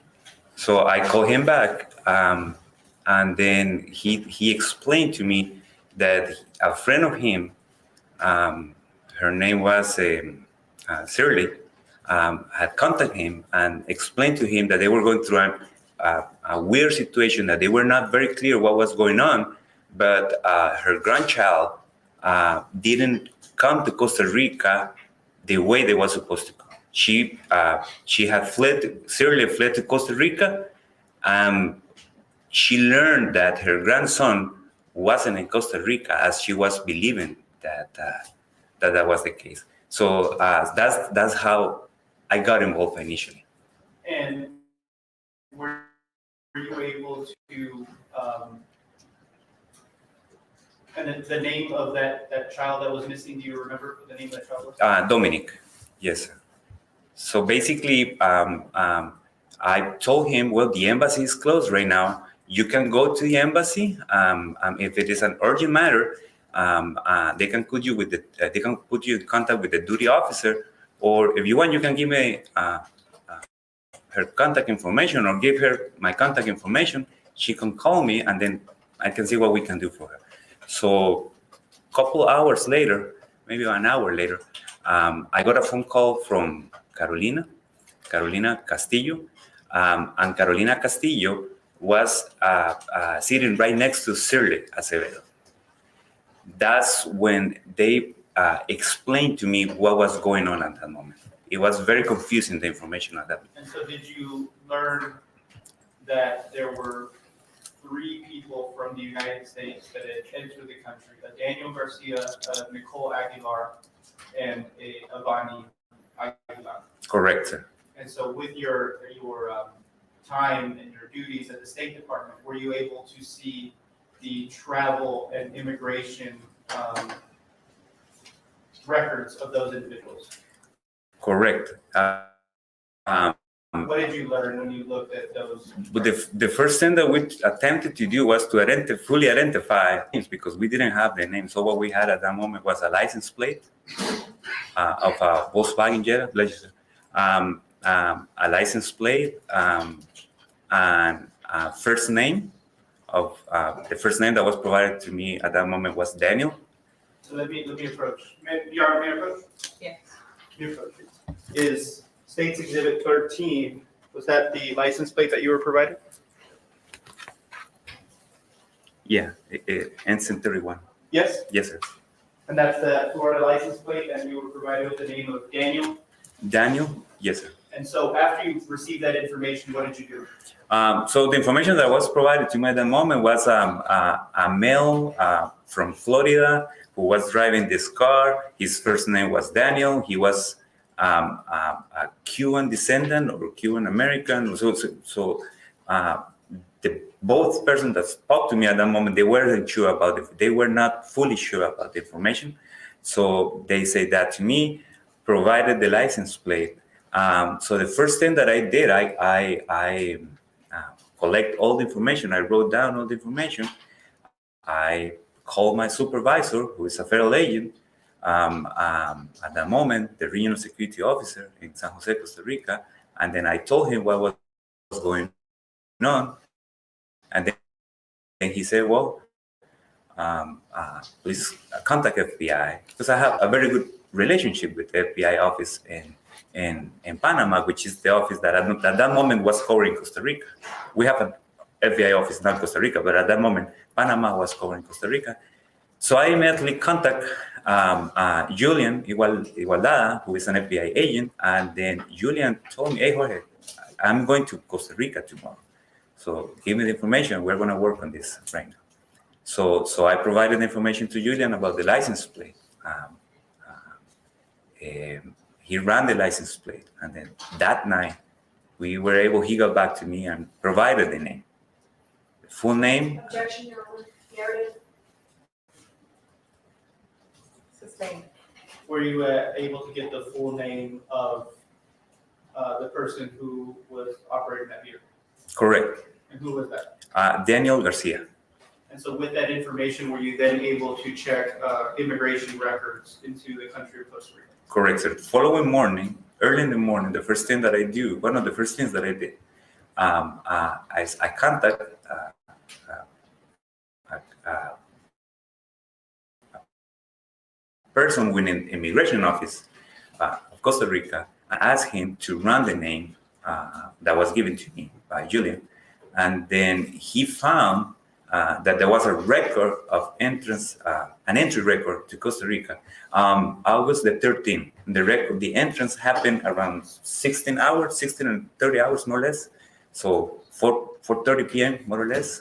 And the entrance was coming from Nicaragua through a land border that is called tablillas. Costa Rica has two immigration posts with Nicaragua. One is called Peñas Blancas, and the other one is called Tablillas in Los Chiles. So Daniel used that port of entrance to come into Costa Rica. And were you able to identify whether he had other people with him during that port of entry? So at that moment, we had already collected full names for Nicole and the full names for Ebony. So I asked him to run both names as well, and he couldn't find anything. So what does that mean? He couldn't find any entry record into Costa Rica. So at that moment, we're talking about early hours of Tuesday, 17th. Okay, 17th of August. Probably that was around between 8 or 9 in the morning. So we were very confused because we had an entry record of Daniel Garcia, but there was no record, no indication that Nicole and Ebony and Domenic, because we ran out the names, because we were not fully sure what was going on at that moment. Not even the family was clear what was going on at that moment. So we ran all the names, and they couldn't find anything. No entry records came back. But through your investigation and your involvement in this portion of this case, you were able to see Nickolle Aguilar there in Costa Rica. Yes, sir. But there was not a record of Nickolle Aguilar going to a port of entry. That's the reason why we were very confused in the office, because we knew per the statements of Carolina and the statements from Gwendolyn, that is another person that I was in touch, and the statement from Shirley, Nicole's mother, that Nicole and Ebony were in Costa Rica. They were in Costa Rica that day, and they've been in Costa Rica for the last few days, but there was no entry record. So in your training and experience, do sometimes people cross ports of entry illegally where there would not be a record of them? Correct. Yeah. If you pay a facilitator or you pay a smuggler, I mean, those are things that the people would do to avoid the regular ports of entry. However, those are things that probably are more common in people that are being smuggled or people that are trying to hide, not regular travelers. Right. And so, in our case, we were talking about Nicole was a citizen of Costa Rica, so she didn't have any reason not to just show up and say, hey, this is me. But Ivani also didn't have. Bueno, we were actually very concerned because at that moment we couldn't understand how what was going on, because we were talking about a child. So immigration should be very concerned if somebody would show up at the border with a child with no documentation. Because what Shirley was telling us at that moment was that Ivani was born in the United States and she didn't have a passport, that she never applied for a passport. So we were not understanding at that moment how they even made it through. Your Honor, objection, narrative. Sustain, ask the question.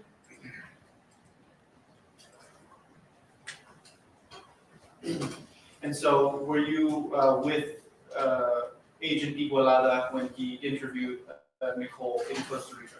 Yes, sir. You were present there in the room with him? Yes, sir. I'll pass the witness, sir. We have no questions, Your Honor. May this witness be excused? Yes, sir. All right, Mr. Rojas, thank you so much for being here today. You're excused, sir. Call your next witness.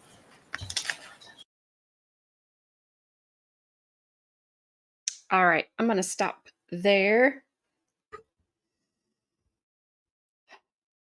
At least those last two witnesses weren't so hard to stomach as everyone else was today. As she was, that woman. Also, apparently, I know this will shock you. Just hang on. What I'm about to tell you. In California, apparently there was a chase and a standoff on the freeway that shut it down.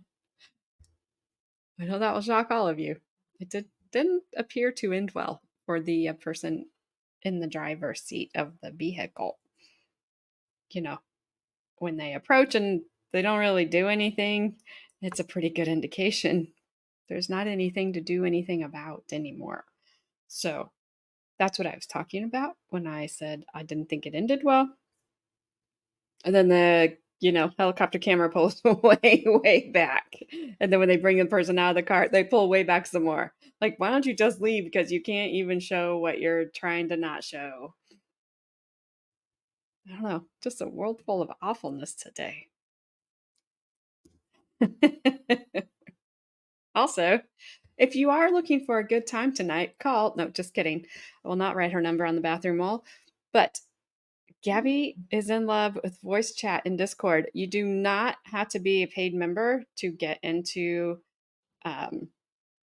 Discord. Just be a subscriber, and the link, Gabby will probably post a link. So all subscribers are welcome to Discord. Stomach's growling. Oopsies. I know you were completely shocked that there was a car chase in California. But yeah, go to Discord. Hello, Gabby's Auntie Toasty. That's awesome. I love it. I love it.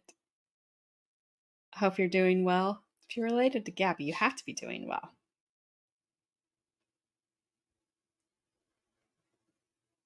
Let's see. What time, what drink? Oh, I'm trying to remember what it is. I know it's Pepsi and rum. Is that right, Gabby? Is it rum? I feel like that's wrong. But I know it's Pepsi. I've seen the Pepsi bottle.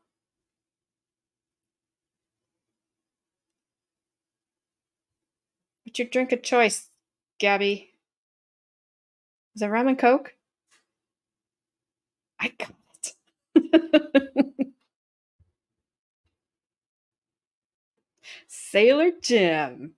Sailor Jim rum. Go, girl. Look at that guy's face on the stand. I got him in a good pause. I generally don't get them in good pauses, but I did him. He's like, you get it, Gabby. Anyway, if you'd like to join Gabby in the voice chat on Discord, I have not been on the voice chat yet. He does look a little like Mr. Bean. Oh, my stomach. Good grief. Sailor Jerry. Hey, it was rum. I'm not a rum drinker. I at least got it. I was close. You guys tricked me. I don't know what I was going to say. All right. So I will look and see what's left of this one. I have no idea. I know there's more FBI agents. There's probably going to be a lot of FBI agents because these FBI agents were involved in other countries, and we're going to have to get the FBI agents that were involved in this country at some point. So, I assume we'll just pick up on Wednesday because none of you are going to probably be around on Monday. Am I correct?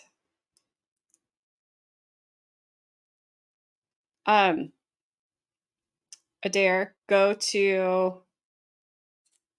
on AJ on the left-hand side, and then it should open up a thing down the side there, and then it'll be, I forgot what it is. Gabby will know. It's a trap.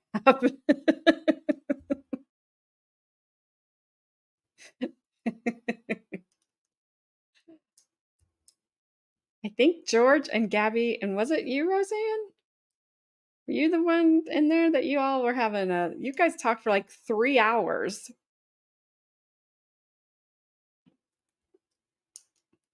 They make you You guys are welcome to go to Discord, and I was going to say do whatever you want within limits. I will use my mom voice if I have to. There are limitations. Don't get my Discord like banned or something weird. I'm going to go feed my dogs. And then I think I have to leave. Yay. So I probably won't be in there, but I do have to go charge my phone, or I couldn't get in there if I wanted to.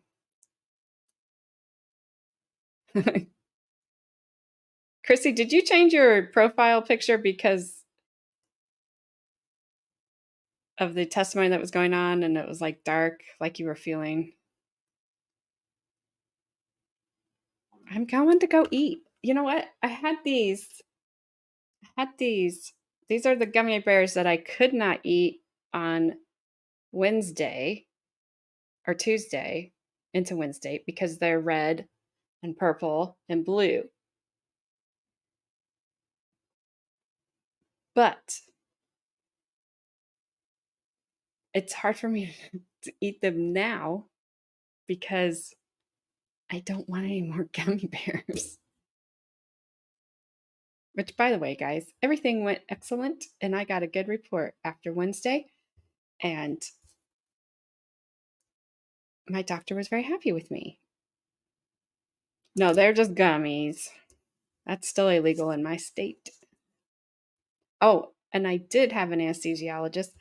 I did, and I didn't get my usual cocktail. I was afraid I wasn't going to get my sleep that I wanted because he gave me the Michael Jackson cocktail. The propofol, whatever it's called, and said it wears off really fast. And I looked at him and I said, well, that's not great. And he whipped his head around like, what? And I said, I go home and I sleep for the rest of the day. I'll get up tomorrow. I did still come home and sleep for the rest of the day. Also, on a funny note, when I went in there into the room, he was playing music, which was odd because my GI doctor it's always just quiet in there. So he's playing music. And I was telling Brie, I said, I go in there and the song that is playing and the part that is playing in the song, it was that song that Lady Gaga and Bradley Cooper sang for A Star Is Born, that In the Shallows. And it was like, I'm in the deep end, watch as I dive in. And I was about to bust out laughing, but I didn't know if anybody else there would get my sense of humor about that and what was about to happen to me. So I just stayed quiet and laughed to myself. And then he told me if I had any memories, they probably weren't real. I'm like, I don't believe you. So anyway, I'm good. It's all good. 2026 be my year again. Yeah, we're supposed to have severe weather here too, Adair. As long as it's not like Iowa's. They've been rocked. All right, you guys go have fun in Discord. I'm going to go eat. So Chrissy doesn't have to hear my stomach growl. You missed it the other day, Chrissy. It was in rare form. It's expired? Is the link on my page expired? So if you go to my main YouTube page, under like, what's it say there? More or about or something. There's a link there, but if it's expired, I'll have to put a new one up.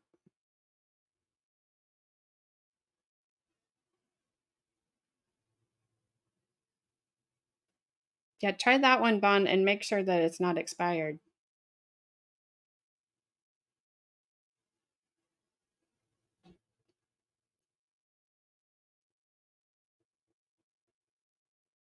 Okay. So the one you've been putting up in chat all day? All right, kids, go have a good time. Don't stay up too late. Don't drink too much. Be good. Don't do anything I wouldn't do. All that fun stuff.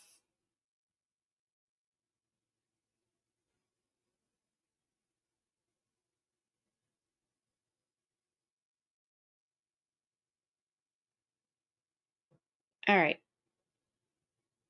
I'm confused. Fun. I can't see what you're posting. I will go put it in the community section. I think. I will try. You guys saw me last Friday. All right. If I don't see you guys in Discord, I will see you all Wednesday morning at 10:30 a.m. Eastern Time. We will continue this trial of a lifetime of goodness and greatness. You guys all have a great weekend. Be safe. Do something fun. And don't blow up my Discord, okay? Although I think at this point, I just ought to name it like Gabby's Discord or something. She is my Discord girl. All right. See you guys later. Bye.